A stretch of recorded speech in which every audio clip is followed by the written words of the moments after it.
सतनाम करता पुरख निर्भव निर्वैर अकाल मूर्त अजूनी सैभं गुर प्रसाद। एक ओंकार सतनाम करता पुरख निर्भव निर्वैर अकाल मूर्त अजूनी सैभं गुर प्रसाद। एक ओंकार सतनाम करता पुरख निर्भव निर्वैर अकाल मूर्त अजूनी सैभं गुर प्रसाद। एक ओंकार सतनाम करता पुरख निर्भव निर्वैर अकाल मूर्त अजूनी सैभं गुर प्रसाद।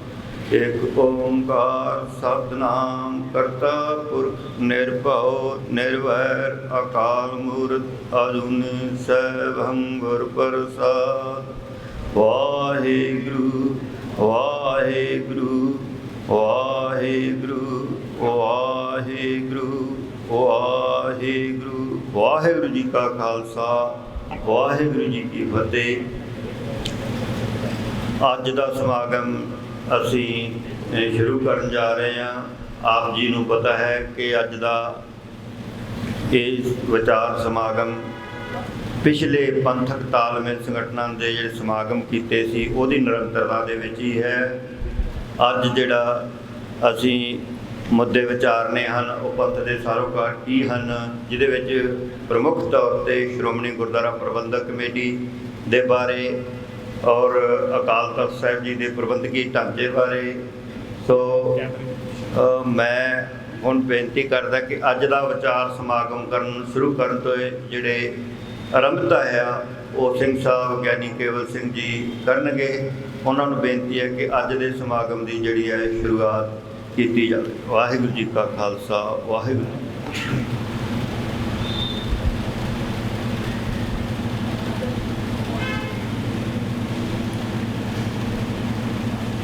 धन धन श्री गुरु ग्रंथ साहिब जी की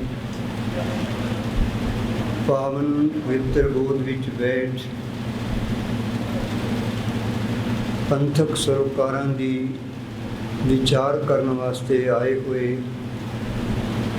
सारे कौम दे दर्दी जन, वाहिगुरू जी का खालसा वाहिगुरू जी की फतेह।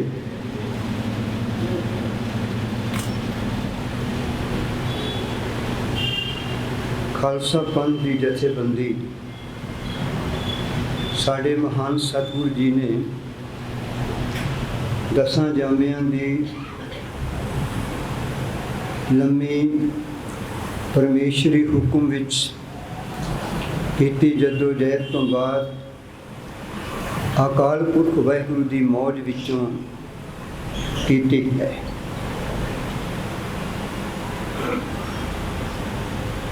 खालसा पंथ का हर एक नुमाइंदा धन धन श्री गुरु ग्रंथ साहिब जी ते गुरु पंथ नूं हर वेले तन मन धन करके समर्पित है ते सदैव काल रहेगा। खालसा पंथ दे जीवन पंथ अंदर अनंत उतरा चढ़ा आए हैं। वक्त के राजनीतिक समाजिक आर्थिक ते धार्मिक बाहरी प्रभावां ने खालसा पंथ की जथेबंदक शक्ति नूं सिद्धांतक अते मर्यादा के अमल पक्षों कमजोर करन, भटकाउण, दबाउण का यतन आदि काल तो आरंभिया होया है। खालसा पंथ के कौमी चेतना भरे वारसां ने धन श्री गुरु ग्रंथ साहिब जी की ज्ञान की अद्वितीय अगवाई विच खालसा पंथ की जथेबंदी के हर फर्ज नूं पहचानिया है ते निभाया है। वर्तमान खालसा पंथ के सामने अंदरूनी ते बाहरी चुनौतियां की निरंतरता नाल भरिया होया है। इन्हां सारे बनाए गए हालातों विचों खालसा पंथ ने दे एक सुरता एक सारता वाले जाहो जलाल नूं ਕਿਵੇਂ ਬਚਾਉਣਾ ਹੈ, ਇਹ ਜ਼ਿੰਮੇਵਾਰੀ ਹੈ। ਅੱਜ ਆਪਣੇ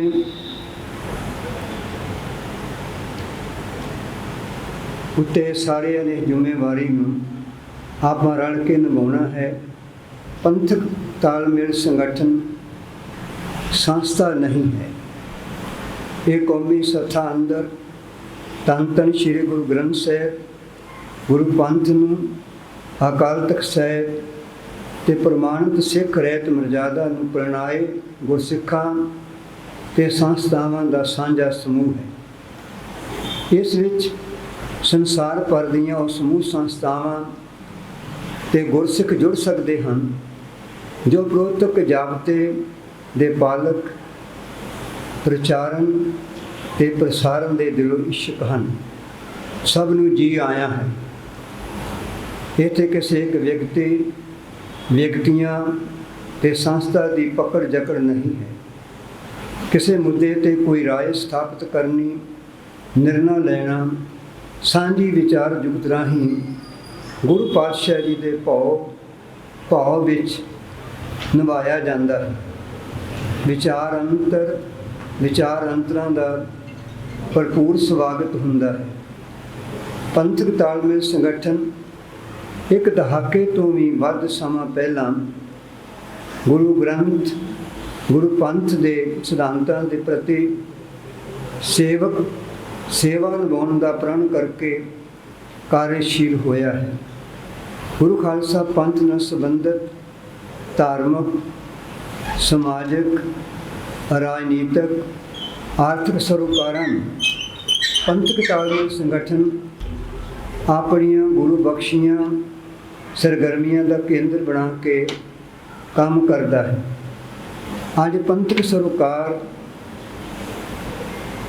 ਜਿਨ੍ਹਾਂ ਦਾ ਸੰਗਠਨ ਦੇ ਸਿਰਦ ਸੇਵਕਾਂ ਨੇ ਖਾਕਾ ਤਿਆਰ ਕਰਕੇ ਖਾਲਸਾ ਪੰਥ ਦੀ ਝੋਲੀ ਵਿੱਚ 13 ਜੁਲਾਈ ਨੂੰ ਸਿੱਖ ਕੌਮ ਦੇ ਕੇਂਦਰੀ ਸਥਾਨ ਸ੍ਰੀ ਅੰਮ੍ਰਿਤਸਰ ਸਾਹਿਬ ਦੀ ਪਾਵਨ ਧਰਤੀ ਤੋਂ ਪ੍ਰੈਸ ਵਾਰਤਾ ਕਰਕੇ ਪਾਇਆ ਹੈ, ਦੇ ਅਮਲ ਵਾਸਤੇ ਆਪਾਂ ਰਲ ਕੇ ਵਿਉਂਤਬੰਦੀ ਕਰਨੀ ਹੈ। ਜੋ ਇਕੱਤਰਤਾ ਆਪਾਂ ਗੁਰੂ ਪਾਤਸ਼ਾਹ ਦੀ ਮਿਹਰ ਸਦਕਾ ਕਰ ਰਹੇ ਹਾਂ, ਇਹ ਇਕੱਤਰਤਾ 21 ਮਈ ਨੂੰ ਆਪਾਂ ਸ਼੍ਰੀ ਅੰਮ੍ਰਿਤਸਰ ਰੱਖੀ ਸੀ। ਉਸ ਦਿਨ ਕੌਮ ਦੇ ਸੁਘੜ ਵਿਦਵਾਨ, ਸਮਰਪਿਤ ਗੁਰਸਿੱਖ ਮਾਸਟਰ ਹਰਬੰਸ ਸਿੰਘ ਜੀ ਸੜਕ ਹਾਦਸੇ ਦਾ ਸ਼ਿਕਾਰ ਬਣ ਗਏ। ਖੜੇ ਪੈਰ ਇਕੱਤਰਤਾ ਮੁਲਤਵੀ ਕਰ ਦਿੱਤੀ ਗਈ। ਫਿਰ ਉਪਰਾਲਾ ਕੀਤਾ ਗਿਆ ਤਾਂ ਪੰਥਕ ਚਾਕਰ ਪ੍ਰਿੰਸੀਪਲ ਸੁਰਿੰਦਰ ਸਿੰਘ ਜੀ ਅਨੰਦਪੁਰ ਸਾਹਿਬ ਵਾਸੀ ਉਹ ਅਕਾਲ ਚਲਾਣਾ ਕਰ ਗਏ। ਇਕੱਤਰਤਾ ਅੱਗੇ ਚੱਲਦੀ। ਅੱਜ ਉਸੇ ਇਕੱਤਰਤਾ ਨੂੰ ਅਸੀਂ ਧੰਨ ਸ਼੍ਰੀ ਗੁਰੂ ਗ੍ਰੰਥ ਸਾਹਿਬ ਦੀ ਗੋਦ ਵਿੱਚ ਬੈਠ ਕੇ ਇੱਥੇ ਆਪਣੀ ਭੂਮਿਕਾ ਪਹਿਚਾਨਣ ਲਈ ਕਰ ਰਹੇ ਹਾਂ। ਅੱਜ ਜੋ ਅਸੀਂ ਖਾਸ ਤੌਰ 'ਤੇ ਵਿਚਾਰਨਾ ਹੈ ਉਹ ਹੈ ਕਿ ਪੰਥਕ ਤਾਲਮੇਲ ਸੰਗਠਨ ਵੱਲੋਂ ਖਾਲਸਾ ਪੰਥ ਦੇ ਸਾਹਮਣੇ ਰੱਖੇ ਗਏ ਪੰਥਕ ਸਰੋਕਾਰਾਂ ਨੂੰ ਪੂਰੇ ਪੰਜਾਬ ਦੇ ਪਿੰਡਾਂ ਤੱਕ, ਸੰਸਾਰ ਭਰ ਵਿੱਚ ਵਸਦੇ ਖਾਲਸਾ ਪੰਥ ਦੇ ਵਾਰਸਾਂ ਤੱਕ ਲੈ ਕੇ ਜਾਣ ਦੀ ਜੁਗਤ ਉਭਾਰੀਏ। ਪੰਥਕ ਤਾਲਮੇਲ ਸੰਗਠਨ ਨੇ ਆਪ ਜੀ ਸਭ ਦੇ ਭਰਵੇਂ ਸੰਯੋਗ ਨਾਲ ਪੰਥਕ ਕਾਫਲਾ ਬਣਾ ਕੇ ਸਰਗਰਮੀਆਂ ਕਰਨ ਦਾ ਸੁਪਨਾ ਫੁਰਨਾ ਲਿਆ ਹੈ। ਜਿਨ੍ਹਾਂ ਜ਼ਿਲ੍ਹਿਆਂ ਵਿੱਚੋਂ, ਤਹਿਸੀਲਾਂ ਵਿੱਚੋਂ, ਬਲਾਕਾਂ ਵਿੱਚੋਂ ਆਏ ਹਾਂ, ਉੱਥੋਂ ਦੇ ਇਲਾਕੇ ਅੰਦਰ ਪੰਥਕ ਕਾਫਲੇ ਵਾਸਤੇ ਵਿਉਂਤਬੰਦੀ ਦੀ ਜ਼ਿੰਮੇਵਾਰੀ ਕਬੂਲਣੀ ਸਾਡੇ ਸਾਰਿਆਂ ਲਈ ਬਹੁਤ ਜ਼ਰੂਰੀ ਹੈ। ਹਫ਼ਤੇ ਦੇ 3-4 ਦਿਨ ਜਿਹੜੇ ਅੰਦਰ ਪੰਥਕ ਕਾਫਲੇ ਰਾਹੀਂ ਸਰਗਰਮੀਆਂ ਵਾਸਤੇ ਪਹਿਲੇ ਦੌਰ 'ਤੇ ਆਪਾਂ ਖਰਚ ਕਰਨ ਬਾਰੇ ਵਿਉਂਤਬੰਦੀ ਕਰ ਸਕੀਏ। ਅੱਜ ਦੀ ਇਕੱਤਰਤਾ ਕੇਂਦਰਿਤ ਰੱਖਣੀ ਹੈ ਪੰਥਕ ਕਾਫਲੇ ਦੀਆਂ ਸਰਗਰਮੀਆਂ ਵਿੱਚ ਇਲਾਕਾਈ ਭੂਮਿਕਾ ਦੀ ਸਵੀਕਾਰਤਾ, ਹਿੱਸੇਦਾਰੀ, ਸਹਿਯੋਗ ਵਾਸਤੇ। ਲੰਮੇ ਇੱਥੇ ਅੱਜ ਭਾਸ਼ਣ ਅਸੀਂ ਨਹੀਂ ਕਰਨੇ। ਸ਼੍ਰੋਮਣੀ ਗੁਰਦੁਆਰਾ ਪ੍ਰਬੰਧਕ ਕਮੇਟੀ ਦੀਆਂ ਚੋਣਾਂ ਅੰਦਰ ਪੰਥਕ ਤਾਲਮੇਲ ਸੰਗਠਨ ਹਿੱਸੇਦਾਰੀ ਕਰਨ ਦਾ ਐਲਾਨ ਕਰ ਚੁੱਕਾ ਹੈ। ਸਾਰੇ ਹਲਕਿਆਂ ਤੱਕ ਪਹੁੰਚ ਉਸ ਇਲਾਕੇ ਦੇ ਗੁਰਸਿੱਖ, ਗੁਰੂ ਪੰਥ, ਗੁਰੂ ਗ੍ਰੰਥ, ਅਕਾਲ ਤਖਤ ਸਾਹਿਬ ਅਤੇ ਸਿੱਖ ਰਹਿਤ ਮਰਜ਼ਾਦਾ ਨੂੰ ਪੂਰੀ ਤਰ੍ਹਾਂ ਸਮਰਪਿਤ ਗੁਰਸਿੱਖਾਂ ਇਸ ਕੌਮੀ ਪ੍ਰਬੰਧਕੀ ਜਮਾਤ ਲਈ ਪੰਥਕ ਸੇਵਕ ਦੇ ਤੌਰ 'ਤੇ ਅੱਗੇ ਲਿਆਉਣ ਦੇ ਲਈ ਰਲ ਕੇ ਆਪਾਂ ਨੇ ਯਤਨ ਕਰਨਾ ਹੈ।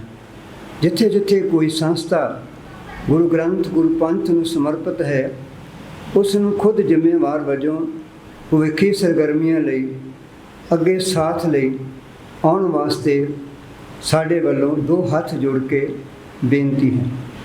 ਜਿਨ੍ਹਾਂ ਸਿਆਸੀ ਅਤੇ ਹੋਰ ਜਮਾਤਾਂ ਨੇ ਗੁਰੂ ਖਾਲਸਾ ਪੰਥ ਦੀ ਜਥੇਬੰਦੀ ਸਿਧਾਂਤਾਂ ਨੂੰ ਪਿਛਲੇ ਬੀਤੇ ਵਿੱਚ ਬੁਰੀ ਤਰ੍ਹਾਂ ਢਾਹ ਲਾਈ ਹੈ, ਉਹਨਾਂ ਤੋਂ ਅਸੀਂ ਪੂਰੀ ਤਰ੍ਹਾਂ ਸੁਚੇਤ ਰਹਿਣਾ ਹੈ। ਧਰਮ ਧੜੇ ਵਾਲਾ ਰੂਪ ਉੱਭਰੇ, ਇਸ 'ਤੇ ਆਪਾਂ ਸਾਰਿਆਂ ਨੇ ਧਿਆਨ ਕੇਂਦਰਿਤ ਕਰਨਾ ਹੈ। ਦਾਸ ਦੀ ਇੰਨੀ ਬੇਨਤੀ ਪ੍ਰਵਾਨ ਕਰਨੀ, ਹੋਈਆਂ ਭੁੱਲਾਂ ਦੇ ਲਈ ਆਪ ਸਾਰਿਆਂ ਨੇ ਖਿਮਾ ਬਖਸ਼ਿਸ਼ ਕਰਨੀ। ਵਾਹਿਗੁਰੂ ਜੀ ਕਾ ਖਾਲਸਾ, ਵਾਹਿਗੁਰੂ ਜੀ ਕੀ ਫਤਿਹ।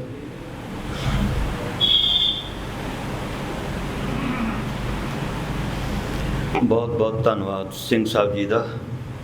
ਇਹਨਾਂ ਨੇ ਅੱਜ ਦੇ ਸਮਾਗਮ ਨੂੰ ਸ਼ੁਰੂ ਕਰਨ ਵਾਸਤੇ ਸਾਨੂੰ ਜਿਹੜਾ ਆਰੰਭਤਾ ਦਾ ਜਿਹੜਾ ਉਹ ਦਿੱਤਾ ਹੈਗਾ। ਸੋ ਮੈਂ ਅਗਲੇ ਬੁਲਾਰੇ ਜਸਵਿੰਦਰ ਸਿੰਘ ਜੀ ਐਡਵੋਕੇਟ ਨੂੰ ਬੇਨਤੀ ਕਰਦਾ ਕਿ ਉਹ ਅੱਜ ਦੇ ਸਮਾਗਮ ਦੇ ਮੰਤਵ ਬਾਰੇ ਜਿਹੜੀ ਹੈ ਉਹ ਵਿਚਾਰ ਸਾਂਝ। ਤਖ਼ਤ ਦੇ ਮਾਲਕ, ਜ਼ਾਹਰ ਜ਼ਹੂਰ ਸ਼ਬਦ ਗੁਰੂ ਧੰਨ ਸ਼੍ਰੀ ਗੁਰੂ ਗ੍ਰੰਥ ਸਾਹਿਬ ਜੀ ਦੀ ਪਾਵਨ ਗੋਦ ਅੰਦਰ ਜੁੜ ਬੈਠੇ ਗੁਰੂ ਸਵਾਰਿਓ, ਆਓ ਸਭ ਤੋਂ ਪਹਿਲਾਂ ਫਤਿਹ ਦੀ ਸਾਂਝ ਪਾਈਏ। ਕੋਈ ਵੀ ਰਸਨਾ ਇਸ ਬਖਸ਼ਿਸ਼ ਤੋਂ ਵਾਂਝੀ ਨਾ ਰਵੇ। ਵਾਹਿਗੁਰੂ ਜੀ ਕਾ ਖਾਲਸਾ, ਵਾਹਿਗੁਰੂ ਜੀ ਕੀ ਫਤਿਹ। ਸਾਰਿਆਂ ਦੀ ਸਾਂਝ ਜ਼ਰੂਰੀ ਹੈ ਜੀ, ਤੇ ਸਾਰੇ ਦੁਬਾਰਾ ਸਾਂਝ ਪਾਇਓ। ਵਾਹਿਗੁਰੂ ਜੀ ਕਾ ਖਾਲਸਾ, ਵਾਹਿਗੁਰੂ ਜੀ ਕੀ ਫਤਿਹ। ਤੁਹਾਨੂੰ ਬੇਨਤੀ ਹੈ ਵੀਰੇ, ਤੁਸੀਂ ਬਹਿ ਜਾਓ ਪਲੀਜ਼। ਸਿੰਘ ਸਾਹਿਬ ਜੀ ਨੇ ਆਪਣੀ ਇਸ ਜਰਨੀ ਬਾਰੇ ਥੋੜ੍ਹਾ ਜਿਹਾ ਜ਼ਿਕਰ ਕੀਤਾ ਹੈ। ਮੈਂ ਇਸ ਗੱਲ ਨੂੰ ਥੋੜ੍ਹਾ ਜਿਹਾ ਵਿਸਥਾਰ ਦੇ ਨਾਲ ਮੈਂ ਸਟੇਜ ਕਤਰ ਸਾਹਿਬ 2-4-5 ਮਿੰਟ ਦੂਜਿਆਂ ਨਾਲੋਂ ਵੱਧ ਲਵਾਂਗਾ। ਅਸੀਂ ਜਦੋਂ ਪੰਥਕ ਤਾਲਮੇਲ ਸੰਗਠਨ ਦਾ ਇਹ ਸੁਪਨਾ ਸੀ, ਇਹ ਸੁਪਨਾ ਹੈ ਕੀ ਸੀ? ਮੈਨੂੰ ਲੱਗਦਾ ਹੈ ਕਿ ਜੇ ਮੈਂ ਪਿਛੋਕੜ ਵੱਲ ਝਾਤੀ ਮਾਰਾਂ ਤੇ ਸ਼ਾਇਦ 15-16 ਸਾਲ ਪੁਰਾਣੀ ਗੱਲ ਹੋਏਗੀ, ਉਸ ਤੋਂ ਵੀ ਸ਼ਾਇਦ ਪੁਰਾਣੀ ਹੋਵੇ। ਸਰਦਾਰ ਹਰਜੀਤ ਸਿੰਘ ਜੀ ਸਿੱਖ ਮਿਸ਼ਨਰੀ ਕਾਲਜ ਦੇ ਜਿਹੜੇ ਅੱਜ ਕੱਲ੍ਹ ਚੇਅਰਮੈਨ ਨੇ, ਉਹਨਾਂ ਦੇ ਘਰ ਬਾਬਾ ਜੀ ਦੇ ਕਮਰੇ 'ਚ ਉਹਨਾਂ ਦੇ ਅਸੀਂ ਬੈਠ ਕੇ ਇੱਕ ਸੰਗਤ ਕੀਤੀ, ਇਕੱਠੇ ਹੋਏ ਤੇ ਉੱਥੇ ਗੱਲਾਂ ਕਰਦੇ ਕਰਦੇ ਇੱਕ ਇਹ ਆਇਆ ਕਿ ਅਸੀਂ ਕੁਝ ਇਕੱਠੇ ਹੋ ਕੇ ਸੰਸਥਾਵਾਂ ਕੁਝ ਕਰ ਲਈਏ। ਪਰ ਉਹ ਜਿਵੇਂ ਸੁਪਨੇ ਵਰਗਾ ਸੀਗਾ, ਬੁਲਬੁਲੇ ਵਰਗਾ ਸੀਗਾ, ਪਰ ਉਹਦੇ 'ਚ ਅੰਤ ਨੂੰ ਦਿੱਲੀ ਦੀ ਇੱਕ ਬੈਠਕ ਦੇ ਵਿੱਚ ਜਿਹੜੀ ਹੈ ਉਹਨੂੰ ਪਕਿਆਈ ਮਿਲੀ ਤੇ ਉੱਥੋਂ ਪੰਥਕ ਤਾਲਮੇਲ ਸੰਗਠਨ ਜਿਹੜਾ ਨਿਕਲ ਕੇ ਤਕਰੀਬਨ ਅੱਜ ਤੋਂ 10 ਸਾਲ ਪਹਿਲਾਂ 11-12 ਦੇ ਵਿੱਚ ਇਹ ਸਾਹਮਣੇ ਆਇਆ ਤੇ ਬਹੁਤ ਸਾਰੀਆਂ ਸੰਸਥਾਵਾਂ ਤੱਕ ਇੰਡੀਵਿਜੂਅਲ ਪਹੁੰਚ ਕੀਤੀ ਗਈ, ਮਿਲਿਆ ਗਿਆ, ਪਤਵੰਤੇ ਸੱਜਣਾਂ ਨੂੰ ਮਿਲਿਆ ਗਿਆ। ਇਸੇ ਕਰਕੇ ਅਸੀਂ ਪੰਥਕ ਤਾਲਮੇਲ ਸੰਗਠਨ ਦੇ ਜਿਹੜਾ ਥੱਲੇ ਲਿਖਦੇ ਹਾਂ ਪੰਥਕ ਸੰਸਥਾਵਾਂ ਅਤੇ ਪੰਥਕ ਵਿਦਵਾਨਾਂ ਦਾ ਸਾਂਝਾ ਮੁਹਾਜ। ਇਹਦੇ ਵਿੱਚ ਹਰੇਕ ਇੰਡੀਵਿਜੂਅਲ ਤੇ ਹਰੇਕ ਸੰਸਥਾ ਬਰਾਬਰ ਨੇ। ਇੰਡੀਵਿਜੂਅਲ ਦੇ ਵਿਚਾਰਾਂ ਨੂੰ ਵੀ ਉਨੀ ਮਾਨਤਾ ਹੈ ਤੇ ਸੰਸਥਾ ਦੇ ਵਿਚਾਰਾਂ ਨੂੰ, ਉਹਦੀਆਂ ਭਾਵਨਾਵਾਂ ਨੂੰ ਵੀ ਉਨੀ ਮਾਨਤਾ ਹੈ ਕਿ ਰਲ ਕੇ ਇੱਕ ਇੱਦਾਂ ਦੀ ਮੁਹਿੰਮ ਬਣਾ ਸਕੀਏ ਕਿ ਜਿਹੜੀ ਮੁਹਿੰਮ ਪੰਥ ਦੇ ਸਰੋਕਾਰਾਂ ਨੂੰ, ਕਿਉਂਕਿ ਅਸੀਂ ਜਦੋਂ ਅਕਾਲੀ ਦਲ ਦਾ ਇਤਿਹਾਸ ਦੇਖਦੇ ਹਾਂ ਤੇ ਉਹਦੀ ਜਦੋਂ ਸਿਆਸੀ ਪ੍ਰਕਿਰਿਆ ਸੀ ਤੇ ਉਹਦਾ ਜਿਹੜਾ ਪ੍ਰੀਫੇਸ ਜੇ ਪਹਿਲੇ ਦੋ ਸ਼ਬਦ ਇਹ ਸੀਗੇ ਕਿ ਸਿੱਖਾਂ ਦੀ ਇੱਕੋ ਇੱਕ ਸਿਆਸੀ ਮਰਜ਼ੀ। ਹੁਣ ਉਹ ਸਿੱਖਾਂ ਦੀ ਸਿਆਸੀ ਮਰਜ਼ੀ ਤੋਂ ਕਿਵੇਂ ਡਿਟਰੇਟ ਹੋ ਕੇ ਇੱਕ ਪਰਿਵਾਰ ਦੀ ਜਿਹੜੀ ਹੈ ਉਹ ਪਾਲਣਾ ਤੇ ਲੱਗ ਗਿਆ। ਇਹ ਜਰਨੀ ਅਸੀਂ ਸਾਰਿਆਂ ਨੇ ਜਾਣਦੇ ਹਾਂ, ਸਮਝਦੇ ਹਾਂ ਤੇ ਵੇਖੀ ਆਪਣੇ ਸਾਹਮਣੇ, ਉਹ ਸਾਰਿਆਂ ਨੂੰ ਪਤਾ ਹੈ। ਪਰ ਵੱਡੀ ਜਿਹੜੀ ਗੱਲ ਹੋਈ ਉਹ ਇਹ ਸੀ ਕਿ ਅਸੀਂ ਇਹਨਾਂ ਸਾਰੀ ਭੀੜ 'ਚ, ਇਸ ਸਾਰੇ ਰਾਮ ਰੋਲੇ 'ਚ, ਇਸ ਸਾਰੀ ਭੱਜ ਦੌੜ 'ਚ ਅਸੀਂ ਉਹ ਗੱਲਾਂ ਮਿਸ ਕਰ ਗਏ, ਅਸੀਂ ਉਹ ਚੀਜ਼ਾਂ ਛੱਡ ਗਏ ਜਿਹੜੀਆਂ ਪੰਥ ਦੀ ਭਵਿੱਖ ਲਈ ਬਹੁਤ ਜ਼ਰੂਰੀ ਸਨ। ਪੰਥ ਨੂੰ ਆਪਸ 'ਚ ਸਿਰ ਜੋੜ ਕੇ ਬੈਠ ਕੇ ਕੋਈ ਨਵੀਂ ਵਿਉਂਤ ਘੜਨ ਦੀ ਲੋੜ ਸੀ। ਹੁਣ ਇਹ ਜ਼ਿੰਮੇਵਾਰੀ ਸੱਜੇ ਖੱਬੇ ਵੇਖਦੇ ਅੰਤ ਨੂੰ ਜਦੋਂ ਗੁਰੂ ਗ੍ਰੰਥ ਸਾਹਿਬ ਜੀ ਦੀ ਬੇਅਦਬੀ ਦਾ ਮਾਮਲਾ ਆਇਆ ਤੇ ਲੋਕਾਂ 'ਚ ਇੱਕ ਰੋਹ, ਉਤਸ਼ਾਹ ਤੇ ਉਹ ਜਿਹੜਾ ਸਾਡੀ ਕਰਨੀ ਨੂੰ, ਸਾਡੀ ਹੋਂਦ ਨੂੰ ਜੱਫਾ ਮਾਰ ਕੇ ਬੈਠੇ ਸੀ, ਉਹ ਹੌਲੀ ਹੌਲੀ ਖੁੱਲ੍ਹ ਗਿਆ ਤੇ ਅੱਜ ਪੰਥ ਜਿਹੜਾ ਆਜ਼ਾਦ ਹੋ ਕੇ ਆਪਣੀ ਗੱਲ ਨੂੰ ਸੋਚਣ ਸਮਝਣ ਤੇ ਆਪਣੀ ਗੱਲ ਨੂੰ ਅੱਗੇ ਰੱਖਣ ਦੀ ਜਿਹੜੀ ਹੈ ਉਹ ਵਿਉਂਤ ਘੜਨ ਲੱਗ ਪਿਆ। ਉਸ ਵਿਉਂਤ 'ਚੋਂ ਪੰਥਕ ਅਸੈਂਬਲੀ ਨਿਕਲੀ, ਉਸ ਵਿਉਂਤ 'ਚੋਂ ਗੱਲਾਂ ਕਰਦੇ ਕਰਦੇ ਅਸੀਂ ਉਸ ਪਾਏ ਤੇ ਪਹੁੰਚੇ ਕਿ ਸਾਡੀਆਂ ਲੋੜਾਂ ਹੈ ਕੀ ਨੇ। ਤੁਹਾਡੇ ਹੱਥ 'ਚ ਪਰਚਾ ਪਹੁੰਚ ਗਿਆ 4 ਪੇਜਾਂ ਦਾ ਕਿ ਅਸੀਂ ਬੜੋ ਪੱਖੀ ਜਿਹੜੀਆਂ ਗੱਲਾਂ ਨੇ ਅਸੀਂ ਕਰਦੇ ਹਾਂ, ਦਰਦ ਉਪਜਦਾ ਹੈ, ਪਰ ਐਟ ਦਾ ਐਂਡ ਆਫ ਦਾ ਡੇ ਅਸੀਂ ਦੁਬਾਰਾ ਉਹ ਘਟਨਾ ਹੋਣ ਦਾ ਇੰਤਜ਼ਾਰ ਕਰਦੇ ਹਾਂ, ਦੁਬਾਰਾ ਉਹ ਜਿਹਾ ਦਰਦ ਪ੍ਰਗਟਾ ਕਰਨ ਦੇ ਲਈ ਇਨ ਬਿਟਵੀਨ ਅਸੀਂ ਸੁੱਤੇ ਰਹਿੰਦੇ ਹਾਂ। ਤੇ ਕੀ ਇਹਦੇ ਤੇ ਕੁਝ ਅਗਾਊਂ ਸੋਚਿਆ ਜਾ ਸਕਦਾ ਹੈ? ਕੀ ਇਹਦੇ ਤੇ ਕੁਝ ਇੱਦਾਂ ਦਾ ਕੀਤਾ ਜਾ ਸਕਦਾ ਹੈ ਕਿ ਜੇ ਲਾਅ ਆਫ ਦਾ ਲੈਂਡ ਜਿਹੜਾ ਹੈ ਉਹਨੂੰ ਆਪਣੇ ਹੱਕ 'ਚ ਵਰਤ ਲਈਏ? ਕੀ ਅਸੀਂ ਇੱਦਾਂ ਦਾ ਕਰ ਸਕਦੇ ਹਾਂ ਕਿ ਅਸੀਂ ਆਵਾਜ਼ ਚੁੱਕੀਏ ਤੇ ਇੱਕ ਵਿਜ਼ਨ ਕ੍ਰੀਏਟ ਕਰ ਦਈਏ ਤੇ ਹਰ ਘਰ 'ਚ ਬੈਠਾ ਬੱਚਾ, ਹਰ ਘਰ 'ਚ ਬੈਠੀ ਟੀਵੀ ਵਿਅਕਤੀ, ਸੰਸਥਾਵਾਂ 'ਚ ਬੈਠੇ ਲੋਕ ਇਹ ਕਹਿਣ ਜੀ ਕਿ ਇਹ ਤਾਂ ਸਾਡਾ ਵੀ ਵਿਜ਼ਨ ਹੈ, ਇਹ ਤਾਂ ਅਸੀਂ ਵੀ ਸੋਚਦੇ ਹਾਂ ਕਿ ਇਹ ਬਹੁਤ ਜ਼ਰੂਰੀ ਨੇ। ਹੁਣ ਮੈਂ ਇਹਨਾਂ ਦੇ ਉੱਤੇ 2-2 ਮਿੰਟ ਲਈ ਗੱਲ ਕਰ ਲਾਂਗਾ ਕਿਉਂਕਿ ਜਦੋਂ ਅਸੀਂ ਸ਼੍ਰੋਮਣੀ ਗੁਰਦੁਆਰਾ ਪ੍ਰਬੰਧਕ ਕਮੇਟੀ ਦੀ ਗੱਲ ਕਰਦੇ ਹਾਂ ਤੇ ਤਕਰੀਬਨ 100 ਸਾਲ ਹੋ ਗਏ ਤੇ ਉਹਦਾ ਜਿਹੜਾ ਐਕਟ ਹੈ ਉਹ ਐਕਟ ਇਸ ਢੰਗ ਦੇ ਨਾਲ ਉਦੋਂ ਵਿਉਂਤਿਆ ਗਿਆ, ਉਹਦੇ ਕੀ ਕਾਰਨ ਸੀ, ਕੀ ਹੈ, ਮੈਂ ਉਸ ਡਿਟੇਲ 'ਚ ਨਹੀਂ ਜਾਂਦਾ। ਸਰ ਜਸਪਾਲ ਸਿੰਘ ਜੀ ਤੁਹਾਡਾ ਉਹਦੇ ਤੇ ਗੱਲ ਕਰ ਲੈਣਗੇ ਬੇਸ਼ੱਕ, ਪਰ ਅਸੀਂ ਇਹ ਸੋਚਦੇ ਹਾਂ ਅੱਜ ਦੇ ਸਮੇਂ 'ਚ ਕਿ ਸ਼੍ਰੋਮਣੀ ਗੁਰਦੁਆਰਾ ਪ੍ਰਬੰਧਕ ਕਮੇਟੀ ਦਾ ਜਿਹੜਾ ਐਕਟ ਹੈ ਇਹ ਪੰਜਾਬ ਦਾ ਆਪਣਾ ਇੱਕ ਐਕਟ ਹੋਣਾ ਚਾਹੀਦਾ, ਨਾ ਕਿ ਇਹਦੀ ਵਾਕਡੋਰ ਜਿਹੜੀ ਹੈ ਉਹ ਸੈਂਟਰ ਕੋਲ ਹੋਵੇ। ਕਿਉਂਕਿ ਜਦੋਂ ਇਹ ਐਕਟ ਬਣਿਆ ਸੀ ਉਦੋਂ ਵੀ ਇਹ ਪੰਜਾਬ ਦਾ ਐਕਟ ਸੀ। ਪਹਿਲੇ ਲਹਿੰਦਾ ਤੇ ਚੜ੍ਹਦਾ ਪੰਜਾਬ ਵੱਖਰੇ ਹੋਏ, ਫਿਰ ਇਸ ਪੰਜਾਬ ਦੇ 3 ਹਿੱਸੇ ਹੋਏ ਤੇ ਜਿਹੜਾ ਰੀਆਰਗਨਾਈਜੇਸ਼ਨ ਐਕਟ ਹੈ ਉਹਦੀ ਧਾਰਾ 72 ਤਹਿਤ ਜਿਹੜੀਆਂ ਕਾਰਪੋਰੇਸ਼ਨਸ ਤੇ ਕਾਰਪੋਰੇਟਸ ਜਿਹੜੇ ਇੰਟਰ ਸਟੇਟ ਸੀਗੇ ਉਹਨਾਂ ਦਾ ਜਿਹੜਾ ਪ੍ਰਬੰਧ ਹੈ ਹੋਮ ਮਿਨਿਸਟਰੀ ਕੋਲ ਚਲੇ ਗਿਆ।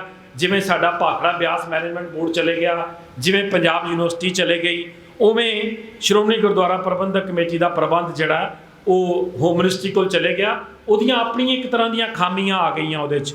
ਜਿਹੜਾ ਵੀ ਕੰਮ ਹੋਣਾ, ਵੈਸੇ ਤਾਂ ਐਕਟ 'ਚ ਕੋਈ ਵੀ ਅਮੈਂਡਮੈਂਟ ਕਰਨੀ ਹੈ ਉਹਦੇ ਲਈ ਪਾਰਲੀਮੈਂਟ ਦੇ ਵਿੱਚ ਉਹਦਾ ਜਾਣਾ ਜ਼ਰੂਰੀ ਹੈ ਅਮੈਂਡਮੈਂਟ ਦਾ, ਪਰ ਨੋਟੀਫਿਕੇਸ਼ਨ ਦੇ ਨਾਲ ਅਮੈਂਡਮੈਂਟ ਹੋਣ ਲੱਗ ਪਈਆਂ। ਜੇ ਮੈਂ ਤੁਹਾਨੂੰ ਦੱਸਾਂ ਕਿ ਅਸੀਂ ਜਦੋਂ ਤੁਹਾਡੇ 'ਚੋਂ ਵੀ ਲੋਕ ਯਾਦ ਹੋਏਗਾ ਕਿ ਅਸੀਂ ਪਹਿਲੇ ਜਦੋਂ ਪੋਥੀਆਂ 'ਚ ਪੜ੍ਹਦੇ ਸੀ ਤੇ ਅਰਦਾਸ ਵੀ ਪੜ੍ਹਦੇ ਸੀ, 4 ਤਖਤ ਦੀ ਅਰਦਾਸ ਹੁੰਦੀ ਸੀ। ਫਿਰ ਪੰਥ ਨੇ ਫੈਸਲਾ ਲਿਆ ਕਿ 5ਵਾਂ ਤਖਤ ਤਲਵੰਡੀ ਸਾਬੋ ਹੈ, ਪਰ ਇਹ ਗੱਲ ਸਰਕਾਰ ਤੋਂ ਮਨਵਾਉਣ ਲਈ 98-99 'ਚ ਜਾ ਕੇ ਇਹਦਾ ਨੋਟੀਫਿਕੇਸ਼ਨ ਹੋਇਆ ਤੇ ਐਕਟ 'ਚ ਤਬਦੀਲੀ ਅੱਜ ਤੱਕ ਨਹੀਂ ਹੋਈ।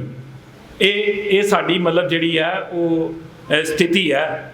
ਤੇ ਜੇ ਇਹੀ ਗੱਲ ਮੰਨ ਲਓ ਪੰਜਾਬ 'ਚ ਹੁੰਦੀ, ਪੰਜਾਬ 'ਚ ਕਿਸੇ ਦੀ ਵੀ ਸਰਕਾਰ ਹੋਵੇ, ਪਰ ਉਹ ਜਦੋਂ ਤੁਸੀਂ ਆਪਣਾ ਏਕਾ ਕਰਕੇ ਆਪਣੀ ਕੋਈ ਗੱਲ ਕਹਿੰਦੇ ਤੇ ਉਹਨਾਂ ਨੂੰ ਉਹ ਗੱਲ ਸੁਣਨ ਲਈ ਭਾਵੇਂ ਉਹ ਵੋਟਾਂ ਦੀ ਮਜਬੂਰੀ ਜਾਂ ਵੋਟਾਂ ਦੇ ਚਸ਼ਮੇ 'ਚੋਂ ਤੁਹਾਡੀ ਗੱਲ ਨੂੰ ਕਰਦੇ ਤੇ ਤੁਸੀਂ ਤਾਂ ਵੀ 53% ਹੋ, ਤੁਸੀਂ ਤਾਂ ਵੀ ਆਪਣੀ ਗੱਲ ਨੂੰ ਉਸੇ ਜਿਹੜੀ ਹੈ ਬੇਬਾਕੀ ਤੇ ਉਸੇ ਜ਼ੋਰ ਦੇ ਨਾਲ ਮਨਵਾ ਸਕਦੇ ਸੀ। ਇਸ ਕਰਕੇ ਅਸੀਂ ਕਹਿੰਦੇ ਹਾਂ ਕਿ ਪੰਜਾਬ ਦਾ ਆਪਣਾ ਐਕਟ ਹੋਣਾ ਚਾਹੀਦਾ, ਜਾਂ ਤੇ ਆਲ ਇੰਡੀਆ ਐਕਟ ਬਣਾ ਲਓ। ਮੈਂ ਆਲ ਇੰਡੀਆ ਐਕਟ ਦੀਆਂ ਬਹੁਤ ਸਾਰੀਆਂ ਮੀਟਿੰਗਸ ਜਿਹੜੀਆਂ ਜਸਟਿਸ ਟਿਵਾਣਾ, ਜਸਟਿਸ ਹਰਬੰਸ ਸਿੰਘ ਦੇ ਖਰੜੇ ਨੇ ਉਹਨਾਂ ਦੇ ਉੱਤੇ ਅਸੀਂ ਕੀਤੀਆਂ।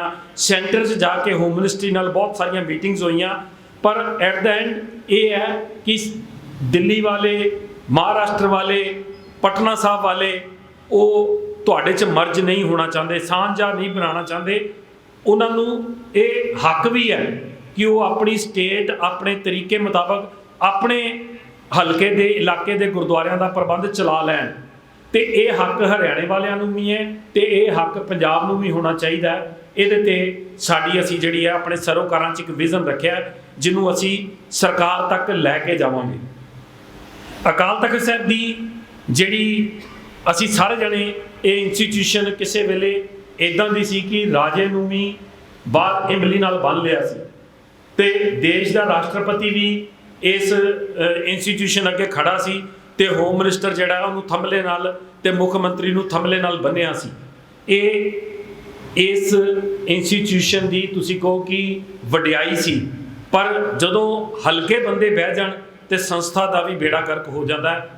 ਅੱਜ ਤੁਸੀਂ ਜਦੋਂ ਇੱਕ ਧਿਆਨ ਨਾਲ ਵੇਖੋਗੇ ਤੇ ਤੁਹਾਨੂੰ ਇਹ ਸਮਝ ਲੱਗੇਗੀ ਕਿ ਇਹ ਸੰਸਥਾ ਇੱਕ ਪਰਿਵਾਰ ਨੂੰ ਪਾਲਣ ਦੇ ਲਈ, ਇੱਕ ਪਰਿਵਾਰ ਦੀ ਭਾਵਨਾ ਦੀ ਤਰਜਮਾਨੀ ਨੂੰ ਤੁਹਾਡੇ ਅੱਗੇ ਰੱਖਦੀ ਹੈ ਤੇ ਉਹਨੂੰ ਵਡਿਆ ਕੇ, ਉਹਨੂੰ ਵੱਡਾ ਕਰਨ ਦੀ ਤੇ ਉਹਨੂੰ ਬਚਾਉਣ ਦੀ ਕੋਸ਼ਿਸ਼ ਕਰਦੀ ਰਹੀ ਹੈ। ਉਹਦੇ ਲਈ ਜਿਹੜੀ ਹੈ ਪੰਥ 'ਚ ਇਹ ਸੰਸਥਾ ਦੀ ਅੱਜ ਉਹ ਸਥਿਤੀ ਨਹੀਂ ਰਹਿ ਗਈ, ਜਦਕਿ ਇਹ ਸਥਿਤੀ ਇਹੋ ਜਿਹੀ ਹੋਣੀ ਚਾਹੀਦੀ ਹੈ ਕਿ ਸਾਨੂੰ ਕੌਮੀ ਤੌਰ ਤੇ ਕਿਸੇ ਦੂਜੇ ਧਰਮਾਂ 'ਚ, ਸਾਨੂੰ ਦੂਜੇ ਦੇਸ਼ਾਂ 'ਚ ਜੇ ਕੋਈ ਰਿਪਰੈਜ਼ੈਂਟ ਕਰੇ ਤੇ ਉਹ ਅਕਾਲ ਤਖਤ ਕਰੇ। ਬਾਕੀ ਤਾਂ ਪ੍ਰਬੰਧਕ ਕਮੇਟੀਆਂ ਨੇ, ਭਾਵੇਂ ਉਹ ਪਟਨਾ ਸਾਹਿਬ ਦੀ ਹੈ, ਭਾਵੇਂ ਉਹ ਸ਼੍ਰੋਮਣੀ ਕਮੇਟੀ ਹੋਵੇ, ਭਾਵੇਂ ਹਰਿਆਣਾ ਕਮੇਟੀ ਹੋਵੇ, ਭਾਵੇਂ ਦਿੱਲੀ ਕਮੇਟੀ ਹੋਵੇ, ਇਹ ਤਾਂ ਗੁਰਦੁਆਰਿਆਂ ਦੇ ਪ੍ਰਬੰਧ ਤੇ ਲੋਕਲ ਧਰਮ ਪ੍ਰਚਾਰ ਦਾ ਕੰਮ ਕਰਨ। ਪਰ ਜਿਹੜੀ ਕੌਮੀ ਭਾਵਨਾ ਦੀ ਤਰਜਮਾਨੀ ਕਰਨ ਦੀ ਗੱਲ ਜਿਹੜੀ ਹੈ ਉਹ ਜਿਹੜੀ ਹੈ ਤੁਹਾਡੀ ਵੱਡੀ ਸੰਸਥਾ ਅਕਾਲ ਤਖਤ ਨੂੰ ਕਰਨੀ ਚਾਹੀਦੀ ਸੀ। 172 ਦੇਸ਼, ਸ਼ਾਇਦ 199 ਨੇ, ਅਸੀਂ 172 ਲਿਖਿਆ, ਪਰ ਜੇ ਉਹਨਾਂ ਦੀ ਨੂੰ ਤੁਸੀਂ ਦੇਖੋ ਤੇ ਇਹ ਹੁਕਮਨਾਮਾ ਉੱਥੇ ਬੈਠੇ ਸਾਰੇ ਸਿੱਖਾਂ ਤੇ ਲਾਗੂ ਹੈ, ਪਰ ਉਹਨਾਂ ਦੀ ਜਥੇਦਾਰ ਨੂੰ ਦੀ ਅਪੁਆਇੰਟਮੈਂਟ 'ਚ ਜਾਂ ਅਕਾਲ ਤਖਤ ਦੇ ਪ੍ਰਬੰਧਨ 'ਚ ਉਹਨਾਂ ਦੀ ਕੋਈ ਭਾਗੀਦਾਰੀ ਨਹੀਂ ਹੈ। ਅਸੀਂ ਕੋਈ ਇੱਦਾਂ ਦਾ ਮਾਡਲ ਹੀ ਨਹੀਂ ਸਿਰਜਿਆ। ਇੱਕ ਮਾਡਲ 95 'ਚ ਜਦੋਂ ਵਿਸ਼ਵ ਸਿੱਖ ਸੰਮੇਲਨ ਹੋਇਆ, ਉੱਥੋਂ ਨਿਕਲ ਕੇ ਵਿਸ਼ਵ ਸਿੱਖ ਕੌਂਸਲ ਦਾ ਸਿੰਘ ਸਾਹਿਬ, ਪ੍ਰੋਫੈਸਰ ਮਨਜੀਤ ਸਿੰਘ ਸਾਹਿਬ, ਗਿਆਨੀ ਕੇਵਲ ਸਿੰਘ ਦੀ ਅਗਵਾਈ 'ਚ ਨਿਕਲ ਕੇ ਆਇਆ ਸੀ, ਪਰ ਉਹ ਸਮੇਂ ਦੀਆਂ ਹਾਲਾਤਾਂ ਦੀ ਗਰਦਸ਼ ਦੇ ਵਿੱਚ ਜਿਹੜਾ ਉਹ ਗਵਾਚ ਗਿਆ, ਕਿਉਂਕਿ ਜਿਹੜੇ ਅਗਲੇ ਜਥੇਦਾਰ ਨੇ ਚਾਰਜ ਲਿਆ ਉਹ ਦਿਨ ਵੀ ਮੈਂ ਅੱਜ ਇੱਥੇ ਨਹੀਂ ਕਹਿ ਪਾਵਾਂਗਾ। ਮੈਂ ਉਹਨਾਂ ਮੀਟਿੰਗਾਂ 'ਚ ਵੀ ਮੌਜੂਦ ਸੀ, ਪਰ ਉਹ ਰਵੱਈਏ ਨੇ ਕੌਮ ਦੀ ਹਾਸੋਹੀਣੀ ਸਥਿਤੀ ਬਣਾਤੀ। ਕਜਾ ਉਸ ਉਪਰਾਲੇ ਨੂੰ ਜਿਨ੍ਹਾਂ ਨੂੰ ਅਸੀਂ ਅੱਜ ਸਭ ਨਾਲੋਂ ਵਧੀਆ ਜਿਹੜੀ ਕਮਿਊਨਿਟੀ ਪ੍ਰਬੰਧਨ ਕਹਿੰਦੇ ਆ ਜਿਊਜ਼ ਦਾ, ਉਹਨਾਂ ਨੇ ਵੀ ਇਹ ਗੱਲ ਨੂੰ ਸਮਝ ਲਿਆ ਸੀ ਕਿ ਜੇ ਸਿੱਖ ਇੱਦਾਂ ਦਾ ਪ੍ਰਬੰਧ ਲੈ ਕੇ ਸੰਸਾਰ 'ਚ ਖੜੇ ਹੋਣਗੇ ਤੇ ਅਸੀਂ ਇਹਨਾਂ ਦੇ ਨਾਲ ਖੜੇ ਹੋਵਾਂਗੇ। ਇਹ ਗੱਲ ਨੂੰ ਤੁਸੀਂ ਸਮਝੋ ਕਿ ਅਸੀਂ ਉਹ ਕਿੱਡਾ ਜ਼ਬਰਦਸਤ ਜਿਹੜਾ ਉਹ ਸਿਸਟਮ ਉਦੋਂ ਘੜਿਆ ਗਿਆ ਸੀਗਾ। ਤੁਸੀਂ ਜਦੋਂ ਮਰਜ਼ੀ ਉਹਨੂੰ ਗੂਗਲ ਕਰਕੇ ਜਾਂ ਸਮਝ ਸਕਦੇ ਹੋ ਵਰਲਡ ਸਿੱਖ ਕੌਂਸਲ ਕੀ ਚੀਜ਼ ਬਣਨ ਜਾ ਰਹੀ ਸੀ। ਅਸੀਂ ਅੱਜ ਇਹ ਸੋਚਦੇ ਹਾਂ ਕਿ ਅਕਾਲ ਤਖਤ ਦਾ ਆਪਣਾ ਪ੍ਰਬੰਧ ਹੋਵੇ। ਅਕਾਲ ਤਖਤ ਜਦੋਂ 1925 ਦਾ ਵੀ ਐਕਟ ਬਣਿਆ, ਹੁਣ ਕਈ ਵਾਰੀ ਅਸੀਂ ਕਹਿ ਦਿੰਦੇ ਹਾਂ ਕਿ ਜੀ ਐਕਟ ਦੇ ਵਿੱਚ ਤਾਂ ਜਥੇਦਾਰ ਦੀ ਪੋਸਟ ਨਹੀਂ ਸੀ। ਮੈਂ ਸਮਝਦਾ ਕਿ ਉਦੋਂ ਦੇ ਸ਼ਾਇਦ ਅੰਗਰੇਜ਼ ਵੀ ਸਿਆਣੇ ਸੀ, ਉਹਨਾਂ ਨੂੰ ਇਹ ਗੱਲ ਦੀ ਸਮਝ ਹੋਏਗੀ ਕਿ ਜਥੇਦਾਰ ਨੂੰ ਕਿਸੇ ਕਾਨੂੰਨ ਦੇ ਦਾਇਰੇ 'ਚ ਨਹੀਂ ਬੰਨ੍ਹਿਆ ਜਾ ਸਕਦਾ, ਇਸ ਕਰਕੇ ਉਹਨਾਂ ਨੇ ਇਹ ਪੋਸਟ ਨਹੀਂ ਪਾਈ ਹੋਏਗੀ। ਭਾਵੇਂ ਸ਼੍ਰੋਮਣੀ ਕਮੇਟੀ ਨੇ ਬਾਅਦ 'ਚੋਂ ਪ੍ਰਬੰਧ ਸਕੀਮ 'ਚ ਜਥੇਦਾਰ ਦੀ ਪੋਸਟ ਘੜ ਕੇ ਤੇ ਉਹਦੀ ਨਿਯੁਕਤੀ ਤੇ ਉਹ ਜਿਹੜੀ ਆ ਆਪਣੇ ਹੱਥ 'ਚ ਐਗਜ਼ੈਕਟਿਵ 'ਚ ਕਰ ਲਈ। ਇਹ ਗੱਲ ਪੰਥ ਕੋਲ ਰਹਿਣੀ ਚਾਹੀਦੀ ਸੀ, ਜਿਹੜੀ ਨਹੀਂ ਰਹੀ। ਇਹਦੇ ਤੇ ਚਿੰਤਾ ਸਾਨੂੰ ਸਾਰਿਆਂ ਨੂੰ ਪ੍ਰਗਟ ਕਰਨੀ ਚਾਹੀਦੀ ਹੈ। ਅਸੀਂ ਇੱਦਾਂ ਦਾ ਇੱਕ ਉਪਰਾਲਾ ਪਿਛਲੇ ਸਮੇਂ 'ਚ ਜਿਹੜਾ ਹੈ ਉਹ ਕੀਤਾ। ਲੰਮੇ ਸਮੇਂ ਜਦੋਂ ਸਰਬੱਤ ਖਾਲਸੇ ਦੀ ਗੱਲ ਆਈ ਸੀ ਕਿ ਅਕਾਲ ਤਖਤ ਦੀ ਵਿਉਂਤ ਤੇ ਪ੍ਰਬੰਧ ਜਿਹੜਾ ਹੈ ਉਹ ਕਿੱਦਾਂ ਸੰਗਤੀ ਹੋਵੇ, ਇਹ ਸਾਡੀ ਇੱਕ ਸਰੋਕਾਰਾਂ 'ਚ ਵਿਜ਼ਨ ਹੈ ਕਿ ਜੇ ਸ਼੍ਰੋਮਣੀ ਗੁਰਦੁਆਰਾ ਪ੍ਰਬੰਧਕ ਕਮੇਟੀ ਦੀ ਸੇਵਾ ਤੁਹਾਡੇ ਲੋਕਾਂ ਨੂੰ ਮਿਲਦੀ ਹੈ ਤੇ ਇਹ ਪ੍ਰਬੰਧਨ ਇੱਦਾਂ ਦਾ ਅਸੀਂ ਕਰਕੇ ਵਿਖਾਵਾਂਗੇ। ਉਹਦੇ ਤੇ ਡਾਕੂਮੈਂਟਸ ਜਿਹੜੇ ਨੇ ਉਹ ਬਿਲਕੁਲ ਤਿਆਰ ਨੇ। ਤੁਹਾਡੇ 'ਚੋਂ ਕੋਈ ਪੜ੍ਹਨਾ ਚਾਹਵੇ, ਉਹਨੂੰ ਸਮਝਣਾ ਚਾਹਵੇ, ਉਹਦੇ ਤੇ ਕੋਈ ਸੁਝਾਅ ਦੇਣਾ ਚਾਹੁੰਦਾ ਹੋਵੇ ਤੇ ਸਰਦਾਰ ਹਰਸਿਮਰਨ ਸਿੰਘ ਜੀ ਅਨੰਦਪੁਰ ਸਾਹਿਬ ਤੇ ਸਰਦਾਰ ਕਰਮਜੀਤ ਸਿੰਘ ਜੀ ਦੀ ਅਗਵਾਈ 'ਚ ਅਸੀਂ ਉਹ ਡਾਕੂਮੈਂਟ ਜਿਹੜਾ ਡਰਾਫਟ ਕੀਤਾ ਸੀ ਅੱਜ ਤੋਂ ਤਕਰੀਬਨ 4-5 ਸਾਲ ਪਹਿਲਾਂ। ਉਹ ਅਵੇਲੇਬਲ ਹੈ, ਤੁਸੀਂ ਜਦੋਂ ਮਰਜ਼ੀ ਉਹਦੇ ਤੇ ਉਹਨੂੰ ਪੜ੍ਹ ਸਕਦੇ ਹੋ। ਸਿੱਖ ਵਿਦਿਅਕ ਪ੍ਰਬੰਧਕੀ ਬੋਰਡ। ਅੱਛਾ, ਹੈਰਾਨੀ ਹੈ, ਮੈਂ ਨਾ ਪਿਛਲੇ ਦਿਨਾਂ 'ਚ ਇਹ ਗੱਲ ਨੂੰ ਪੜ੍ਹਨਾ ਸ਼ੁਰੂ ਕੀਤਾ ਜਦੋਂ, ਕਿ ਸਾਨੂੰ ਕਿਵੇਂ ਦਾ ਪ੍ਰਬੰਧ ਚਾਹੀਦਾ ਹੈ, ਕਿਉਂ ਚਾਹੀਦਾ ਹੈ, ਇਹ ਤਾਂ ਤੁਸੀਂ ਸਮਝਦੇ ਹੀ ਹੋਵੋਗੇ। ਕਿ ਜੇ ਮੈਂ ਮੋਟੇ ਰੂਪ 'ਚ ਕਹਾਂ ਤੇ 2000 ਤੋਂ ਵੱਧ ਸਕੂਲ ਸਿੱਖਾਂ ਦਾ ਪੰਜਾਬ 'ਚ ਜਿਹੜਾ ਵੱਖ-ਵੱਖ ਕੰਮ ਕਰ ਰਿਹਾ ਹੈ, ਮੁਬਾਰਕ ਹੈ। ਉਹ ਆਪਣੀ ਜਗ੍ਹਾ ਤੇ ਆਪਣੀ ਸਮਝ ਮੁਤਾਬਕ, ਆਪਣੀ ਵਿਉਂਤ ਮੁਤਾਬਕ ਕੰਮ ਕਰ ਰਹੇ ਹੋਣਗੇ, ਮੈਂ ਕਿਸੇ ਨੂੰ ਨਿੰਦਦਾ ਨਹੀਂ ਹਾਂ। ਪਰ ਜਦੋਂ ਤੁਸੀਂ ਕਲੈਕਟਿਵ ਐਫਰਟ ਜਿਹੜਾ ਉਹ ਮਿਸਿੰਗ ਹੈ ਉਹਦੇ 'ਚੋਂ। ਕਿਉਂ ਮਿਸਿੰਗ ਹੈ? ਕਿਉਂਕਿ ਅਸੀਂ ਇਸ ਗੱਲ ਬਾਰੇ ਕਦੇ ਸੋਚਿਆ ਨਹੀਂ। ਅੱਜ ਜੇ ਤੁਸੀਂ ICSE ਤੇ CBSE ਨੂੰ ਸਟੱਡੀ ਕਰਦੇ ਹੋ, ਪੰਜਾਬ ਬੋਰਡ ਤੁਸੀਂ ਸਾਰੇ ਜਾਣਦੇ ਹੋ, ਮੈਂ ਬਹੁਤਾ ਬੋਲਾਂਗਾ ਨਹੀਂ, ਕਿਉਂਕਿ ਪਿੱਛੇ ਜੇ ਕਿਤਾਬਾਂ ਦਾ ਜੋ ਹਾਲ ਸੀ ਤੁਸੀਂ ਸਾਰਿਆਂ ਨੇ ਸਮਝਿਆ, ਪੜ੍ਹਿਆ ਤੇ ਜਾਣਿਆ ਹੋਵੇਗਾ। ਪਰ ਅੱਜ CBSE ਇਸ ਢੰਗ ਦੇ ਨਾਲ ਸਕੂਲਾਂ ਨੂੰ ਆਪਣੇ ਗਲਬੇ 'ਚ ਲੈ ਰਿਹਾ ਹੈ ਕਿ ਹਰ ਸਬਜੈਕਟ ਦੇ ਨਾਲ ਉਹ ਯੋਗਾ ਕੰਪਲਸਰੀ ਕਰ ਰਿਹਾ। ਤੁਸੀਂ ਮੈਡੀਕਲ ਵੀ ਪੜ੍ਹਨਾ ਤੇ +1 +2 ਤੇ ਤੁਹਾਨੂੰ ਯੋਗਾ ਨਾਲ ਸਬਜੈਕਟ ਰੱਖਣਾ ਪਏਗਾ। ਕੰਬੀਨੇਸ਼ਨ ਚੇਂਜ ਕਰ ਦਿੱਤੇ, ਤੁਹਾਡੇ ਤੇ ਸਟ੍ਰੈਸ ਬਿਲਡ ਕੀਤਾ ਜਾ ਰਿਹਾ। ਉਹ ਇੱਦਾਂ ਦੇ ਦਿਨ ਹੁਣ ਪੰਜਾਬ ਸਰਕਾਰ ਨੇ ਪਿੱਛੇ ਜੇ ਕਰ ਦਿੱਤਾ ਕਿ ਉਹ 'ਚ ਸਿੱਖ ਸਕੂਲ ਵੀ ਆਣੇ ਨੇ ਕਿ ਜੀ ਗਜ਼ਟਡ ਹੋਲੀਡੇ ਸਾਰੀਆਂ ਕਰਾਂਗੇ। ਹੁਣ ਵੇਖਿਆ ਜਾਏ ਕਿ ਤੁਸੀਂ ਮਹਾਤਮਾ ਗਾਂਧੀ ਦੀ ਛੁੱਟੀ ਵੀ ਕਰਾਓਗੇ ਤੇ ਕ੍ਰਿਸਮਸ ਦੀ ਛੁੱਟੀ ਵੀ ਕਰਾਓਗੇ। ਸਕੂਲ ਗੁਰੂ ਨਾਨਕ ਸਾਹਿਬ ਦੇ ਨਾਂ ਤੇ ਹੈ, ਸਕੂਲ ਗੁਰੂ ਗੋਬਿੰਦ ਸਿੰਘ ਜੀ ਦੇ ਨਾਂ ਤੇ ਹੈ, ਸਕੂਲ ਗੁਰੂ ਹਰਕ੍ਰਿਸ਼ਨ ਸਾਹਿਬ ਪਾਤਸ਼ਾਹ ਦੇ ਨਾਂ ਤੇ ਹੈ। ਗੁਰਪੁਰਬਾਂ ਨੂੰ ਅਸੀਂ ਮਨਾਉਣ ਲਈ ਸਾਡੇ ਕੋਲ ਸਕੂਲ 'ਚ ਸਮਾਂ ਨਹੀਂ ਹੈ, ਪਰ ਸਾਨੂੰ ਇਹ ਮਜਬੂਰਨ ਛੁੱਟੀਆਂ। ਇੱਕ ਛੋਟਾ ਜਿਹਾ ਪੱਖ ਹੈ, NEP ਨੈਸ਼ਨਲ ਐਜੂਕੇਸ਼ਨ ਪਾਲਿਸੀ ਨਵੀਂ ਆ ਗਈ। ਇੱਕੋ ਕੰਮ ਚੰਗਾ ਕਿ 5ਵੀਂ ਤੱਕ ਮਾਤ ਭਾਸ਼ਾ 'ਚ ਪੜ੍ਹਾਉਣਾ, ਪਰ ਉਸ ਤੋਂ ਇਲਾਵਾ ਸਾਰਾ ਪ੍ਰਬੰਧ, ਵੈਸੇ ਤਾਂ ਐਜੂਕੇਸ਼ਨ ਸਟੇਟ ਦਾ ਜਿਹੜਾ ਹੈ ਉਹ ਸਬਜੈਕਟ ਹੁੰਦਾ ਸੀ, ਪਰ ਜਦੋਂ ਐਮਰਜੈਂਸੀ 'ਚ ਇੰਦਰਾ ਗਾਂਧੀ ਨੇ ਇਹਨੂੰ ਸਟੇਟ 'ਚੋਂ ਕੱਢ ਕੇ ਤੇ ਕਨਕਰੰਟ ਲਿਸਟ 'ਚ ਪਾ ਲਿਆ। ਹੁਣ ਕਨਕਰੰਟ ਲਿਸਟ 'ਚ ਇਹ ਹੁੰਦਾ ਕਿ ਉਹਦੇ 'ਚ ਸੈਂਟਰ ਵੀ ਤੇ ਸਟੇਟ ਵੀ ਦੋਵੇਂ ਜਾਣੇ ਦਖਲਅੰਦਾਜ਼ੀ ਕਰ ਸਕਦੇ ਆ। ਪਰ ਇਹ ਇੱਕ ਲੇ ਡਾਊਨ ਰੂਲ ਹੈ ਕਿ ਜਦੋਂ ਸੈਂਟਰ ਦੀ ਕਿਸੇ ਪਾਲਿਸੀ ਨੂੰ ਸਟੇਟ ਦੀ ਪਾਲਿਸੀ ਕੱਟ ਨਹੀਂ ਸਕਦੀ ਜਾਂ ਉਹਦੇ ਤੇ ਐਕਟ ਕ੍ਰੀਏਟ ਕੀਤਾ ਜਾਵੇ। ਪਰ ਜਦੋਂ ਕਨਸਟੀਟਿਊਸ਼ਨ 'ਚ ਪ੍ਰੋਵੀਜ਼ਨ ਹੈ ਕਿ ਇਹ ਕਨਕਰੰਟ ਲਿਸਟ 'ਚ ਹੈ ਤੇ ਫਿਰ ਉਹਨੂੰ ਉਹ ਐਕਟ ਵੀ ਉਹਨੂੰ ਕੱਟ ਨਹੀਂ ਪਾਉਂਦਾ, ਜਿਵੇਂ ਅਸੀਂ ਕਨਸਟੀਟਿਊਸ਼ਨ ਦੀਆਂ ਪ੍ਰੋਵੀਜ਼ਨਸ ਨੂੰ ਕੱਟ ਨਹੀਂ ਪਾਉਂਦੇ ਕਿਸੇ ਕਾਨੂੰਨ ਦੇ ਨਾਲ। ਹੁਣ ਉਹਦੇ ਤਹਿਤ ਜਦੋਂ ਕਿਤਾਬਾਂ ਵੀ, ਕਿਉਂਕਿ ਪੰਜਾਬ 'ਚ ਵੀ ਜਿਹੜੇ ਪਬਲਿਸ਼ਰ ਨੇ, ਮੈਂ ਤਾਂ ਇਹਦੇ ਤੇ ਬਹੁਤ ਸਾਰਾ ਫਰੋਲਿਆ, ਆਪਾਂ ਵੱਖਰੇ ਵੀ ਜਿਹੜੇ ਵੀ ਤੁਹਾਡੇ 'ਚੋਂ ਚਾਹਣ ਮੇਰੇ ਨਾਲ ਡਿਸਕਸ਼ਨ ਇਸ ਵਿਸ਼ੇ ਤੇ ਕਰ ਲਿਓ ਕਿ ਸਾਡੇ ਕੋਲ ਨਾ ਤਾਂ ਆਪਣੇ ਪਬਲਿਸ਼ਰ ਨੇ, ਨਾ ਅਸੀਂ ਥਾਪੜਾ ਦੇ ਕੇ ਆਪਣੇ ਪਬਲਿਸ਼ਰ ਪੈਦਾ ਕੀਤੇ। ਹੁਣ ਜਿਹੜੀ NEP ਥੱਲੇ ਜਦੋਂ ਸਟੇਟ ਬੋਰਡ ਤੇ ਦੂਜੇ ਬੋਰਡ ਜਿਹੜੇ ਸਿਰਫ ਫੰਕਸ਼ਨਰੀਜ਼ ਰਹਿ ਜਾਣੇ ਆ, ਪਰ ਸਿਲੇਬਸ ਡਿਜ਼ਾਈਨ ਉੱਤੋਂ ਹੋ ਕੇ ਆਉਣਾ ਤੇ ਕਿਤਾਬਾਂ ਵੀ ਤੁਸੀਂ ਸੋਚੋ ਕਿ ਉਸੇ ਹੀ ਲੈਵਲ ਤੋਂ ਸੈਂਟਰਲ ਲੈਵਲ ਦੀਆਂ ਜਿਹੜੀਆਂ ਪਬਲੀਕੇਸ਼ਨ ਹਾਊਸਿਸ ਨੇ ਉਹਨਾਂ ਨੇ ਡਰਾਫਟ ਕਰਨੀਆਂ।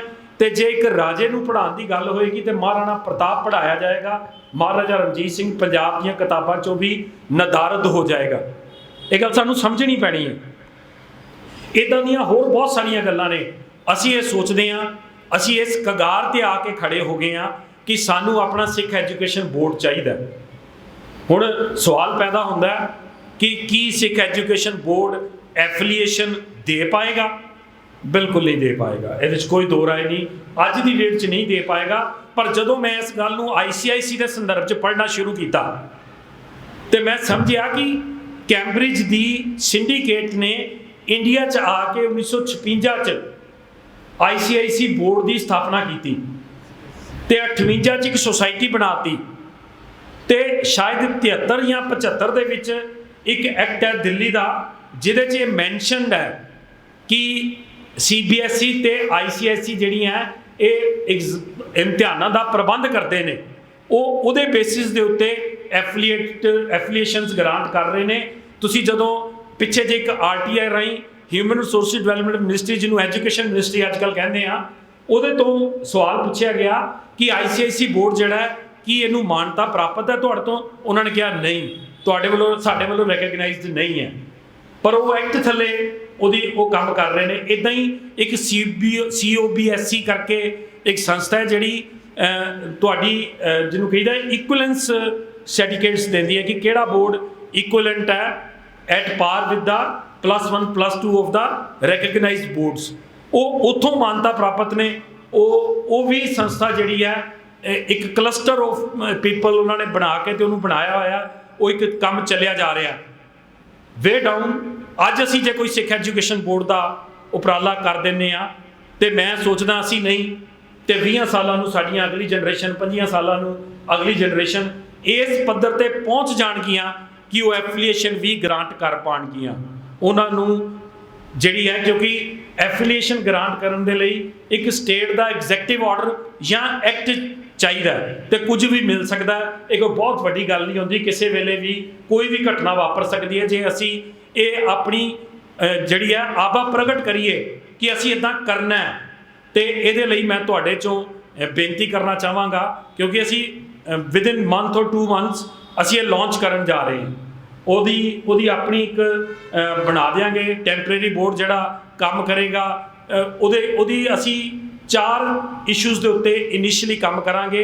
Quality enhancement of the school, ਉਹਦੇ 'ਚ ਉਹਨਾਂ ਨੂੰ ਜਿੱਦਾਂ ਦੀ ਜਿਹੜੀ ਲੋੜਾਂ ਨੇ, ਕਿੱਦਾਂ ਦੀ ਦਿੱਖ ਰੱਖੋ, ਬ੍ਰਾਂਡ ਬਿਲਡਿੰਗ ਆਪਣੇ ਸਿੱਖ ਸਕੂਲਾਂ ਨੂੰ ਹੈ ਨਾ, ਉਹਨਾਂ ਨੂੰ ਅਸੀਂ ਜਿਹੜੀ ਉਹਦੇ 'ਤੇ ਐਕਸਪਰਟਾਈਜ਼ ਪ੍ਰੋਵਾਈਡ ਕਰਾਂਗੇ, ਕੰਸਲਟੈਂਸੀ ਪ੍ਰੋਵਾਈਡ ਕਰਾਂਗੇ। ਸੈਕਿੰਡ, ਅਸੀਂ ਟੀਚਰ ਟ੍ਰੇਨਿੰਗ ਪ੍ਰੋਗਰਾਮਸ ਰਨ ਕਰਾਂਗੇ, ਕਿਉਂਕਿ ਜਿਹੜੇ ਤੁਸੀਂ ਮਾਫ ਕਰਿਓ ਸਾਡੇ 'ਚੋਂ ਬਹੁਤ ਸਾਰੇ ਹੋ ਸਕਦਾ ਪ੍ਰਬੰਧਕ ਹੋਵੋ ਸਕੂਲਾਂ ਦੇ, ਪਰ ਜਿਹੜੇ ਸਕੂਲ ਸਾਡੇ ਖਾਲਸਾ ਸਕੂਲ 15-20 ਏਕੜ ਦੀਆਂ ਜ਼ਮੀਨਾਂ ਨੇ, ਪਰ ਉੱਥੇ ਸਾਡੀਆਂ ਜਿਹੜੇ ਪ੍ਰਬੰਧਕ ਨੇ, ਕਿਸੇ ਦੀ ਧੀ ਲੱਗੀ ਹੈ, ਭੈਣ ਲੱਗੀ ਹੈ, ਮਾਂ ਲੱਗੀ ਹੈ, ਉਹ ਤੁਸੀਂ ਕੱਢ ਨਹੀਂ ਸਕਦੇ ਕਿਉਂਕਿ ਰੈਕਗਨਾਈਜ਼ਡ ਪੋਜੀਸ਼ਨ 'ਤੇ ਨੇ। ਉਹ ਜਿਹੜੀਆਂ ਸਰਕਾਰ ਦੀਆਂ ਗ੍ਰਾਂਟ ਇਨ ਏਡ ਜਿਹੜੀਆਂ ਪੋਸਟਾਂ ਨੇ, ਪਰ ਉਹਨਾਂ ਨੂੰ ਤੁਸੀਂ ਟ੍ਰੇਨਡ ਕਰ ਸਕਦੇ ਹੋ। ਉਹਨਾਂ ਦੇ ਰਾਹੀਂ ਕੰਮ ਲੈਣ ਲਈ ਉਹਨਾਂ ਨੂੰ ਪੈਰਟਿੰਗ ਕਰਵਾਈ ਜਾ ਸਕਦੀ ਹੈ, ਤੋਤਾ ਰਟਨ ਕਰਵਾਈ ਜਾ ਸਕਦੀ ਹੈ ਕਿ ਹੁਣ ਸਾਨੂੰ ਇਹ ਲੋੜ ਹੈ ਤੇ ਤੁਸੀਂ ਇਹ ਬੋਲ ਕੇ ਸਾਡੇ ਬੱਚਿਆਂ ਨੂੰ ਦੱਸ ਦਿਓ, ਕਿਉਂਕਿ ਉੱਥੇ ਵੀ ਸਾਡਾ ਹੀ ਭਵਿੱਖ ਬੈਠਾ ਹੈ। ਤੇ ਦੂਜੇ ਜਿਹੜੇ ਸਕੂਲ ਨੇ ਉਹਨਾਂ ਦੀ ਵੀ ਮੰਨ ਲਓ ਮੈਂ ਇੱਕ ਵੱਡਾ ਸਕੂਲ ਹੈ ਕੋਈ ਸ਼ਿਵਾਲਿਕ ਪਬਲਿਕ ਸਕੂਲ ਮੋਹਾਲੀ ਤੇ ਇੱਕ ਪਿੰਡ 'ਚ ਸਾਡੇ ਵਰਗਾ ਸਕੂਲ ਹੈ, ਉਹਨਾਂ ਨੂੰ ਆਪਸ 'ਚ ਅਸੀਂ ਪੇਅਰਿੰਗ ਕਰ ਦਿੰਦੇ ਹਾਂ ਤੇ ਹੋ ਸਕਦਾ ਇਨਫੋਰਮੇਸ਼ਨ ਸ਼ੇਅਰਿੰਗ ਦੇ ਨਾਲ ਉਹ ਵੱਡਾ ਸਕੂਲ ਛੋਟੇ ਸਕੂਲ ਨੂੰ ਵੀ ਅਪਲਿਫਟ ਕਰ ਜੇ। ਉਹ ਸਟੂਡੈਂਟ ਐਕਸਚੇਂਜ ਪ੍ਰੋਗਰਾਮ। ਤੀਜਾ, ਅਸੀਂ ਇੱਦਾਂ ਦਾ ਪਲਾਨ ਕਰਾਂਗੇ ਕਿ ਜਿਹੜੀਆਂ ਗ੍ਰਾਂਟਸ ਨੇ, ਮੈਂ ਤੁਹਾਨੂੰ ਇੱਕ ਛੋਟੀ ਜੀ ਜਾਣਕਾਰੀ ਤੁਹਾਡੇ ਨਾਲ ਸਾਂਝੀ ਕਰਾਂਗੇ। ਨਿਸ਼ਕਾਮ ਵਾਲੇ ਗ੍ਰਾਂਟ ਦੇ ਰਹੇ ਨੇ, ਹਿਊਮਨ ਰਿਸੋਰਸ ਡਿਵੈਲਪਮੈਂਟ ਵਾਲੇ ਗ੍ਰਾਂਟ ਦੇ ਰਹੇ ਨੇ, ਹੋਰ ਬਹੁਤ ਸਾਰੀਆਂ ਗ੍ਰਾਂਟਾਂ ਨੇ, ਪਰ ਇੱਕ ਮੌਲਾਨਾ ਅਬਦੁਲ ਕਲਾਮ ਫੰਡ ਹੈ, ਇੱਕ 300 ਕਰੋੜ ਰੁਪਏ ਦਾ ਫੰਡ ਹੈ, 15 ਮਾਈਨੋਰਟੀਜ਼ ਲਈ ਫੰਡ ਹੈ, 15 ਮੈਂਬਰੀ ਟੀਮ ਉਹਨੂੰ ਚਲਾਉਂਦੀ ਹੈ, ਜਿਹਦੇ 'ਚ 14 ਮੁਸਲਮਾਨ ਨੇ, ਇੱਕ ਸਰਦਾਰ ਹੈ, ਪਰ ਸਿੱਖਾਂ ਨੇ 1.25 ਕਰੋੜ ਰੁਪਈਆ ਉਹਦੇ 'ਚ ਸਿਰਫ ਆਪਣਾ ਸਾਨੂੰ ਮਿਲਿਆ ਪਿਛਲੇ ਸਾਲ, ਜਿਹਦੇ 'ਚ ਮਾਈਨੋਰਟੀ ਐਜੂਕੇਸ਼ਨ ਨੂੰ ਮਤਲਬ ਸਿਰਫ ਸਕਾਲਰਸ਼ਿਪ ਹੀ ਨਹੀਂ ਹੈ, JRF ਤੱਕ, ਰਿਸਰਚ ਫੈਲੋ ਤੱਕ, ਪਰ ਉਹਦੇ ਨਾਲ ਨਾਲ ਉਹਨਾਂ ਦੀਆਂ ਬਿਲਡਿੰਗਸ, ਵਾਸ਼ਰੂਮਸ, ਇੱਦਾਂ ਦੀਆਂ ਹੋਰ ਚੀਜ਼ਾਂ ਲਈ ਗ੍ਰਾਂਟਾਂ ਨੇ। ਮੁਲਤਾਨੀ ਸਾਹਿਬ ਬੈਠੇ ਨੇ, ਇਹਨਾਂ ਨੇ ਜਿਹੜੀ ਮਾਈਨੋਰਟੀ ਸਕਾਲਰਸ਼ਿਪ ਦੇ ਉੱਤੇ ਕੰਮ ਕੀਤਾ। ਅੱਜ ਸ਼ਾਇਦ ਪਿਛਲੀ ਵਾਰੀ 300 ਕਰੋੜ ਰੁਪਈਆ 150 ਕਰੋੜ ਰੁਪਈਆ ਪੰਜਾਬ 'ਚ ਮਾਈਨੋਰਟੀ ਐਜੂਕੇਸ਼ਨ ਦਾ ਇਹ ਲੈ ਕੇ ਆਏ ਨੇ। ਕੁਦੋਸ ਟੂ ਹਿਮ ਕਿ ਇਹਨਾਂ ਨੇ ਸਿੰਗਲ ਹੈਂਡਡਲੀ ਆਪਣੀ ਟੀਮ ਦੇ ਨਾਲ ਕਨਫੈਡਰੇਸ਼ਨ ਆਫ ਸਿੱਖ ਆਰਗੇਨਾਈਜੇਸ਼ਨ ਜਿਹੜੀ ਹੈ, ਇਹਨਾਂ ਨੇ ਚੰਡੀਗੜ੍ਹ ਤੋਂ ਜਨਰਲ ਕਰਤਾਰ ਸਿੰਘ ਜੀ ਜਿਹੜੇ ਨੇ ਸਾਡੇ ਸਾਰਿਆਂ ਦੇ ਬੜੇ ਮਾਣਯੋਗ ਆਦਰਯੋਗ ਸ਼ਖਸੀਅਤ ਸੀਗੇ, ਚੜ੍ਹਾਈ ਕਰਕੇ ਮੁਲਤਾਨੀ ਜੀ ਉਹਨੂੰ ਅੱਗੇ ਦੇਖ ਰਹੇ ਨੇ ਤੇ ਬੜਾ ਵਧੀਆ। ਇੱਦਾਂ ਹੀ ਹੋਰ ਬਹੁਤ ਸਾਰੀਆਂ ਗ੍ਰਾਂਟਾਂ ਨੇ, ਨੈਸ਼ਨਲ ਤੇ ਇੰਟਰਨੈਸ਼ਨਲ। ਫੋਰਡ ਫਾਊਂਡੇਸ਼ਨ ਦੇ ਰਹੀ ਹੈ, ਹੋਰ ਇੱਦਾਂ ਦੀਆਂ ਸੰਸਥਾਵਾਂ ਗ੍ਰਾਂਟਸ ਦੇ ਰਹੀਆਂ ਜਿਹੜੀਆਂ ਸਾਡੇ ਸਕੂਲਾਂ ਤੱਕ। ਪਿੱਛੇ ਜੇ ਇੱਕ ਗ੍ਰਾਂਟ ਸ਼ੁਰੂ ਹੋਈ ਕਿ ਸਕੂਲਾਂ ਨੂੰ ਜਿਹੜੀ ਹੈ STEM labs, Atal tinkering labs, 12 lakh ਤੋਂ 20 ਲੱਖ ਰੁਪਇਆ 5 ਸਾਲ ਉਹਨੂੰ ਚਲਾਉਣ ਲਈ 2-2 ਲੱਖ ਰੁਪਇਆ ਮਿਲਦਾ ਰਿਹਾ। ਅਸੀਂ APKF ਸਕੂਲ 'ਚੋਂ ਗ੍ਰਾਂਟ ਲੈ ਕੇ ਆਂਦੀ, ਹੋਰ ਸਕੂਲਾਂ ਨੂੰ ਦਵਾਈ। ਇੱਦਾਂ ਦੀਆਂ ਚੀਜ਼ਾਂ ਅਸੀਂ ਸਿੱਖ ਐਜੂਕੇਸ਼ਨ ਬੋਰਡ ਰਾਹੀਂ ਹਰੇਕ ਸਕੂਲ ਤੱਕ ਪਹੁੰਚਾਉਣ ਲਈ ਕੰਮ ਕਰੀਏ। ਚੌਥਾ ਪੁਆਇੰਟ ਹੋਏਗਾ ਵੁੱਡ ਬੀ ਟੀਚਰਸ। ਹੁਣ ਸਾਡੀ ਪ੍ਰੋਬਲਮ ਕੀ ਹੈ, ਤੁਸੀਂ ਆਪਣੇ ਪਰਿਵਾਰਾਂ 'ਚ ਵੀ ਝਾਤੀ ਮਾਰਿਓ ਕਿ ਬਾਈ ਚੁਆਇਸ ਕੌਣ ਟੀਚਰ ਹੈ। By choice only 2% people are by choice teachers. ਬਾਕੀ ਐਕਸੀਡੈਂਟਲ ਟੀਚਰਸ ਨੇ ਜਿਹੜੇ ਨੂੰ ਸੱਸ ਨੇ ਕਹਿਤਾ ਕਿ ਤੂੰ ਘਰ ਵਿਹਲੀ ਬੈਠੀ ਹੈ, ਪੜ੍ਹਾ ਲੈ, ਬੀਐਡ ਕਰ ਲੈ, ਉਹ ਬੀਐਡ ਸੱਜਿਓ ਖੱਬਿਓ ਕੀਤੀ, ਕਿਸੇ ਸਕੂਲ 'ਚ ਲੱਗ ਗਈ, ਉਹਨਾਂ ਨੂੰ ਉਹ ਪੈਸ਼ਨ ਨਹੀਂ ਹੈ। ਹੁਣ ਉਹ ਜਿਹੜੇ ਟੀਚਰ ਨੇ ਉਹ ਬੇਰੋਜ਼ਗਾਰ ਅਧਿਆਪਕ ਰੋਜ਼ ਸੜਕਾਂ 'ਤੇ ਨੇ। ਸ਼ਬਦ ਦੇਖੋ, ਬੇਰੋਜ਼ਗਾਰ ਅਧਿਆਪਕ, ਕਿਉਂਕਿ ਬੀਐਡ ਕਰ ਲਈ ਕਿ ਉਹਨਾਂ ਨੂੰ ਲੱਗਦਾ ਕਿ ਹੁਣ ਸਾਡੀ ਇਹ ਰਾਈਟ ਹੈ ਕਿ ਅਸੀਂ ਪਹੁੰਚਣਾ, ਪਰ ਉਹ ਹਜ਼ਾਰਾਂ ਪੋਸਟਾਂ, ਲੱਖਾਂ ਪੋਸਟਾਂ ਪ੍ਰਾਈਵੇਟ ਸਕੂਲਾਂ 'ਚ ਇੱਦਾਂ ਦੀਆਂ ਪਈਆਂ ਨੇ ਜਿਹੜੀਆਂ ਜਿੱਥੇ ਅਧਿਆਪਕ ਲੱਭਦੇ ਨਹੀਂ ਹੈ, ਪਰ ਉਹ ਇੰਪਲੋਏਬਲ ਨਹੀਂ ਨੇ, ਕਿਉਂਕਿ ਉਹਨਾਂ ਦੀ ਐਕੂਮੈਨ ਜਿਹੜੀ ਹੈ ਉਹ ਉਸ ਲੈਵਲ ਦੀ ਨਹੀਂ ਹੈ ਕਿ ਪ੍ਰਾਈਵੇਟ ਸਕੂਲ ਉਹਨਾਂ ਨੂੰ ਹਾਇਰ ਕਰ ਸਕੇ। ਹੁਣ ਜਿਹੜੇ ਵੁੱਡ ਬੀ ਟੀਚਰਸ ਨੇ ਉਹਨਾਂ ਨੂੰ ਸਿੱਖ ਐਜੂਕੇਸ਼ਨ ਬੋਰਡ ਉਹਨਾਂ ਦੀ ਟ੍ਰੇਨਿੰਗ ਕਰੇ, ਤਿਆਰੀ ਕਰੇ। ਮੈਂ ਵੀਰ ਪਰਮਜੀਤ ਸਿੰਘ ਜੀ ਨਾਲ, ਯਾਦ ਹੋਏਗਾ, ਆਪਾਂ ਚੰਡੀਗੜ੍ਹ ਬੈਠੇ ਇਸ ਮੁੱਦੇ ਦੇ ਉੱਤੇ ਗੱਲ ਵੀ ਕੀਤੀ ਸੀ ਕਿ ਤੁਸੀਂ ਸੈਂਟਰ, ਤੁਹਾਡੇ ਕੋਲ ਜਗ੍ਹਾ ਚੰਡੀਗੜ੍ਹ ਕਿੱਦਾਂ ਦਾ ਬਣਾ ਦਿਓ ਕਿ ਜਿਹੜੇ ਵੁੱਡ ਬੀ ਟੀਚਰਸ ਨੇ ਉਹਨਾਂ ਨੂੰ 3 ਮਹੀਨੇ ਦੀ ਇੱਦਾਂ ਦੀ ਟ੍ਰੇਨਿੰਗ ਦੇ ਦਈਏ ਕਿ ਉਹ ਇੰਪਲੋਏਬਲ ਹੋ ਜਾਣ। ਤੇ ਸਾਡੀਆਂ ਆਪਣੀਆਂ ਸੰਸਥਾਵਾਂ 'ਚ ਜਿਹੜਾ ਵੈਕਿਊਮ ਹੈ ਉਹ ਅਸੀਂ ਸਿੱਖ ਬੱਚਿਆਂ ਰਾਹੀਂ ਭਰ ਲਈਏ। ਦੇਖੋ, ਪ੍ਰੋਬਲਮ ਆਪਣੇ ਆਪ 'ਚ ਇੱਕ ਸਮੱਸਿਆ ਹੈ। ਸਕੂਲ ਅਕਾਲ ਪੁਰਖ ਕੀ ਫੌਜ public school, Bhai Gurdas academy, ਫਲਾਣਾ ਗੁਰੂ ਨਾਨਕ ਸਕੂਲ, ਫਲਾਣਾ ਗੁਰੂ ਹਰਕ੍ਰਿਸ਼ਨ ਸਕੂਲ। ਮੈਨੂੰ ਸ਼ਾਇਦ ਤੁਸੀਂ TV ਰਾਹੀਂ ਜਿਹੜੇ ਕੋਈ ਸੁਣ ਲੈਣ ਤੇ ਮੁਤਸਵੀ ਵੀ ਕਹਿ ਦੇਣਾ ਜੀ, ਕੋਈ ਗੱਲ ਨਹੀਂ, ਪਰ ਉਹਨਾਂ 'ਚ ਮੋਸਟ ਆਫ ਦਾ EMPLOYEES, ਕਿਉਂਕਿ ਅਸੀਂ ਬੱਚਿਆਂ ਦੀ ਉਹਦੇ ਨਾਲ ਪਰਵਰਿਸ਼ ਨਾਲ ਕੰਪਰੋਮਾਈਜ਼ ਨਹੀਂ ਕਰਦੇ, ਤੇ ਉੱਥੇ ਹਿੰਦੂ ਟੀਚਰਸ ਨੇ, ਪਰ ਉਹਦੇ ਨਾਲ ਪੜ੍ਹਾਈ ਤਾਂ ਚੰਗੀ ਹੋ ਰਹੀ ਹੈ, ਪਰ ਅਸੀਂ ਬੱਚਿਆਂ ਨੂੰ ਜਿਹੜਾ ਕਲਚਰ ਦੇਣਾ ਸੀ ਉਸ ਕਲਚਰ 'ਚ ਵਿਗਾੜ ਆ ਰਿਹਾ। ਉਹ ਰੁਕ ਸਕਦਾ ਕਿ ਜੇ ਅਸੀਂ ਵੁੱਡ ਬੀ ਟੀਚਰਸ ਟ੍ਰੇਨਡ ਕਰਕੇ ਤੇ ਇਹ ਵੈਕਿਊਮ ਜਿਹੜਾ ਫਿਲ ਕਰਦੀ ਹੈ, ਤੇ ਫਿਰ ਸੜਕਾਂ ਤੋਂ ਵੀ ਸ਼ਾਇਦ ਥੋੜਾ ਭਾਰ ਅਸੀਂ ਘਟਾ ਕੇ ਤੇ ਉੱਥੇ ਤੱਕ ਪਹੁੰਚਾ ਸਕਦੇ ਹਾਂ। ਧਰਮ ਪਰਿਵਰਤਨ ਦਾ ਮਾਮਲਾ ਮੈਂ ਖੁਸ਼ਹਾਲ ਵੀਰ ਜੀ ਨੂੰ ਕਹਾਂਗਾ ਕਿ ਇਹ ਤੁਹਾਡੇ ਨਾਲ ਸਾਂਝਾ ਕਰ ਲੈਣਗੇ। ਮੈਂ ਇੱਕ ਗੱਲ ਜ਼ਰੂਰ ਇਹਦੇ ਵਿੱਚ ਕਹਿਣੀ ਹੈ, ਅਸੀਂ ਸਾਰੇ ਬਹੁਤ ਅਵੇਸਲੇ ਆ, ਸਾਡੇ ਸੱਜੇ ਖੱਬੇ ਜਿਹੜੀ ਹੈ ਨੌਕਿੰਗ ਹੋ ਚੁੱਕੀ ਹੈ, ਬੂਹਾ ਖੜਕਾਇਆ ਜਾ ਚੁੱਕਾ ਹੈ ਕਿ ਤੁਸੀਂ ਈਸਾਈ ਬਣਨਾ।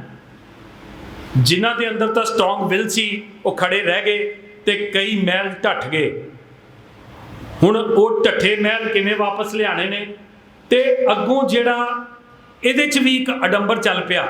ਜਦੋਂ ਤੁਸੀਂ ਪਿੱਛੇ ਜੇ ਸ਼੍ਰੋਮਣੀ ਕਮੇਟੀ ਨੇ ਮੀਟਿੰਗ ਕੀਤੀ ਮਾਈਨੋਰਟੀ ਕਮਿਸ਼ਨ ਰਾਹੀਂ ਕ੍ਰਿਸਚਨ ਕਮਿਊਨਿਟੀ ਦੇ ਨਾਲ, ਤੇ ਮੈਂ ਉਸ ਮੀਟਿੰਗ ਦੇ ਜਦੋਂ ਵੇਰਵੇ ਲਿੱਤੇ ਤੇ ਮੈਨੂੰ ਦੱਸਿਆ ਗਿਆ ਕਿ ਜੀ ਉਹ ਕਹਿੰਦੇ ਕਿ ਅਸੀਂ ਇਹ ਜਿਹੜੇ ਸੋ ਕਾਲਡ ਸਿਰ ਤੇ ਹੱਥ ਰੱਖ ਕੇ ਅੱਖਾਂ ਠੀਕ ਕਰਤੀਆਂ, ਗੁਰਦੇ ਠੀਕ ਕਰਤੇ, ਪੱਥਰੀ ਕੱਢਤੀ, ਅਸੀਂ ਵੀ ਇਹਨਾਂ ਨੂੰ ਮਾਨਤਾ ਨਹੀਂ ਦਿੰਦੇ, ਜਿਵੇਂ ਆਪਾਂ ਵੀ ਬੋਤਾਤ ਡੇਰੇਦਾਰਾਂ ਨੂੰ ਮਾਨਤਾ ਨਹੀਂ ਦਿੰਦੇ, ਪਰ ਦੇ ਐਗਜ਼ਿਸਟ, ਤੇ ਉਹ ਹੈਗੇ ਵੀ ਨੇ ਤੇ ਸਿੱਖੀ 'ਚ ਵੀ ਨੇ। ਉੱਦਾਂ ਹੀ ਉਹ ਵੀ ਉਹਨਾਂ ਨੂੰ ਮਾਨਤਾ ਨਹੀਂ ਦਿੰਦੇ, ਪਰ ਉਹ ਹੈਗੇ ਨੇ, ਤੇ ਕ੍ਰਿਸਚੈਨਿਟੀ 'ਚ ਨੇ, ਉਹ ਵੀ ਖੁਸ਼ ਨੇ ਕਿ ਇਹਨਾਂ ਰਾਹੀਂ ਸਹੀ, ਲੇਕਿਨ ਕਨਵਰਸ਼ਨ ਤਾਂ ਹੋ ਹੀ ਰਹੀ ਹੈ ਨਾ।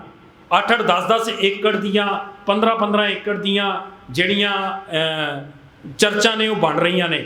ਹੁਣ ਸਾਡੇ ਕੋਲ ਡਰੱਗਸ ਤੇ ਨਾਲ ਇੱਕ ਕਾਸਮੈਟਿਕਸ ਦੇ ਨਾਲ ਇੱਕ ਐਕਟ ਹੈ, ਸ਼ਾਇਦ ਮੈਂ ਹੁਣ ਇਸ ਵੇਲੇ ਨਾਂ ਭੁੱਲ ਰਿਹਾ ਉਹਦਾ, ਤੇ ਇੱਕ ਬੰਬੇ ਮੈਜਿਕ ਐਕਟ ਹੈ। ਉਹ ਪਿੱਛੇ ਜੇ ਜਦੋਂ 18 ਦੇ ਵਿੱਚ ਉੱਥੇ ਇੱਕ ਹੱਤਿਆ ਹੋਈ ਸੀ, ਜਿਹੜਾ ਬਲੀ ਚੜਾਈ ਸੀ, ਉਸ ਤੋਂ ਬਾਅਦ ਉਹ ਐਕਟ ਬਣਿਆ ਸੀ। ਇਹ ਸਾਰੇ ਐਕਟਸ ਨੂੰ ਪੰਜਾਬ ਦੇ ਅੰਦਰ ਅਸੀਂ ਲਾਗੂ ਕਰਵਾਈਏ ਤਾਂ ਕਿ ਕੋਈ ਵੀ ਪਖੰਡ ਕਿਤੇ ਹੋ ਰਿਹਾ ਜਿਹਨੂੰ ਸਾਇੰਸ ਜਿਹਦੇ ਨਾਲ ਸਾਇੰਟੀਫਿਕਲੀ ਜਿਹਨੂੰ ਤੁਸੀਂ ਪ੍ਰੂਵ ਨਹੀਂ ਕਰ ਪਾ ਰਹੇ, ਉਹਦੇ ਤੇ ਜੇ ਕੋਈ ਬੰਦਾ ਕੰਪਲੇਂਟ ਕਰਦਾ ਜਾਂ ਥਰਡ ਪਾਰਟੀ ਕੰਪਲੇਂਟ ਕਰਦੀ ਹੈ, ਉਹ ਇਹਦੇ ਤੇ ਡਿਬੇਟ ਅਸੀਂ ਕੁਝ ਐਡਵੋਕੇਟਸ ਦੇ ਵਿੱਚ ਆਰੰਭੀ ਹੋਈ ਹੈ ਕਿ ਉਹ ਐਕਟ ਦੀ ਸ਼ੇਪ ਕੀ ਹੋਏਗੀ। ਹੋ ਸਕਦਾ ਕਿ ਕੁਝ ਸਮੇਂ 'ਚ ਮਸੌਦਾ ਤਿਆਰ ਹੋ ਜੇ, ਉਹ ਤੁਹਾਡੇ ਕੋਲ ਲੈ ਕੇ ਆਵਾਂਗੇ। ਜਿਹੜਾ ਐਂਟੀ ਕਨਵਰਸ਼ਨ ਲਾਅ ਦੇ ਉੱਤੇ ਸਾਡੀਆਂ ਆਪਣੀਆਂ ਰਿਜ਼ਰਵੇਸ਼ਨਸ ਵੀ ਨੇ, ਕਿਉਂਕਿ ਅਸੀਂ ਜਦੋਂ ਇਹ ਸੋਚਦੇ ਹਾਂ ਕਿ ਐਂਟੀ ਕਨਵਰਸ਼ਨ ਲਾਅ ਬਣਾ ਦਿਓ, ਪਰ ਉਹਨੂੰ ਜਿਹੜੀ ਭਾਜਪਾ ਸਰਕਾਰ ਹੈ ਉਹ ਟੂਲ ਵਜੋਂ ਵਰਤਦੀ ਹੈ ਮਾਈਨੋਰਟੀਜ਼ ਨੂੰ ਕੁਚਲਣ ਦੇ ਲਈ। ਕਿਤੇ ਇਹ ਪੰਜਾਬ 'ਚ ਬਣ ਕੇ ਸਾਨੂੰ ਹੀ ਕੁਚਲਣ ਦਾ ਉਹ ਪ੍ਰਬੰਧਨ ਨਾ ਕਰ ਦੇਵੇ। ਇਹਦੇ ਤੇ ਵੀ ਇੱਕ ਵੱਡੀ ਵਿਚਾਰ ਜਿਹੜੀ ਹੈ ਕਮਿਊਨਿਟੀ 'ਚ ਅਸੀਂ ਛੇੜਨਾ ਚਾਹੁੰਦੇ ਹਾਂ, ਜਿਹੜੀ ਤੁਹਾਡੇ ਅੱਗੇ ਰੱਖੀ ਹੈ ਗੁਰਮਤਿ ਵਿਦਿਅਕ ਬੋਰਡ। ਕਿਉਂਕਿ ਅਸੀਂ ਅੱਜ ਇੱਕ ਕਾਲਜ 'ਚ ਬੈਠੇ ਹਾਂ, ਮਿਸ਼ਨਰੀ ਕਾਲਜ ਰੈਜ਼ੀਡੈਂਸ਼ੀਅਲ ਕਾਲਜ ਚਲਾ ਰਿਹਾ, ਚੌਂਤਾ ਕਾਲਜ ਰੈਜ਼ੀਡੈਂਸ਼ੀਅਲ ਕਾਲਜ ਚਲਾ ਰਿਹਾ, ਬਹੁਤ ਸਾਰੀਆਂ ਸੰਸਥਾਵਾਂ ਦੇ ਕੋਲ ਬਹੁਤ ਸਾਰੇ ਬੱਚੇ ਭਵਿੱਖ ਦੇ ਪ੍ਰਚਾਰਕਾਂ ਵਜੋਂ ਤਿਆਰ ਹੋ ਰਹੇ ਨੇ। ਪਰ ਉਹਨਾਂ ਸਾਰਿਆਂ 'ਚ ਇਕਸੁਰਤਾ ਤੇ ਇਕਸਾਰਤਾ ਨਹੀਂ ਹੈ। ਸਕੂਲਾਂ 'ਚ ਗੁਰਮਤਿ ਦਾ ਸਿਲੇਬਸ ਹੈ, ਅਦਰਵਾਈਜ਼ ਜਿਹੜੀਆਂ ਗੱਲਾਂ ਨੇ ਉਹਨਾਂ ਨੂੰ ਕਿਵੇਂ ਇਕੱਠਾ ਕੀਤਾ ਜਾਵੇ। ਤੇ ਮੋਟੀ ਗੱਲ ਕਿ ਇੱਥੇ 2.5 ਸਾਲ ਲਾ ਕੇ ਗਿਆ ਬੱਚਾ, +2 ਤੋਂ ਬਾਅਦ ਉਹ +2 ਹੀ ਰਹਿ ਜਾਂਦਾ ਹੈ। ਪਰ ਜੇ ਤੁਸੀਂ ਪ੍ਰਾਚੀਨ ਕਲਾ ਕੇਂਦਰ ਦੀ ਕਰ ਲਵੋ 3 ਸਾਲਾਂ ਦੀ ਮਿਊਜ਼ਿਕ ਦੀ ਘਰ ਬੈਠੇ ਹੀ, ਤੇ ਤੁਹਾਨੂੰ ਗ੍ਰੈਜੂਏਸ਼ਨ ਦਾ ਸਰਟੀਫਿਕੇਟ ਮਿਲ ਜਾਂਦਾ ਹੈ। ਅਸੀਂ ਸੋਚਦੇ ਹਾਂ ਕਿ ਗੁਰਮਤਿ ਐਜੂਕੇਸ਼ਨ ਬੋਰਡ ਜਿਹੜਾ ਹੈ ਉਹ ਬਣੇ ਤੇ ਉਹ ਸਰਕਾਰ ਨਾਲ ਗੱਲ ਕਰਕੇ ਆਪਣਾ ਪ੍ਰਬੰਧ ਬਣਾਵੇ ਕਿ 2.5 ਸਾਲ 2 ਸਾਲ 3 ਸਾਲ ਦਾ ਜਦੋਂ ਕੋਰਸ ਕਰਕੇ ਕੋਈ ਬੱਚਾ ਨਿਕਲਦਾ ਸਾਡੇ ਤੋਂ, ਤੇ ਉਹਨੂੰ ਗ੍ਰੈਜੂਏਸ਼ਨ ਦਾ ਸਰਟੀਫਿਕੇਟ ਜਿਹੜਾ ਉਹ ਬੋਰਡ ਜਿਹੜਾ ਦੇ ਸਕਦਾ ਹੋਵੇ। ਇਹਦੇ ਲਈ ਇੱਕ ਆਰਜੀ ਕਮੇਟੀ ਜਿਹੜੀ ਹੈ ਪਿਛਲੇ ਦਿਨਾਂ 'ਚ ਬਣੀ ਸੀ, ਜਿਹਦੇ ਮੁਖੀ ਵਜੋਂ ਪ੍ਰਿੰਸੀਪਲ ਬਲਜੀਤ ਸਿੰਘ ਜੀ ਚੌਂਤਾ ਕਾਲਜ ਦੇ ਜਿਹੜੇ ਸ਼ਾਇਦ ਅੱਜ ਕੱਲ੍ਹ ਡਾਇਰੈਕਟਰ ਨੇ, ਉਹਨਾਂ ਨੂੰ ਲਾਇਆ ਗਿਆ ਸੀ। ਬਾਕੀ ਕਾਲਜਾਂ ਦੇ ਇੱਕ 2 ਸੱਜਣ ਉਹ 'ਚ ਲਿੱਤੇ ਗਏ ਸੀ। ਤੁਸੀਂ ਉਹਨੂੰ ਕੰਮ ਨੂੰ ਹੋਰ ਕਿਵੇਂ ਅੱਗੇ ਵਧਾ ਸਕਦੇ ਹੋ ਉਹਦੇ ਤੇ ਕੰਮ ਕਰੋ। ਪਿਛਲੇ ਦਿਨਾਂ 'ਚ ਤੁਸੀਂ ਦੇਖਿਆ ਕਿ ਬਠਿੰਡੇ ਇੱਕ ਬੱਚੇ ਦਾ ਕੜਾ ਉਤਾਰ ਦਿੱਤਾ ਹੈ ਨਾ। ਹੁਣ ਕੌਨਸਟੀਟਿਊਸ਼ਨ ਇਹ ਕਹਿੰਦਾ ਹੈ ਕਿ ਫਰੀडम ਆਫ ਰਿਲੀਜਨ ਜਿਹੜੀ ਹੈ ਆਰਟੀਕਲ 25 ਜਿਹੜਾ ਉਹ ਤੁਹਾਨੂੰ ਦਿੰਦਾ ਤੁਹਾਡਾ ਰਾਈਟ ਤੇ ਆਰਟੀਕਲ 19 ਤੋਂ ਲੈ ਕੇ ਤੇ 25 ਤੱਕ ਤੁਹਾਡੇ ਕੋਲ ਸਾਰੇ ਤੁਹਾਡੇ ਅਧਿਕਾਰਾਂ ਦੇ ਜਿਹੜੇ ਨੇ ਸੈਕਸ਼ਨ ਨੇ। ਪਰ ਕੜਾ ਉਤਾਰਿਆ ਜਾਂਦਾ ਹੈ ਤੇ ਇਹਦੇ ਤੇ ਕੌਨਸਟੀਟਿਊਸ਼ਨ ਦੀ ਵਾਇਓਲੇਸ਼ਨ ਹੋ ਰਹੀ ਹੈ, ਪਰ ਇਹਦੇ ਤੇ ਕੋਈ ਸਜ਼ਾ ਨਹੀਂ ਹੈ। ਹੁਣ ਦਿੱਲੀ ਹਾਈ ਕੋਰਟ ਨੇ ਪਿੱਛੇ ਜਿਹੇ ਇੱਕ ਡਿਸੀਜਨ ਦਿੱਤਾ ਵੀ ਕੋਈ ਵੀ ਧਾਰਮਿਕ ਆਕਾਰ ਨੂੰ ਉਤਾਰਿਆ ਨਹੀਂ ਜਾਏਗਾ। ਉਹਦੇ ਬਾਵਜੂਦ ਪੰਜਾਬ ਦਾ ਰਹਿਣ ਵਾਲਾ ਬੰਦਾ, ਭਾਵੇਂ ਉਹ ਦੂਜੀ ਕਮਿਊਨਿਟੀ ਨੂੰ ਬਿਲੋਂਗ ਕਰਦਾ ਸੀ, ਉਹਨੂੰ ਸਮਝ ਹੈ ਕਿ ਕੜੇ ਦੀ ਮਾਨਤਾ ਕੀ ਹੈ। ਉਹ ਕੜਾ ਗੇਟ ਤੇ ਇੱਕ ਨੌਜਵਾਨ ਦਾ ਲਵਾ ਲੈਂਦਾ। ਇਹ ਤੁਸੀਂ ਗੱਲ ਨੂੰ ਸਮਝੋ। ਇੱਕ ਬੱਚਾ 10ਵੀਂ 12ਵੀਂ ਦਾ ਜਦੋਂ ਕਿਤੇ ਐਗਜ਼ਾਮ ਦੇਣ ਜਾਂਦਾ, ਇੱਕ ਸਟ੍ਰੈਸ 'ਚ ਹੈ, ਤੇ ਜਦੋਂ ਬਾਹਰ ਉਹਦੇ ਨਾਲ ਇੱਦਾਂ ਦਾ ਵਰਤੀਰਾ ਹੁੰਦਾ ਤੇ ਉਹ ਪਾਸ ਨਹੀਂ ਹੋ ਸਕਦਾ। ਜਿਹੜੀ ਹੈ ਚਿੱਠੀ ਪੱਤਰ ਸ਼ੁਰੂ ਕਰ ਲਿਆ। ਮੈਨੂੰ ਲੱਗਦਾ ਥੋੜ੍ਹਾ ਜਿਹਾ ਤੁਸੀਂ ਸਾਰੇ ਜਣੇ ਇਹਦੇ 'ਤੇ ਬੋਲੋਗੇ, ਗੱਲ ਕਰੋਗੇ, ਤੇ ਇਹ ਗੱਲ ਜਿਹੜੀ ਹੈ ਆਉਣ ਬਿਲਕੁਲ ਤੁਹਾਡੇ ਕਦਮਾਂ 'ਚ ਜਿਹੜੀ ਹੈ ਝੁਕੇਗੀ। ਸਿੱਖ ਮਾਈਨੋਰਟੀ ਕਮਿਊਨਿਟੀ ਨੂੰ ਜਦੋਂ ਇਹ ਗੱਲ ਨੂੰ ਆਪਣਾ ਮੁਲਤਾਨੀ ਸਾਹਿਬ ਸਮਝਦੇ ਹੋਣਗੇ, ਬਹੁਤ ਸਾਰੀਆਂ ਗ੍ਰਾਂਟਾਂ ਨੇ ਜਿਹੜੀਆਂ ਪੰਜਾਬ 'ਚ ਐਜੂਕੇਸ਼ਨ ਸਿਸਟਮ ਨੂੰ ਨਹੀਂ ਮਿਲ ਸਕਦੀਆਂ, ਕਿਉਂਕਿ ਅਸੀਂ ਪੰਜਾਬ 'ਚ ਐਜੂਕੇਸ਼ਨ ਵਜੋਂ ਮਾਈਨੋਰਟੀ ਨਹੀਂ ਗਿਣੇ ਜਾਂਦੇ। ਇੱਕ ਮਾਈਨੋਰਟੀ ਐਜੂਕੇਸ਼ਨ ਬੋਰਡ ਹੈ ਭਾਰਤ ਸਰਕਾਰ ਦਾ, ਜਿਹਦੇ ਤੋਂ ਤੁਹਾਨੂੰ ਆਪਣੇ ਆਪ ਨੂੰ ਸਰਟੀਫਾਈ ਕਰਾਉਣਾ ਪੈਂਦਾ, ਤੇ ਉਹ ਪੰਜਾਬ 'ਚ ਕਿਉਂਕਿ ਅਸੀਂ ਬਹੁ ਗਿਣਤੀ 'ਚ ਹਾਂ ਤੇ ਇਸ ਕਰਕੇ ਸਾਨੂੰ ਪੰਜਾਬ 'ਚ ਉਹ ਸਰਟੀਫਾਈ ਨਹੀਂ ਕਰਦੇ। ਇਹਦੇ ਤੇ ਅਸੀਂ ਬਹੁਤ ਡਿਬੇਟ ਕੀਤੀ, ਹਾਲਾਂਕਿ ਆਪਣੇ ਸਿੱਖ ਭਰਾ ਹੀ ਉਹਨੂੰ ਚੇਅਰ ਕਰਦੇ ਨੇ, ਪਰ ਉਹ ਸਾਡੀ ਗੱਲ ਸੁਣਨ ਤੋਂ ਜਿਹੜੀ ਹੈ ਉਹ ਹਮੇਸ਼ਾ ਹੀ ਪਾਸਾ ਵੱਟ ਜਾਂਦੇ ਰਹੇ ਆ। ਡਿਬੇਟਸ ਅਸੀਂ ਉਹਨਾਂ ਨਾਲ ਬਹਿ ਕੇ ਵੀ ਕਰਦੇ ਰਹੇ ਹਾਂ, ਗੱਲਾਂ ਬਾਤਾਂ ਵੀ ਹੋਈਆਂ, ਪਰ at the end of the day result ਨਹੀਂ ਨਿਕਲਿਆ। ਸਾਡੀ ਇਹ ਮੰਗ ਹੈ ਕਿ ਜੇ ਮਿਨੋਰਟੀ ਕਮਿਸ਼ਨ ਤੁਸੀਂ ਹਿੰਦੁਸਤਾਨ ਦੇ ਪੱਧਰ ਦੇ ਉੱਤੇ ਬਣਾਉਂਦੇ ਹੋ ਤੇ ਹਿੰਦੁਸਤਾਨ ਦੇ ਪੱਧਰ ਦੇ ਉੱਤੇ ਮਾਈਨੋਰਟੀਜ਼ ਨੂੰ ਰੈਕਗਨਾਈਜ਼ ਕਰੋ, ਜਿਹੜੀਆਂ ਨੇ ਉਹ ਸਟੇਟ ਸਬਜੈਕਟ ਨਹੀਂ ਹੋਣਾ ਚਾਹੀਦਾ। ਉਹਦੇ ਨਾਲ ਬਹੁਤ ਸਾਰੀਆਂ ਚੀਜ਼ਾਂ ਦੇ ਰਾਹ ਜਿਹੜੇ ਨੇ ਉਹ ਤੁਹਾਡੇ ਲਈ ਪੰਜਾਬ 'ਚ ਖੁੱਲ੍ਹ ਜਾਣਗੇ। ਜਿਵੇਂ ਮਾਈਨੋਰਟੀ ਸਕਾਲਰਸ਼ਿਪ, ਇਹ ਸਰ ਮਨਮੋਹਨ ਸਿੰਘ ਦਾ ਭਲਾ ਹੋਵੇ ਕਿ ਉਹ ਪੰਜਾਬ ਲਈ ਸਿੱਖਾਂ ਲਈ ਵੀ ਉਹ ਖੋਲ੍ਹ ਗਏ, ਨਹੀਂ ਤੇ ਸ਼ਾਇਦ ਅਸੀਂ ਇਹਦੇ ਤੋਂ ਵੀ ਨਦਾਰਦ ਹੋ ਜਾਣਾ ਸੀ ਤੇ ਤੁਹਾਡੇ ਬੱਚਿਆਂ ਤੱਕ ਜਿਹੜੀ ਉਹ ਰਕਮ ਪਹੁੰਚਦੀ ਹੈ ਉਹ ਨਹੀਂ ਸੀ ਪਹੁੰਚ ਪਾਣੀ। ਇਹਦੇ ਲਈ ਸਾਡੀ ਜਿਹੜੀ ਇਹ ਮੰਗ ਹੈ, ਆਨੰਦ ਮੈਰਿਜ ਐਕਟ ਦੇਸ਼ ਪੱਧਰ ਤੇ ਲਾਗੂ ਹੋਵੇ। 1908 'ਚ ਲਾਵਾਂ ਨੂੰ ਗੁਰੂ ਗ੍ਰੰਥ ਸਾਹਿਬ ਦੇ ਆਲੇ ਦੁਆਲੇ ਮਾਨਤਾ ਮਿਲੀ ਸੀ। ਆਨੰਦ ਮੈਰਿਜ ਐਕਟ ਉਦੋਂ ਇੱਕ ਪੇਜ ਦਾ ਬਣਿਆ ਸੀ। ਉਹਦੇ 'ਚ ਉਦੋਂ ਦੇ ਸਾਡੇ ਬਜ਼ੁਰਗਾਂ ਦੀ ਬੜੀ ਮਿਹਨਤ ਸੀ ਕਿ ਉਦੋਂ ਉਸ ਤੋਂ ਪਹਿਲੇ ਗੁਰੂ ਗ੍ਰੰਥ ਸਾਹਿਬ ਦੇ ਆਲੇ ਦੁਆਲੇ ਲਾਵਾਂ ਨੂੰ ਮਾਨਤਾ ਨਹੀਂ ਸੀ। ਉਹ 1908 'ਚ ਮਿਲੀ, ਪਰ ਪਿੱਛੇ ਆ ਕੇ ਹੁਣ ਜਿਹੜਾ ਹੈ ਉਹਦੇ 'ਚ ਆਨੰਦ ਮੈਰਿਜ ਐਕਟ ਥੱਲੇ ਵਿਆਹ ਨੂੰ ਰਜਿਸਟਰ ਕਰਨ ਦੀ, ਕਿਉਂਕਿ ਜਦੋਂ ਲਾਵਾਂ ਤੁਸੀਂ ਆਨੰਦ ਮੈਰਿਜ ਐਕਟ ਥੱਲੇ ਲੈ ਰਹੇ ਹੋ ਤੇ ਜਦੋਂ ਤੁਸੀਂ ਰਜਿਸਟ੍ਰੇਸ਼ਨ ਸਰਟੀਫਿਕੇਟ ਮੰਗਦੇ ਸੀ ਤੇ ਉਹ ਹਿੰਦੂ ਮੈਰਿਜ ਐਕਟ ਥੱਲੇ ਮਿਲਦਾ ਸੀ।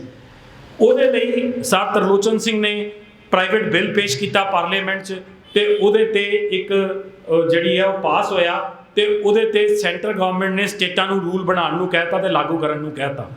ਅੱਜ ਤੱਕ ਬਹੁਤ ਸਾਰੀਆਂ ਸਟੇਟਾਂ ਨੇ ਆਨੰਦ ਮੈਰਿਜ ਐਕਟ ਥੱਲੇ ਰੂਲਸ ਬਣਾ ਕੇ ਰਜਿਸਟ੍ਰੇਸ਼ਨ ਸ਼ੁਰੂ ਨਹੀਂ ਕੀਤੀ। ਇਹ ਸਾਡੀ ਮੰਗ ਹੈ ਕਿ ਰੂਲਸ ਵੀ ਸੈਂਟਰਲੀ ਫਰੇਮ ਹੋ ਜਾਣ ਤਾਂ ਕਿ ਸਾਰੇ ਦੇਸ਼ ਦੇ ਅੰਦਰ ਇਕਸਾਰ ਇਹਦੀ ਰਜਿਸਟ੍ਰੇਸ਼ਨ ਜਿਹੜੀ ਹੈ ਸ਼ੁਰੂ ਹੋ ਜੇ। ਸਾਹਿਬਜ਼ਾਦਾ ਫਤਿਹ ਸਿੰਘ ਭਵਨ ਹਰ ਬਲਾਕ ਪੱਧਰ ਤੇ, ਹੁਣ ਬਹੁਤ ਸਾਰੇ ਗੁਰਦੁਆਰੇ ਵੀ ਨੇ ਸਾਡੇ ਕੋਲ, ਪਰ ਅਸੀਂ ਸੋਚਦੇ ਹਾਂ ਕਿ ਸਾਹਿਬਜ਼ਾਦਾ ਫਤਿਹ ਸਿੰਘ ਭਵਨ ਬਣਨ ਜਿਹੜੇ ਡਿਸਕਸ਼ਨ ਨੂੰ, ਫਿਊਚਰਿਸਟਿਕ ਥਿੰਕਿੰਗ ਨੂੰ, ਕ੍ਰਿਟੀਕਲ ਐਨਾਲਿਸਿਸ ਨੂੰ ਸਪੇਸ ਦੇਣ, ਉੱਥੇ ਬੈਠ ਕੇ ਵਿਚਾਰ ਵਟਾਂਦਰੇ ਹੋਣ, ਯੂਥ ਤੁਹਾਡਾ ਉੱਥੇ ਬੈਠ ਕੇ ਗੱਲ ਕਰ ਸਕੇ, ਮਾਰਸ਼ਲ ਆਰਟ ਦੀ ਟ੍ਰੇਨਿੰਗ ਹੋਵੇ, ਲਾਇਬ੍ਰੇਰੀਜ਼ ਹੋਣ, ਬਲਾਕ ਪੱਧਰ ਦੇ ਉੱਤੇ ਸਾਹਿਬਜ਼ਾਦਿਆਂ ਦੇ ਨਾਂ ਦੇ ਉੱਤੇ। ਤੁਸੀਂ ਦੇਖੋ ਸਰਕਾਰ ਵੋਟਾਂ ਦੀ ਖੁਸ਼ਾਮਦੀ ਦੇ ਲਈ, ਮੈਂ ਨਹੀਂ ਕਹਿੰਦਾ ਕਿ ਉਹਨਾਂ ਨੇ ਨਾ ਕਰਨ, ਉਹਨਾਂ ਨੇ ਕਰਨਾ ਹੀ ਹੈ, ਮੇਰੇ ਕਹਿਣ ਤੇ ਰੁਕਣਾ ਨਹੀਂ, ਪਰ ਉਹਨਾਂ ਨੇ ਉਹਨਾਂ ਲੋਕਾਂ ਨੂੰ ਚੇਅਰਸ ਬਣਾ ਕੇ ਦਿੱਤੀਆਂ, ਉਹਨਾਂ ਲੋਕਾਂ ਨੂੰ 100 ਏਕੜ ਜ਼ਮੀਨ ਦਿੱਤੀ ਜਿਹੜੇ ਛੋਟੇ ਛੋਟੇ ਸੈਕਟ ਨੇ ਜਾਂ ਕਲਟ ਨੇ, ਉਹਨਾਂ ਨੂੰ ਦੇਤੀ। ਪਰ ਸਿੱਖਾਂ ਕੋਲ ਅਸੀਂ ਕਲੈਕਟਿਵਲੀ ਅੱਜ ਤੱਕ ਅਸੀਂ, ਕਿਉਂਕਿ ਇਹ ਕਹਿ ਦਿੰਦੇ ਹਾਂ ਸਾਨੂੰ ਨਹੀਂ ਲੋੜ ਜੀ, ਕਿਉਂ ਨਹੀਂ ਲੋੜ ਜੀ? ਸਰਕਾਰ ਦੇ ਪੈਸੇ ਵੀ ਤੇ ਤੁਹਾਡੇ ਟੈਕਸ ਦੇ ਨੇ, ਤੇ ਜੇ ਇਹ ਉਹਨਾਂ ਲੋਕਾਂ ਤੇ ਨੂੰ ਦਿੱਤਾ ਜਾ ਸਕਦਾ ਤੇ ਸਾਹਿਬਜ਼ਾਦਾ ਫਤਿਹ ਸਿੰਘ ਭਵਨ ਪੰਜਾਬ ਦੇ ਸਾਰੇ ਬਲਾਕਾਂ 'ਚ ਬਣਨੇ ਚਾਹੀਦੇ ਨੇ। ਇਹਦੇ ਤੇ ਅਸੀਂ ਚਿੱਠੀ ਪੱਤਰ ਜਿਹੜਾ ਆਉਣ ਵਾਲੇ ਦਿਨਾਂ 'ਚ ਸ਼ੁਰੂ ਕਰਨ ਜਾ ਰਹੇ ਹਾਂ। ਜਿਹੜੀ ਸਾਡੀ ਮੰਗ ਹੈ ਭਾਈ ਕਨਈਆ ਜੀ ਦੇ ਨਾਂ ਦੇ ਉੱਤੇ ਰੈੱਡ ਕਰਾਸ, ਤੁਸੀਂ ਸਾਰੇ ਸਮਝਦੇ ਹੋ ਸਾਡੀ ਮੰਗ ਹੈ ਜੀ ਕਿ ਭਾਈ ਕਨਈਆ ਜੀ ਦੇ ਨਾਂ ਤੇ ਸਾਰੇ ਜਿਹੜੇ ਰੈੱਡ ਕਰਾਸ ਭਵਨ ਨੇ ਤਬਦੀਲ ਹੋਣੇ ਚਾਹੀਦੇ ਨੇ, ਕਿਉਂਕਿ ਭਾਈ ਕਨਈਆ ਜੀ ਸਾਡੇ ਲੈਜੈਂਡ ਨੇ, ਉਹ ਸਾਡੇ ਹੀਰੋ ਨੇ, ਸਾਡੇ ਸਰਬਰਾਹ ਨੇ, ਸਾਡੇ ਆਗੂ ਨੇ, ਜਿਨ੍ਹਾਂ ਨੇ ਸਿੱਖੀ ਦਾ ਉਹ ਪੱਖ ਸੰਸਾਰ ਦੇ ਅੱਗੇ ਰੱਖਿਆ ਜਿਹੜਾ ਸ਼ਾਇਦ ਛੁਪਿਆ ਹੀ ਰਹਿੰਦਾ। ਸਿੱਖ ਸ਼ਖਸੀਅਤਾਂ ਦੀ, ਅੱਛਾ ਹੁਣ ਦੇਖੋ ਅਸੀਂ ਨਾ, ਮੈਂ ਅੱਜ ਹੀ ਸਵੇਰੇ ਗੱਲ ਕਰ ਰਿਹਾ ਸੀ, ਇੱਕ ਡਿਬੇਟ ਚੱਲ ਪਈ, ਮੈਂ ਵੈਸੇ ਉਸ ਡਿਬੇਟ 'ਚ ਪਿਆ ਨਹੀਂ, ਪਰ ਮੈਂ ਅੱਜ ਪੈਣ ਲੱਗਾ ਕਿ ਜੀ ਭਗਤ ਸਿੰਘ ਹੀਰੋ ਹੈ ਕਿ ਕੋਈ ਹੋਰ ਹੀਰੋ ਹੈ ਨਾ। ਮੈਨੂੰ ਇਹ ਨਹੀਂ ਸਮਝ ਲੱਗ ਰਹੀ ਕਿ ਤੁਹਾਡੇ ਕੋਲ ਤਾਂ ਐਡਾ ਖਜ਼ਾਨਾ, ਐਡੇ ਹੀਰੋਜ਼ ਨੇ, ਤੁਸੀਂ ਖੜੇ ਕਰ ਦਿਓ ਆਪਣੇ ਹੀਰੋਜ਼ ਤੇ ਆਪੇ ਹੀ ਜਿਹੜੇ ਬਾਕੀ ਸਾਵੇਂ ਹੋ ਜਾਣਗੇ, ਹੈ ਨਾ। ਤੁਸੀਂ ਖੜੇ ਹੀ ਨਹੀਂ ਕਰ ਪਾ ਰਹੇ। ਤੁਸੀਂ ਕਦੇ ਭਗਤ ਪੂਰਨ ਸਿੰਘ ਨੂੰ ਸੈਲੀਬ੍ਰੇਟ ਕੀਤਾ ਕਿਸੇ ਨੇ? ਅਕਾਲੀ ਫੂਲਾ ਸਿੰਘ ਨੂੰ, ਹਰੀ ਸਿੰਘ ਨਲੂਏ ਨੂੰ? ਤੁਸੀਂ, ਤੁਹਾਡੇ ਕੋਲ ਅਨੇਕਾਂ ਮੌਜੂਦਾ ਤੁਹਾਡੇ ਕੋਲ hero, NPS Kapany, fibre optics ਜਿਹੜੀ ਹੈ ਸੰਸਾਰ ਦੇ ਅੱਗੇ ਰੱਖ ਦਿੱਤੀ, ਹੈ ਨਾ। ਤੁਹਾਡੇ ਕੋਲ ਰਵੀ ਸਿੰਘ ਖਾਲਸਾ ਹੀਰੋ ਵਜੋਂ ਬੈਠਾ, ਸਾਰੇ ਸੰਸਾਰ ਨੂੰ ਲੋਕੀ ਲੱਖ ਕਹੀ ਜਾਣ ਜੀ ਕਿ ਜੀ ਲੰਗਰ ਲਾਈ ਜਾਂਦੇ ਨੇ। ਤੁਹਾਡੀ ਪਹਿਚਾਣ, ਤੁਹਾਡਾ ਜਿਹੜਾ ਬਿਰਧ, ਉਹਨੂੰ ਸੇਵ ਕਰਕੇ ਰੱਖਣਾ ਤੇ ਉਹ ਲੋਕਾਂ ਤੱਕ ਲੈ ਕੇ ਜਾਣਾ, ਹੁਣ ਅੱਗੇ ਕੰਮ ਤੁਸੀਂ ਕਰ ਲਓ। ਜਿਨ੍ਹਾਂ ਨੂੰ ਉਹਨਾਂ ਨੇ ਲੰਗਰ ਛਕਾ ਕੇ ਸਿੱਖੀ ਦੀ ਪਹਿਚਾਣ ਕਰਾਤੀ, ਸਿੱਖੀ ਦੇ ਸਿਧਾਂਤ ਤੁਸੀਂ ਦੱਸ ਲਓ ਉਹਨਾਂ ਨੂੰ।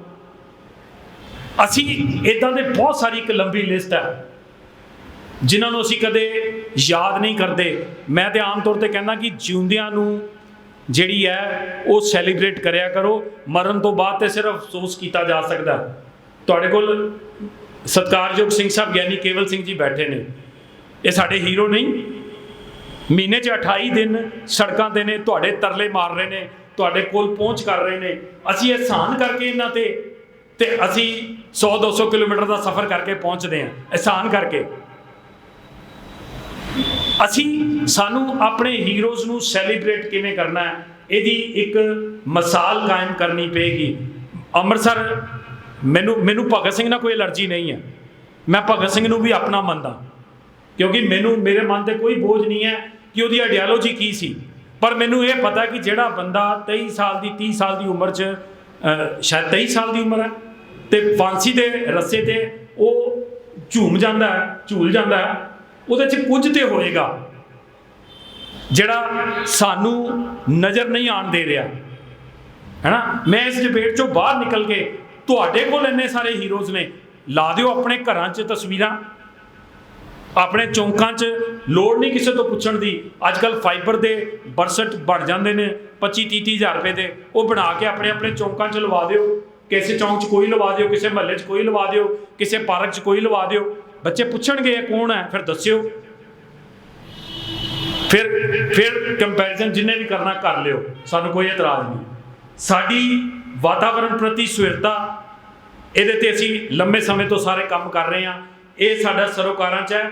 ਸਿੱਖ ਇਤਿਹਾਸ ਦੀ ਜਿਹੜੀ ਪੜ੍ਹਾਈ ਦਾ ਅਸੀਂ ਜਦੋਂ ਮੈਂ ਗੱਲ ਕਰਦਾ ਕਿ ਅਸੀਂ ਉਦਮ ਗੁਰਮਤਿ ਐਜੂਕੇਸ਼ਨ ਬੋਰਡ ਰਾਹੀਂ ਤੇ ਸਾਡਾ ਉਹ ਇੱਕ ਤਰ੍ਹਾਂ ਦਾ ਸੈਂਸਰ ਬੋਰਡ ਵੀ ਬਣੇ ਕਿ ਕੌਣ ਕੀ ਕਹਿ ਰਿਹਾ ਹੈ, ਕਿਹੜੀ ਕਿਤਾਬ ਸਿੱਖਾਂ ਬਾਰੇ ਕੀ ਬੋਲ ਰਹੀ ਹੈ, ਤੇ ਉਹਨੂੰ ਜਵਾਬ ਦੇਣ ਦੇ ਲਈ, ਉਹਦੀ ਕਾਊਂਟਰ ਕਰਨ ਦੇ ਲਈ ਤੁਹਾਡਾ ਆਪਣਾ ਜਿਹੜਾ ਉਹ ਜਦੋਂ ਕਿਤੇ ਤੁਹਾਡੇ ਨਿਆਣੇ ਤੁਹਾਡਾ ਇਤਿਹਾਸ ਫੋਲਣ ਤੇ ਉਹਨਾਂ ਨੂੰ ਪਤਾ ਲੱਗੇ ਕਿ ਜਦੋਂ ਇੱਕ ਮੁਹਿੰਮ ਚੱਲੀ ਸੀ ਕਿ ਜਿਹੜੇ ਨੇ ਸਿੱਖ ਹਿੰਦੂ ਨੇ ਤੇ ਭਾਈ ਕਾਹਨ ਸਿੰਘ ਨਾਭਾ ਨੇ ਕਿਤਾਬ ਲਿਖੀ ਹਮ ਹਿੰਦੂ ਨਹੀਂ ਹੈ, ਉਹ ਡਾਕੂਮੈਂਟ ਬਰਾਬਰ ਤੇ ਖੜਾ।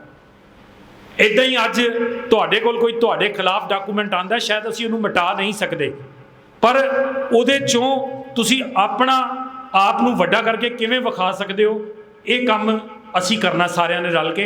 ਇੱਕ ਵਿਜ਼ਨ ਹੈ, ਇਹ ਤੁਹਾਡੇ ਅੱਗੇ ਪਰੋਸ ਦਿੱਤਾ, ਇਹ ਹੁਣ ਅਸੀਂ ਹਰ ਜ਼ਿਲ੍ਹੇ 'ਚ ਖੜਨਾ ਹੈ। ਅੱਜ ਤੁਹਾਨੂੰ ਇਕੱਠੇ ਕਰਨ ਦਾ ਮਤਲਬ ਇਹ ਹੈ ਕਿ ਹਰ ਜ਼ਿਲ੍ਹੇ 'ਚ ਪਹੁੰਚਣਾ ਤੁਹਾਡੇ ਰਾਹੀਂ, ਜਿੱਥੇ ਤੁਸੀਂ ਪਹੁੰਚਾ ਸਕਦੇ ਹੋ ਉਸ ਤੋਂ ਬਾਅਦ ਹਰ ਹਲਕੇ 'ਚ ਪਹੁੰਚਣਾ। ਤੇ ਜਿਹੜੀ ਗੱਲ ਸਿੰਘ ਸਾਹਿਬ ਨੇ ਕਹੀ, ਤੇ ਫਿਰ ਆਉਣ ਵਾਲੀ ਸ਼੍ਰੋਮਣੀ ਗੁਰਦੁਆਰਾ ਪ੍ਰਬੰਧਕ ਕਮੇਟੀ ਦਾ ਪ੍ਰਬੰਧ, ਇਹ ਸਾਰੇ ਸੁਪਨੇ ਪੂਰੇ ਕਰਨ ਲਈ ਵੈਸੇ ਤਾਂ ਤੁਸੀਂ ਵੈਸੇ ਵੀ ਸਮਰੱਥ ਹੋ, ਤੁਹਾਡੇ ਕੋਲ ਸਾਰਿਆਂ ਕੋਲ ਸੰਸਥਾਵਾਂ ਨੇ, ਤੁਹਾਡੇ ਕੋਲ ਸੋਚ ਹੈ, ਅਸੀਂ ਇਹ ਸਾਰਾ ਕੁਝ ਕਰ ਦੇਣਾ, ਪਰ ਉਹਨੂੰ ਹੋਰ ਵੱਡਾ ਕਰਨ ਦੇ ਲਈ ਉਹ ਪ੍ਰਬੰਧ ਜਿਹੜਾ ਸਾਨੂੰ ਆਪਣੇ ਕੋਲ ਵਾਪਸ ਚਾਹੀਦਾ, ਉਹ ਤੁਹਾਡੇ ਰਾਹੀਂ ਵਾਪਸ ਆਉਣਾ, ਤੁਹਾਡੇ ਰਾਹੀਂ ਜਿਹੜਾ ਅਸੀਂ ਉੱਥੇ ਪਹੁੰਚਣਾ। ਤੇ ਤੁਹਾਡੇ ਸਾਰਿਆਂ ਦਾ ਬਹੁਤ ਧੰਨਵਾਦ ਕਿ ਤੁਸੀਂ ਪੇਸ਼ੈਂਸ ਨਾਲ ਇਹ ਸੁਣਿਆ। ਇਹ ਡਾਕੂਮੈਂਟ ਤੁਹਾਡੇ ਹੱਥ 'ਚ ਹੈ ਤੇ ਤੁਸੀਂ ਸਾਰਿਆਂ ਨੇ ਅੱਜ ਕੋਸ਼ਿਸ਼ ਕਰਿਓ, ਭਾਵੇਂ 2 ਮਿੰਟ ਮੈਂ ਸਮਾਂ ਵੱਧ ਲਿੱਤਾ ਕਿਉਂਕਿ ਐਕਸਪਲੇਨ ਕਰਨਾ ਜ਼ਰੂਰੀ ਸੀ, ਤੇ ਇਸ ਕਰਕੇ ਇਸ ਗੱਲ ਲਈ ਵੀ ਮਾਫੀ ਦੇ ਦੇਣੀ, ਪਰ 2 ਮਿੰਟ ਲਈ ਜਿੱਥੋਂ ਵੀ ਆਏ ਹੋ ਰਿਪਰੈਜ਼ੈਂਟ ਜ਼ਰੂਰ ਕਰਿਓ ਸਟੇਜ ਤੇ ਆਪਣੇ ਆਪ ਨੂੰ, ਤੇ ਕਦੋਂ ਕਿੱਥੇ ਤੁਸੀਂ ਕੀ ਕਰੋਗੇ ਅਸੀਂ ਉੱਥੇ ਕਿ ਪਹੁੰਚੀਏ ਤੁਹਾਡੇ ਕੋਲ। ਇਹ ਵਿਜ਼ਨ ਤੁਹਾਡੇ ਇਲਾਕੇ ਦੇ ਲੋਕਾਂ ਨਾਲ ਸਾਂਝਾ ਕਰਨ ਲਈ ਕਿ ਅਸੀਂ ਇੱਦਾਂ ਸੋਚਦੇ ਹਾਂ। ਇਹ ਗੱਲ ਯਾਦ ਰੱਖਿਓ ਕਿ ਇਹ ਡਾਕੂਮੈਂਟ ਆਪਣੇ ਆਪ 'ਚ ਇੱਕ ਨਿਵੇਕਲਾ ਹੈ। ਅੱਜ ਤੱਕ ਸ਼੍ਰੋਮਣੀ ਗੁਰਦੁਆਰਾ ਪ੍ਰਬੰਧਕ ਕਮੇਟੀ ਦਾ ਪ੍ਰਬੰਧ ਲੈ ਕੇ ਅਸੀਂ ਕੀ ਕਰਾਂਗੇ ਕਿਸੇ ਨੇ ਨਹੀਂ ਕਿਹਾ, ਕਿਸੇ ਨੇ ਨਹੀਂ ਦੱਸਿਆ, ਤੁਸੀਂ ਦੱਸ ਲਿਆ। ਸਿਰਫ ਬਾਦਲ ਨੂੰ ਗਾਲ ਕੱਢਿਆ, ਪ੍ਰਬੰਧ ਉਹਨਾਂ ਨੂੰ ਬਾਹਰ ਤੇ ਕੱਢ ਲਾਂਗੇ, ਪਰ ਫਿਰ ਬਾਦਲ ਵਰਗੇ ਹੀ ਬਿਠਾ ਲਈਏ ਤੇ ਜਿਨ੍ਹਾਂ ਕੋਲ ਕੋਈ ਵਿਜ਼ਨ ਨਾ ਹੋਵੇ ਤੇ ਫਿਰ ਗੱਲ ਜਿਹੜੀ ਹੈ ਫਿਰ ਪੁੰਜੇ ਦੀ ਪੁੰਜੇ ਰਹਿ ਜਾਏਗੀ। ਬਹੁਤ ਧੰਨਵਾਦ ਜੀ। ਵਾਹਿਗੁਰੂ ਜੀ ਕਾ ਖਾਲਸਾ, ਵਾਹਿਗੁਰੂ ਜੀ ਕੀ ਫਤਿਹ।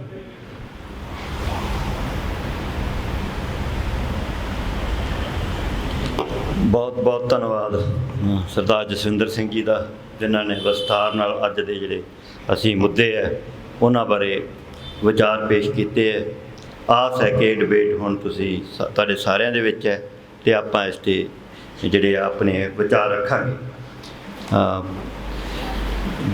ਜਸਵਿੰਦਰ ਸਿੰਘ ਜੀ ਨੇ ਇਸ਼ਾਰਾ ਵੀ ਕੀਤਾ ਸੀ, ਸੋ ਮੈਂ ਸਿਰਫ ਤੂਕ ਮਾਤਰੀ ਦੱਸਣਾ ਚਾਹੁੰਦਾ ਕਿ ਪਿਛਲੇ ਦਿਨਾਂ 'ਚ ਜਥੇਦਾਰ ਸਾਹਿਬ ਅਕਾਲ ਤਖਤ ਸਾਹਿਬ ਨੇ ਵੀ ਇਹ ਚਿੰਤਾ ਪ੍ਰਗਟ ਕੀਤੀ ਸੀ ਜੋ ਪੰਜਾਬ ਦੇ ਵਿੱਚ ਧਰਮ ਪਰਿਵਰਤਨ ਨਾਲ ਵਰਤਾਰਾ ਵਰਤ ਰਿਹਾ ਹੈ, ਈਸਾਈਆਂ ਦੇ ਰੂਪ 'ਚ ਕਹਿ ਲਓ, ਉਹ ਉਸ ਵਿਸ਼ੇ ਬਾਰੇ। ਪਰ ਕੱਲ੍ਹ ਹੀ ਜਿਹੜੇ ਸਾਡੇ ਜਥੇਦਾਰ ਸਾਹਿਬ ਹੈ ਉਹ ਯੋਗੀ ਆਦਿੱਤਿਆਨੰਦ ਜਿਹੜਾ ਹੈਗਾ ਆ ਯੂਪੀ ਦਾ ਚੀਫ ਮਿਨਿਸਟਰ, ਉਹਦੇ ਰਾਜ ਭੋਜ ਦੇ ਵਿੱਚ ਸ਼ਾਮਲ ਹੋਏ ਹੈ। ਰਾਜ ਕਿਹੜਾ ਯੱਗ ਕਹਿੰਦੇ ਆ ਪਤਾ ਨਹੀਂ, ਤੇ ਉਹ ਪਤਾ ਨਹੀਂ ਉਹ ਅਗਲੇ ਸਾਡੇ ਡਿਬੇਟ ਦਾ ਹਿੱਸਾ ਹੋ ਸਕਦਾ ਹੈ ਪੰਥ ਦੇ ਵਿੱਚ, ਉਹ ਵੀ ਚੱਲੇਗੀ ਗੱਲ। ਪਰੰਤੂ ਮੈਂ ਦੱਸਣਾ ਚਾਹੁੰਦਾ ਕਿ ਜਿਹੜਾ ਸਾਡੇ ਵਾਸਤੇ ਇੱਕ ਖਤਰਨਾਕ ਰਸਤਾ ਹੈਗਾ ਆ ਉਹ ਹੈ ਇਹ ਧਰਮ ਪਰਿਵਰਤਨ ਵਾਲਾ ਮਸਲਾ ਹੈ। ਜਿਹੜਾ ਅਸੀਂ ਜਦੋਂ ਦੁਨੀਆ ਦੇ ਹਰ ਕੋਨੇ ਦੇ ਵਿੱਚ ਸਿੱਖ ਲਗਭਗ 163 ਦੇਸ਼ਾਂ ਦੇ ਵਿੱਚ ਹੈਗੇ, ਅਤੇ ਉਹਨਾਂ ਦੇ ਵਿੱਚੋਂ ਬਾਹਰਲੇ ਦੇਸ਼ਾਂ ਦੇ ਵਿੱਚ ਜਿਹੜਾ ਪ੍ਰਬੰਧ ਹੈ, ਜਿਹੜਾ ਉੱਥੋਂ ਸਮਾਜ ਹੈ, ਉਹ ਈਸਾਈਅਤ ਨਾਲ ਸੰਬੰਧ ਰੱਖਦਾ।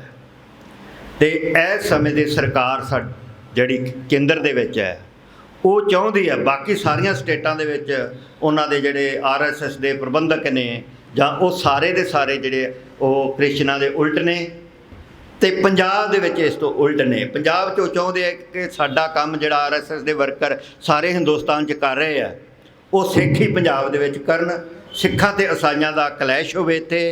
ਅਤੇ ਜਿਹੜਾ ਬਾਹਰ ਮੋਦੀ ਨੂੰ ਵੱਡਾ ਚੈਲੰਜ ਹੋਇਆ ਸੀਗਾ, ਹਰੇਕ ਜਿੱਥੇ ਸਿੱਖ ਬੈਠਾ ਸੀਗਾ ਉਹਨੇ ਮੋਦੀ ਦੇ ਜਾਣ 'ਤੇ ਜਿਹੜਾ ਵਿਰੋਧ ਕੀਤਾ ਸੀਗਾ, ਉਹਦੇ ਦਰਮਿਆਨ ਹੁਣ ਜਿਹੜਾ ਆ ਇਵੇਂ ਦਾ ਸੈਟਅਪ ਹੋਵੇ ਕਿ ਬਾਹਰ ਜਿਹੜੇ ਹੈ ਜਿਹੜੇ ਨਸਲੀ ਹਮਲੇ ਕਿਤੇ ਨਾ ਕਿਤੇ ਹੁੰਦੇ ਆਏ ਦਿਨ ਹੀ ਸਾਡੇ ਤੇ ਹੁੰਦੇ ਆ, ਕਈ ਅਮਰੀਕਾ 'ਚ ਹੋ ਰਹੇ ਆ, ਕੈਨੇਡਾ 'ਚ ਹੋ ਰਹੇ ਆ, ਤੇ ਉਹਨਾਂ 'ਚ ਹੋਰ ਵਾਧਾ ਹੋਏਗਾ ਜੇ ਕਿ ਪੰਜਾਬ ਦੇ ਵਿੱਚ ਇਹ ਕਲੈਸ਼ ਹੈ ਇਸ ਰੂਪ ਧਾਰਨ ਕਰਦਾ। ਇੱਥੇ ਕੋਈ ਸਾਡੀ ਸਿੱਧੀ ਫਿਰਕਿਆਂ ਦੇ ਵਿੱਚ ਕੋਈ ਭਾਈਚਾਰਿਆਂ ਦੇ ਵਿੱਚ ਕੋਈ ਲੜਾਈ ਹੁੰਦੀ ਹੈ, ਕੋਈ ਟੱਕਰਾ ਹੁੰਦਾ ਆ, ਤਾਂ ਉਹ ਇਸ ਕਿਸਮ ਦਾ ਸਾਡੇ ਸਾਹਮਣੇ ਵੱਡਾ ਇਹ ਚੈਲੰਜ ਹੈ। ਜਦੋਂ ਅਸੀਂ ਇੱਕ ਪਾਸੇ ਬਾਹਰ ਵਿਕਾਸ ਕਰ ਰਹੇ ਹਾਂ, ਡਾਇਸਪੋਰਾ ਤੇ ਸਿੱਖ ਫੈਲ ਰਹੇ ਆ, ਧਰਮ ਦਾ ਪ੍ਰਚਾਰ ਵੀ ਹੋ ਰਿਹਾ ਆ, ਤੇ ਦੂਸਰੇ ਪਾਸੇ ਸਾਡਾ ਜਿਹੜਾ ਉਹਦੇ ਨਾਲ ਕੋਈ ਟਕਰਾਅ ਹੁੰਦਾ ਆ। ਅਸੀਂ ਬਹੁਤ ਸਾਰੇ ਚਰਚ ਖਰੀਦ ਕੇ ਆਪਣੇ ਗੁਰਦੁਆਰੇ ਬਣਾਏ ਆ, ਸੰਸਥਾਵਾਂ ਬਣਾਈਆਂ ਬਾਹਰ ਦੇ ਵਿੱਚ, ਤੇ ਉਹਨੂੰ ਕਿਸ ਰੂਪ 'ਚ ਆਉਣ ਸਮੇਂ ਦੇਖਿਆ ਜਾਏਗਾ, ਤੇ ਜਿਹੜੇ ਸਾਡੇ ਬਾਹਰ ਭਰਾ ਰਹਿੰਦੇ ਆ ਉਹਨਾਂ 'ਤੇ ਇਸ ਚੀਜ਼ ਦਾ ਕੀ ਅਸਰ ਪਏਗਾ।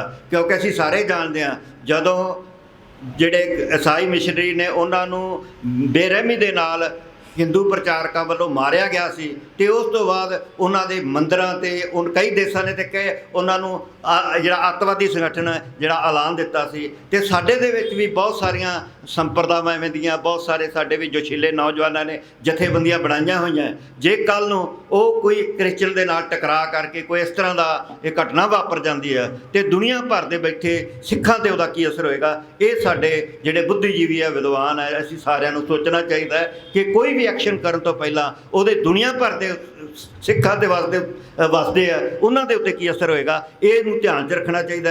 ਮੈਨੂੰ ਲੱਗਦਾ ਪਿਛਲੇ ਦਿਨਾਂ ਦੇ ਵਿੱਚ ਜਥੇਦਾਰ ਸਾਹਿਬ ਜੀ ਦਾ ਜਿਹੜਾ ਬਿਆਨ ਸੀ ਇਸ ਭਾਵਨਾ ਨੂੰ ਪ੍ਰਗਟ ਨਹੀਂ ਕਰਦਾ, ਉਹ ਇਸ ਟਕਰਾਅ ਨੂੰ ਵਧਾਉਣ ਵਾਲੇ ਪਾਸੇ ਨੂੰ ਜ਼ਿਆਦਾ ਵੱਧਦਾ ਹੈ। ਇਹਦੇ ਵੱਲ ਸਾਨੂੰ ਜਿਹੜਾ ਦੇਖਣਾ ਚਾਹੀਦਾ। ਤੇ ਹੁਣ ਮੈਂ ਅਗਲੇ ਸਮਾਗਮ ਦੇ ਅਗਲੇ ਬੁਲਾਰੇ ਜਸਪਾਲ ਸਿੰਘ ਜੀ ਨੂੰ ਬੇਨਤੀ ਕਰਦਾ ਕਿ ਉਹ ਆਪਣੇ ਵਿਚਾਰ ਪੇਸ਼ ਕਰਨ।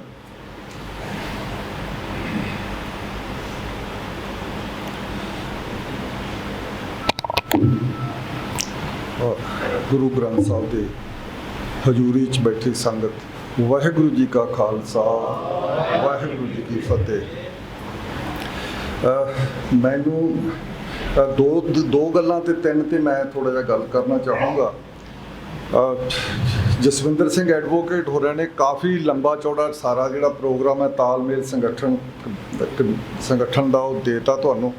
ਇੱਕ ਸਬਜੈਕਟ, ਇੱਕ ਇਸ਼ੂ ਉਹਨਾਂ ਨੇ ਕੱਲਾ ਕਰਕੇ ਉਹਦੇ 'ਤੇ ਬਹਿਸ ਕੀਤੀ ਹੈ ਜਾਂ ਦੱਸਿਆ, ਐਕਸਪਲੇਨ ਕੀਤਾ, ਉੱਚਾ ਕਰਦਾ।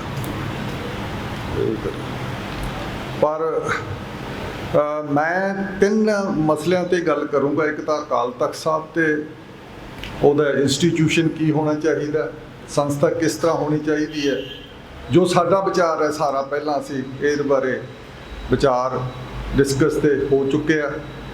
ਦੂਸਰਾ SGPC ਬਾਰੇ, ਗੁਰਦੁਆਰਾ ਪ੍ਰਬੰਧਕ ਕਮੇਟੀ ਕਿਵੇਂ ਹੋਵੇ, ਕਿਵੇਂ ਹੋਣੀ ਚਾਹੀਦੀ। ਬਸ ਥੋੜ੍ਹੇ ਨੁਕਤਾ ਮਾਤਰ ਹੀ ਗੱਲ ਕਰੂੰਗਾ ਕਿਉਂਕਿ ਸਾਰੇ ਵਿਦਵਾਨ ਸੱਜਣ ਬੈਠੇ ਆ ਤੇ ਸਭ ਸਮਝਦੇ ਆ। ਮੈਂ ਥੋੜ੍ਹਾ ਜਿਹਾ ਉਸ ਗੱਲ ਨੂੰ ਸਿੱਧੇ ਕਿਸ ਤਰੀਕੇ ਨਾਲ ਸਾਰਾ ਅੱਜ ਦੇ ਹਾਲਾਤਾਂ ਨਾਲ ਜੋੜੀਏ ਆਪਾਂ, ਇਹ ਆਪਣਾ ਵਿਚਾਰ ਦੇਵਾਂਗਾ। ਸਾਡਾ ਸਿੰਘ ਸਭਾ ਦਾ ਵਿਚਾਰ ਵੀ ਕਹਿ ਦਿਓ, ਕੇਂਦਰੀ ਸਿੰਘ ਸਭਾ ਵੱਲੋਂ, ਚੰਡੀਗੜ੍ਹ ਵੱਲੋਂ। ਤੇ ਪਰ ਅਸੀਂ ਤੀਸਰੀ ਗੱਲ ਅਸੀਂ ਜਿਹੜੀ ਹੁਣੇ ਖੁਸ਼ਹਾਲ ਸਿੰਘ ਕਰਕੇ ਹਟੇ ਹੈ ਵੀ ਇਹ ਜਿਹੜਾ ਕ੍ਰਿਸਚਨ ਦਾ, ਈਸਾਈਆਂ ਦਾ ਜਿਹੜਾ ਇੱਕ ਕਾਫੀ ਵੱਡਾ ਹਮਲਾ ਅਸੀਂ ਮਹਿਸੂਸ ਕਰਦੇ ਹਾਂ, ਇੱਕ ਉਹਦੇ ਬਾਰੇ ਗੱਲਬਾਤ ਕਰਾਂਗੇ। ਤਾਂ ਮੈਂ ਸਭ ਤੋਂ ਪਹਿਲਾਂ ਇਹਨਾਂ ਨੇ ਗੱਲ ਵਿੱਚ ਜਿੱਥੇ ਛੱਡੀ ਹੈ ਖੁਸ਼ਹਾਲ ਸਿੰਘ ਹੋਰਾਂ ਨੇ, ਮੈਂ ਉੱਥੋਂ ਹੀ ਗੱਲ ਸ਼ੁਰੂ ਕਰਨਾ ਚਾਹੁੰਦਾ। ਕ੍ਰਿਸਚਨ ਦਾ ਜਿਹੜੇ ਇਹਨਾਂ ਨੂੰ ਰੋਕਣ ਲਈ ਇੰਡੀਆ ਦੀਆਂ ਜਿੰਨੀਆਂ ਵੀ BJP ਜਾਂ ਕਾਂਗਰਸ ਦੇ ਰਾਜ ਕਰਦੀਆਂ ਸਟੇਟਾਂ, ਉਹਨਾਂ 'ਚ ਆਲਮੋਸਟ ਸਾਰਿਆਂ 'ਚ ਐਂਟੀ ਕਨਵਰਸ਼ਨ ਲਾ ਬਣ ਚੁੱਕੇ ਆ। ਐਂਟੀ ਕਨਵਰਸ਼ਨ ਲਾ ਜਿਹੜਾ ਹੈ ਉਹ ਪੂਨਾ ਪੈਕਟ ਦੀ ਧਾਰਾ, ਜਿਹੜੀ ਪੂਨਾ ਪੈਕਟ ਸੀ 1930 'ਚ ਹੋਇਆ ਸੀ। ਪੂਨਾ ਪੈਕਟ ਇਹ ਹੋਇਆ ਸੀਗਾ ਵੀ ਉਹਨਾਂ ਦਿਨਾਂ ਵਿੱਚ ਦਲਿਤ, ਅੰਬੇਦਕਰ ਆਪਣਾ ਵੱਖਰਾ ਰਿਜ਼ਰਵੇਸ਼ਨ ਤੇ ਵੱਖਰਾ ਵੋਟਾਂ ਦਾ ਸਿਸਟਮ ਲੈ ਆਇਆ ਸੀ ਵੀ ਦਲਿਤ ਅਸੀਂ ਹਿੰਦੂ ਨਹੀਂ, ਅਸੀਂ ਹਿੰਦੂਆਂ ਤੋਂ ਵੱਖਰੇ ਆ ਤੇ ਅਸੀਂ ਆਪਣਾ ਸਿਸਟਮ ਸਾਰਾ ਅੱਡ ਚਲਾਵਾਂਗੇ।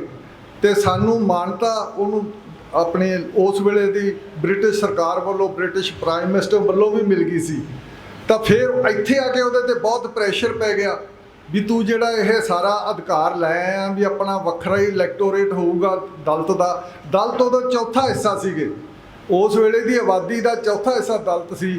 ਤਾਂ ਇਸ ਗੱਲ ਦਾ ਕਾਂਗਰਸ ਨੂੰ ਜਾਂ ਹਿੰਦੂ ਲੀਡਰਾਂ ਨੂੰ ਬਹੁਤ ਫਿਕਰ ਪੈ ਗਿਆ ਉਹਨਾਂ ਨੇ ਕਿਹਾ ਵੀ ਜੇ ਚੌਥਾ ਹਿੱਸਾ 6 ਕਰੋੜ ਬੰਦੇ ਸਾਡੇ ਚੋਂ ਨਿਕਲ ਗਏ, ਉਸ ਵੇਲੇ 24-25 ਕਰੋੜ ਆਬਾਦੀ ਸੀ, ਤੇ ਜਿਹਦੇ ਚੋਂ ਚੌਥਾ ਹਿੱਸਾ ਮੁਸਲਮਾਨ ਸੀ, ਬਾਕੀ ਇਹ 3 ਹਿੱਸੇ ਸੀ, ਇੱਕ ਹਿੱਸਾ ਦਲਿਤ ਸੀ, ਬਾਕੀ ਇੱਕ ਹਿੱਸਾ ਮਿਨੋਰਿਟੀ ਦਾ ਸੀ ਜਾਂ ਕੁਛ ਹਿੱਸਾ ਇਹਨਾਂ ਦਾ ਸੀ, ਹਿੰਦੂਆਂ ਦਾ ਸੀ, ਵੀ ਇਹ ਨਿਕਲ ਗਏ ਸਾਡੇ ਚੋਂ ਤਾਂ ਫਿਰ ਸਾਡਾ ਤਾਂ ਵੋਟ ਸਿਸਟਮ ਤੇ ਬਹੁਤ ਘੱਟ ਰਿਹਾ ਜੀ, ਅਸੀਂ ਕਰਾਂਗੇ ਕੀ। ਉਹਨਾਂ ਨੇ ਫਿਰ ਮਹਾਤਮਾ ਗਾਂਧੀ ਨੇ ਯਰਬਦਾ ਜੇਲ੍ਹ ਦੇ ਵਿੱਚ ਪੂਨੇ ਵਿੱਚ ਉਹ ਵਰਤ ਰੱਖਿਆ, ਸਭ ਨੂੰ ਪਤਾ ਹੈ। ਮੈਂ ਸ਼ਾਰਟ 'ਚ ਇੰਨਾ ਹੀ ਕਹਿਣਾ, ਵਰਤ ਦੇ ਵਿੱਚ ਇਹੀ ਸੀ ਵੀ ਵਾਪਸ ਕਰ। ਅੰਬੇਦਕਰ ਨੇ ਉਹ ਵਾਪਸ ਕੀਤਾ, ਫਿਰ ਆਪਦਾ ਜਿਹੜਾ ਅਧਿਕਾਰ ਲੰਡਨ ਤੋਂ ਲੈ ਕੇ ਆਇਆ ਸੀ ਉਹ ਵਾਪਸ ਕੀਤਾ, ਛੱਡਿਆ। ਪੂਨਾ ਪੈਕਟ ਵਿੱਚ ਇਹ ਇੱਕ ਤਰ੍ਹਾਂ ਦੀ ਮਹਾਤਮਾ ਗਾਂਧੀ ਨੇ ਜਾਂ ਕਾਂਗਰਸ ਨੇ ਜਾਂ ਹਿੰਦੂ ਲੀਡਰਾਂ ਨੇ ਚਾਦਰ ਪਾਤੀ ਵੀ ਅੱਜ ਤੋਂ ਜਿੰਨੇ ਵੀ ਇਹ ਦਲਿਤ ਹੈ ਇਹ ਸਾਡੇ ਹੀ ਬੰਦੇ ਹੈ, ਇਹ ਸਾਡੀ ਹਿੰਦੂ ਚਾਦਰ ਦੇ ਥੱਲੇ ਹੈ। ਅਸੀਂ ਉਦੋਂ ਦੀ ਇਹਨਾਂ ਦੀ ਚਾਦਰ ਪਾਈ ਹੈ। ਇਹਨਾਂ ਨੇ ਆਪਣੀ ਵੋਟਾਂ ਦੀ ਗਿਣਤੀ ਤੇ ਵੋਟ ਬੈਂਕ ਵੱਡਾ ਬਣਾਉਣਾ ਸੀ, ਉਹ ਬਣਾ ਲਿਆ। ਉਦੋਂ ਪਿੱਛੋਂ ਇਹ ਕਹਿਤਾ ਵੀ ਚਲੋ ਕੋਈ ਗੱਲ ਨਹੀਂ, ਤੁਸੀਂ ਸਾਡੇ ਨਾਲ ਸਮਝੌਤਾ ਕਰ ਲਓ, ਤੁਹਾਨੂੰ ਅਸੀਂ ਰੈਜ਼ਰਵੇਸ਼ਨ ਦੇਵਾਂਗੇ ਚੌਥਾ ਹਿੱਸਾ। ਉਹ ਜਿਹੜੀ ਰੈਜ਼ਰਵੇਸ਼ਨ ਹਜੇ ਤੱਕ ਮਿਲਦੀ ਆ ਰਹੀ ਹੈ, ਇਹ ਉਦੋਂ 1930 'ਚ ਸ਼ੁਰੂ ਹੋਈ ਸੀ। ਉਦੋਂ ਬਾਅਦ ਕੀ ਹੋਇਆ, ਫਿਰ ਵੀ ਇਹਨਾਂ ਨੂੰ ਲੱਗਿਆ ਵੀ ਇੱਥੇ ਗਰੀਬ ਬਹੁਤ ਹੈ, ਦਲਿਤ ਤੇ ਹੋਰ ਸਾਰੇ ਲੋਕ ਗਰੀਬ ਹੈ, ਇਹ ਤਾਂ ਫਿਰ ਛੱਡ ਕੇ ਹਿੰਦੂ ਧਰਮ ਨੂੰ ਛੱਡ ਕੇ ਈਸਾਈ ਨਾ ਬਣ ਜਾਣ, ਤਾਂ ਫਿਰ ਇਹਨਾਂ ਨੇ ਜਾਂ ਕਿਸੇ ਮੁਸਲਮਾਨ ਧਰਮ 'ਚ ਨਾ ਜਾਣ। ਮੁਸਲਮਾਨ ਜਾ ਨਹੀਂ ਸਕਦੇ ਸੀ ਕਿ ਪਾਕਿਸਤਾਨ ਬਣਨ ਦੇ ਪਿੱਛੋਂ ਮੁਸਲਮਾਨ ਬਣਨ ਦਾ ਸਕੋਪ ਤਾਂ ਨਿਕਲ ਗਿਆ ਸੀ, ਇਕੱਲੇ ਈਸਾਈ ਰਹਿ ਗਏ ਸੀ। ਈਸਾਈ ਫਿਰ ਬਣਨ ਤੋਂ ਰੋਕਣ ਲਈ ਇਹਨਾਂ ਨੇ ਕੀ ਕੀਤਾ, ਆਹ ਐਂਟੀ ਕਨਵਰਸ਼ਨ ਲਾ ਸ਼ੁਰੂ ਕਰਤੇ। ਐਂਟੀ ਕਨਵਰਸ਼ਨ ਲਾ ਕਈ ਥਾਂ ਜਿੱਥੇ ਤਾਂ ਬਹੁਤਾ ਕੱਟੜ ਬੀਜੇਪੀ ਦਾ ਰਾਜ ਹੈ, ਉੱਥੇ ਤਾਂ ਇੱਥੋਂ ਤੱਕ ਵੱਡੀ ਸਜ਼ਾ ਵੀ ਕੀਤੀ ਜਾਂਦੀ ਹੈ ਵੀ ਇਹ ਜੇ ਕਿਤੇ ਕਨਵਰਸ਼ਨ ਕਰਤੀ ਕਿਸੇ ਨੇ, ਕਿਸੇ ਦਾ ਧਰਮ ਬਦਲੀ ਕਰਤੀ, ਈਸਾਈ ਬਣਾਤਾ, ਜਾਂ ਬਣਾਉਣ ਵਾਲੇ ਨੂੰ ਜਾਂ ਬਣਾਉਣ ਵਾਲੇ ਦਾ ਮਦਦ ਕਰਨ ਵਾਲੇ ਨੂੰ, ਇਹ ਵੱਡੀ ਸਜ਼ਾ ਮਿਲੂਗੀ। ਇਹ ਇਹਨਾਂ ਨੇ ਆਪਣਾ ਵੋਟ ਬੈਂਕ ਇਕੱਠਾ ਕਰਨ ਲਈ ਆ ਸਾਰਾ ਕੁਝ। ਜਿਵੇਂ ਖੁਸ਼ਹਾਲ ਸਿੰਘ ਉਹਨਾਂ ਨੇ ਕਿਹਾ ਕਿ ਇੱਥੇ ਹੀ ਉਲਟ ਕਰ ਰਹੇ ਆ, ਇੱਥੇ ਤਾਂ ਇਹਨਾਂ ਨੇ ਸਾਰੇ ਪਾਸਿਆਂ ਤੋਂ ਢਾਲ ਲਾਉਣੀ ਹੈ। RSS ਜਿੰਨਾ ਕੰਮ ਕਰ ਰਹੀ ਹੈ ਉਹ ਕਰਦੇ, ਜਿੰਨਾ ਕਿ ਸਿੱਖਾਂ ਦੇ ਵਿਰੁੱਧ ਕੰਮ ਈਸਾਈ ਕਰਦੇ ਨੇ ਉਹ ਵੀ ਕਰਦੇ ਨੇ, ਉਹ ਦੋਨੋਂ ਹੀ ਉਹਨਾਂ ਨੂੰ ਮਨਜ਼ੂਰ ਹੈ। ਫਿਰ ਇੱਥੇ ਇਹ ਜਿਹੜਾ ਐਂਟੀ ਕਨਵਰਸ਼ਨ ਲਾ ਹੈ, ਇਹ ਯਾਦ ਰੱਖੋ ਇੱਕ ਤਰੀਕੇ ਦਾ ਪਾਕਿਸਤਾਨ 'ਚ ਚੱਲਦਾ ਬਲਾਸਫੇਮੀ ਐਕਟ ਹੈ। ਬਲਾਸਫੇਮੀ ਐਕਟ ਅੰਗਰੇਜ਼ੀ ਦਾ, ਪੰਜਾਬੀ ਤਾਂ ਮੈਨੂੰ ਪਤਾ ਨਹੀਂ ਉਹਦਾ ਸ਼ਬਦ ਕੀ ਉਹਨਾਂ ਨੇ ਕੱਢਿਆ ਉੱਥੇ, ਜਾਂ ਸ਼ਾਇਦ ਉਰਦੂ ਫਾਰਸੀ 'ਚ ਹੋਵੇ। ਹਾਂ, ਈਚ ਨਿੰਦਾ, ਚਲੋ ਇਹ ਦੱਸ ਦੇਣਗੇ। ਬਲਾਸਫੇਮੀ ਐਕਟ ਹੈ ਜਿਹੜਾ, ਉਹਦੇ ਮੁਤਾਬਕ ਇਹ ਆ ਵੀ ਜੇ ਕੋਈ ਔਰਤ ਜਾਂ ਕੋਈ ਬੰਦਾ ਕਹਿ ਦੇ ਵੀ ਮੈਂ ਆਹ ਬੰਦਾ ਸੁਣਿਆ ਇਹ ਮੁਹੰਮਦ ਸਾਹਿਬ ਦੇ ਵਿਰੁੱਧ ਬੋਲ ਰਿਹਾ ਸੀ, ਤਾਂ ਮੌਤ ਦੀ ਸਜ਼ਾ ਉਹਨੂੰ। ਇਹ ਸਾਰਿਆਂ ਨੂੰ ਪਤਾ ਹੈ ਵੀ, ਇਹ ਵੀ ਤੁਹਾਨੂੰ ਪਤਾ ਵੀ ਜਿਹੜਾ ਇੱਕ ਗਵਰਨਰ ਸੀ, ਉਸ ਨੇ ਜਾ ਕੇ ਉਹਦੇ 'ਚ ਬਹੁਤੇ ਈਸਾਈ ਫਸਦੇ ਆ। ਜੇ ਦੋ ਔਰਤਾਂ ਦੀ ਲੜਾਈ ਹੋਈ, ਇੱਕ ਔਰਤ ਨੇ ਕਹਿਤਾ ਵੀ ਈਸਾਈ ਔਰਤ ਮੁਹੰਮਦ ਸਾਹਿਬ ਦੇ ਵਿਰੁੱਧ ਬੋਲਦੀ ਸੀ, ਉਹਨੂੰ ਫੜ ਕੇ ਲੈ ਗਏ, ਮੌਤ ਤੱਕ ਦੀ ਸਜ਼ਾ। ਉਹ ਜੇਲ੍ਹ 'ਚ ਸੀ। ਜਿਹੜਾ ਤਸੀਰ ਨਾਮ ਦਾ ਗਵਰਨਰ ਸੀ ਪੰਜਾਬ ਦਾ, ਉਸ ਨੇ ਜਾ ਕੇ ਸਿਰਫ ਜੇਲ੍ਹ 'ਚ ਜਾ ਕੇ ਉਸ ਔਰਤ ਨੂੰ ਮਿਲ ਕੇ ਆਇਆ ਸੀ ਵੀ ਇਹਨੂੰ ਫਾਂਸੀ ਦੀ ਸਜ਼ਾ ਮੁਲਾਕਾਤ ਕਰਕੇ ਆਇਆ ਸੀ। ਉਸ ਨੂੰ ਫਿਰ ਮੁਸਲਮਾਨਾਂ ਦੇ ਕੱਟੜ ਪੰਥੀਆਂ ਨੇ ਮਾਰਤਾ, ਉਹਦੀ ਸਿਕਿਉਰਿਟੀ 'ਚੋਂ ਹੀ ਉਹਨੂੰ ਮਾਰਿਆ। ਇੱਥੋਂ ਤੱਕ ਵੀ ਉਹ ਜਰਦੇ ਨਹੀਂ। ਇਸ ਕਰਕੇ ਬਲਾਸਫੇਮੀ ਐਕਟ ਦਾ ਮਤਲਬ ਇਹ ਹੁਣ ਦਿਨੋਂ ਦਿਨ ਸਾਡੇ ਹਰਿਆਣੇ ਵਾਲੇ ਬਣਾ ਰਹੇ ਆ, ਹੁਣ ਨਾਲ ਲੱਗਦੇ ਹੀ ਇਹ ਆਈ ਵੀ ਆ ਪ੍ਰਪੋਜ਼ਲ, ਉਹਨਾਂ ਦੀ ਡਰਾਫਟ ਸਰਕੂਲੇਟ ਕਰਤਾ ਉਹਨਾਂ ਨੇ MLN ਦੇ ਵਿੱਚ ਵੀ ਇਹ ਅਸੀਂ ਐਂਟੀ ਕਨਵਰਸ਼ਨ ਲਾ ਬਣਾਉਣਾ। ਇਹ ਸਾਰੀ ਆਪ ਦੀ ਘੇਰਾਬੰਦੀ ਹੈ, ਇਹ ਹਿੰਦੂ ਸਮਾਜ ਦੀ ਘੇਰਾਬੰਦੀ ਕਰ ਰਿਹਾ, ਆਪਦੀ ਵੋਟ ਬੈਂਕ ਤਿਆਰ ਕਰ ਰਹੇ ਆ। ਇਹ ਉੱਥੇ ਪਾਕਿਸਤਾਨ ਵਾਲੇ ਵੀ ਇਹੀ ਕਰ ਰਹੇ ਆ, ਉੱਥੇ ਮਿਨੋਰਿਟੀਆਂ ਦਾ ਬੁਰਾ ਹਾਲ ਹੈ। ਇਸੇ ਕਰਕੇ ਜ਼ਿਆਦਾ, ਕਿਉਂਕਿ ਬਲਾਸਫੇਮੀ ਐਕਟ ਵਿੱਚ ਕੋਈ ਵੀ ਕਿਸੇ ਨੂੰ ਕਹਿ ਸਕਦਾ ਵੀ ਮੈਂ ਸੁਣਿਆ, ਤੇ ਜਦੋਂ ਪ੍ਰੂਵ ਕਰੂਗਾ ਤਾਂ ਸਾਲਾਂ ਹੀ ਲੰਘ ਜਾਂਦੇ ਆ। ਤੇ ਇਸ ਕਰਕੇ ਐਂਟੀ ਕਨਵਰਸ਼ਨ ਲਾ ਹੈ ਜਿਹੜਾ, ਅਸੀਂ ਸਿੱਖ ਕਦੇ ਵੀ ਉਹਦੇ ਹੱਕ 'ਚ ਨਹੀਂ ਹੋ ਸਕਦੇ, ਅਸੀਂ ਮਿਨੋਰਿਟੀ ਹਾਂ। ਇਹਦਾ ਜਸਵਿੰਦਰ ਸਿੰਘ ਹੋਰਾਂ ਨੇ ਵੀ ਹਿੰਟ ਦਿੱਤਾ ਸੀ ਇਹਦੇ ਉੱਤੇ। ਇਸ ਕਰਕੇ ਐਂਟੀ ਕਨਵਰਸ਼ਨ ਲਾ ਦੇ ਕਦੇ ਵੀ ਅਸੀਂ ਕੋਈ ਸੋਚ ਹੀ ਨਹੀਂ ਸਕਦੇ ਵੀ ਸਾਡੇ ਇਹ ਹੋਊਗਾ। ਤੇ ਸਾਨੂੰ ਵੱਡਾ ਖਤਰਾ ਇਸ ਕਰਕੇ ਵੀ ਪੈ ਰਿਹਾ ਵੀ ਅਸੀਂ ਸਿੱਖਾਂ ਨੇ ਕਦੇ ਵੀ ਸੋਚਿਆ ਨਹੀਂ ਵੀ ਅਸੀਂ ਜਾਤ ਪਾਤ ਸਾਡੇ ਵਿੱਚ ਬੰਦੇ ਭਜਦੇ ਆ, ਤਾਂ ਜਾਤ ਪਾਤ ਤੋਂ ਕਿੰਨੇ ਤੰਗ ਹੈ, ਵਿੱਚ ਬੰਦੇ ਹੈਗੇ ਆ, ਤੁਹਾਨੂੰ ਸਭ ਨੂੰ ਪਤਾ ਹੈ। ਅਸੀਂ ਕਈ ਵਾਰੀ ਇੱਥੇ ਦਰਬਾਰ ਸਾਹਿਬ ਦੀ ਮੈਂ ਹਜ਼ੂਰੀ 'ਚ ਗੱਲ ਕਰ ਰਿਹਾ ਵੀ ਸਭ ਨੂੰ ਪਤਾ ਅੰਦਰੋਂ ਅੰਦਰੀ ਵੀ ਜਾਤ ਪਾਤ ਤੋਂ ਵੀ ਇੱਕ ਸੈਕਸ਼ਨ ਸਾਡਾ ਸਿੱਖਾਂ ਦਾ ਬਹੁਤ ਤੰਗ ਹੈ। ਅਸੀਂ ਕਦੇ ਗੱਲ ਨਹੀਂ ਕਰਦੇ, ਆਰਥਿਕਤਾ ਦੀ ਗੱਲ ਨਹੀਂ ਕਰਦੇ। ਅਸੀਂ ਸੱਤਾ ਦੀ ਗੱਲ ਕਰਦੇ ਵੀ ਮੈਨੂੰ ਕਿਵੇਂ ਮਿਲੇ, ਬਸ ਸੱਤਾ ਮਿਲਣ ਵੱਲ ਨਹੀਂ ਜਾਂਦੇ ਆ। ਪਾਵਰ ਕਿਵੇਂ ਲੈ ਲਈਏ, ਹਿੱਸਾ ਕਿਵੇਂ ਲਈਏ, ਇਸ ਗਰੁੱਪ ਨੂੰ ਕਿਵੇਂ ਲਾ ਦਈਏ, ਬਾਦਲ ਕਹਿਣ ਨੂੰ ਕਿਵੇਂ ਲਾ ਦਈਏ, ਅਸੀਂ ਕਿਵੇਂ ਆ ਜਾਈਏ, ਇਸ ਤੱਕ ਦੀ ਸਾਡੀ ਗੱਲ ਰਹਿੰਦੀ ਹੈ। ਇਸੇ ਕਰਕੇ ਸਾਡੀ ਜਿਹੜੀ ਤਾਲਮੇਲ ਸੰਗਠਨ ਵੱਲੋਂ ਜਿੰਨੀਆਂ ਮੀਟਿੰਗਾਂ ਕੀਤੀਆਂ ਉਹਦੇ ਵਿੱਚ ਅਸੀਂ ਸੰਕਲਪ ਲੈਵਲ ਤੇ ਗੱਲਾਂ ਜ਼ਿਆਦਾ ਕੀਤੀਆਂ ਵੀ ਇਹ ਰੋਕਿਆ ਜਾਵੇ। ਕੱਲਾ ਹੁਣ SGPC ਦੀ ਗੱਲ ਹੈ, SGPC ਦੀ ਅਸੀਂ ਇਕੱਲੀ ਇਹ ਨਹੀਂ ਕਰਦੇ ਵੀ ਜਿਸ ਤਰੀਕੇ ਨਾਲ ਕੁਝ ਸੱਜਣ ਲੱਗੇ ਹੋਏ ਆ ਵੀ SGPC 'ਚ ਉਹਨਾਂ ਦੀ ਕੋਸ਼ਿਸ਼ ਹੈ ਵੀ ਇਹਨਾਂ ਨੂੰ ਲਾ ਦਿਓ, ਬਾਦਲ ਕੇ ਹੁਣ ਐਤਕੀ ਕਬਜ਼ਾ ਨਹੀਂ ਹੋਣ ਦੇਣਾ, ਇਕੱਠੇ ਹੋ ਜਾਓ ਤੇ ਆਪਾਂ ਹੁਣ ਆਪਣਾ ਆਉਣਾ ਚਾਹੀਦਾ। ਪਰ ਅਸੀਂ ਨਾਲ ਨਾਲ ਤੋਰਿਆ ਸਾਰੀ ਗੱਲ, ਜਿਹਦੇ ਬਾਰੇ ਜਸਵਿੰਦਰ ਸਿੰਘ ਨੇ ਦੱਸਿਆ ਵੀ ਅਸੀਂ ਸੈਂਟਰ ਦਾ ਐਕਟ ਨਹੀਂ ਚਾਹੀਦਾ। ਹੁਣ ਇਹ ਸੈਂਟਰ ਦਾ ਐਕਟ ਬਣਿਆ ਸੀ ਕਿਸੇ ਵੇਲੇ, ਉਹ ਮੌਕਾ ਲੰਘ ਗਿਆ ਸੈਂਟਰ ਦੇ ਐਕਟ ਦਾ। ਉਹ ਸੈਂਟਰ ਦਾ ਐਕਟ ਹੁਣ ਸਾਡੇ ਇਹ ਕਾਰਪੋਰੇਟ ਬੋਡੀ ਬਣਾਤੀ ਹੈ SGPC, ਜਿਵੇਂ ਹੁਣ ਪੰਜਾਬ ਯੂਨੀਵਰਸਿਟੀ ਚੰਡੀਗੜ੍ਹ ਬਣਾਤੀ ਹੈ। ਕਾਰਪੋਰੇਟ ਬੋਡੀ ਦਾ ਮਤਲਬ ਵੀ ਕਈ ਸਟੇਟਾਂ ਦੀ ਇਹ ਇਕੱਠੀ ਬੋਡੀ ਹੈ, ਤੇ ਫਿਰ ਜੋ ਕਈ ਸਟੇਟਾਂ ਨਾਲ ਜੋੜ ਦੇਣ ਫਿਰ ਸੈਂਟਰ ਦਾ ਅਧਿਕਾਰ ਆ ਗਿਆ ਹੋਮ ਮਿਨਿਸਟਰੀ ਦਾ। ਉਹ ਚੋਣ ਕਰਾਵੇ ਜਾਂ ਨਾ ਕਰਾਵੇ, ਤੁਹਾਡੇ ਸਾਹਮਣੇ 12 ਸਾਲ ਚੋਣ ਨਹੀਂ ਹੋਈ, 17 ਸਾਲ ਚੋਣ ਨਹੀਂ ਹੋਈ, ਇਹ ਤੁਹਾਡੇ ਸਾਹਮਣੇ ਆ ਸਾਰਾ ਕੁਝ। ਜਦੋਂ ਦਿਲ ਕੀਤਾ ਚੋਣ ਕਰ ਲਓ। 2011 ਦੀ ਚੋਣ ਸਾਡੇ ਇੱਥੇ ਹੋਈ ਵੀ, ਉਦੋਂ ਪਿੱਛੋਂ ਚੋਣ ਦਾ ਨਾਂ ਹੀ ਨਹੀਂ। ਆਹ ਕੋਰਟਾਂ ਕਾਰਡਾਂ ਦੇ ਤਾਂ ਬਹਾਨੇ ਆ ਸਾਰੇ। ਮਸਲਾ ਸਾਡਾ ਹੋਵੇ, ਸਿੱਖਾਂ ਦਾ, ਸਾਡਾ ਪੰਥ ਹੋਵੇ, ਅਸੀਂ ਆਪਦੇ ਗੁਰਦੁਆਰੇ ਮੈਨੇਜਮੈਂਟ ਕਰਨੀ ਹੋਵੇ ਤੇ ਅਸੀਂ ਦਿੱਲੀ ਤੋਂ ਪੁੱਛ ਕੇ ਆਈਏ। ਤੁਸੀਂ ਮੈਨੂੰ ਇੱਕ ਧਰਮ ਦੱਸ ਦਿਓ ਦੁਨੀਆ ਦਾ ਜਿਹਦੇ ਵਿੱਚ ਕੋਈ ਉਹਨਾਂ ਦੀ ਗਵਰਨਮੈਂਟ ਉਹਨਾਂ ਦਾ ਬੰਦੋਬਸਤ ਕਰਦੀ ਹੋਵੇ, ਛੋਟੀ ਕਿਸੇ ਮਿਨੋਰਿਟੀ ਦਾ ਗੁਰਦੁਆਰਿਆਂ ਦਾ ਕੰਟਰੋਲ, ਉਹਨਾਂ ਦੇ ਧਾਰਮਿਕ ਅਦਾਰਿਆਂ ਦਾ ਕੰਟਰੋਲ ਕੋਈ ਸਰਕਾਰ ਕਰਦੀ ਹੋਵੇ, ਕਿਤੇ ਨਹੀਂ ਹੈ। ਜੇ ਕਿਤੇ ਸਰਕਾਰਾਂ ਕਰਦੀਆਂ ਤਾਂ ਸਰਕਾਰਾਂ ਵੀ ਜਿਵੇਂ ਮੁਸਲਮਾਨ ਮੁਲਕਾਂ ਦੇ ਵਿੱਚ ਮੱਕਾ ਮਸਜਿਦ ਸਭ ਤੋਂ ਵੱਡੀ ਹੈ, ਮੱਕਾ ਮਦੀਨਾ ਨੂੰ ਜਿਹੜਾ ਕੰਟਰੋਲ ਕਰਦੇ ਆ ਉਹ ਹੈ ਹੀ ਆਪ ਮੁਸਲਮਾਨ ਸਾਰਾ, ਉਹਨਾਂ ਦੇ ਸਾਰੇ ਰਾਜ ਭਾਗ ਹੀ ਮੁਸਲਮਾਨ ਹੈ। ਜੇ ਫਰਜ਼ ਕੀਤਾ ਇੱਥੇ ਕਈ ਥਾਵਾਂ ਉੱਤੇ ਇਹਨਾਂ ਨੇ DC ਲਾਤੇ ਆ, ਸਰਕਾਰਾਂ ਨੇ DC ਲਾਏ ਆ ਸਾਡੇ ਮੰਦਰਾਂ ਨੂੰ ਕੰਟਰੋਲ ਕਰਨ ਲਈ।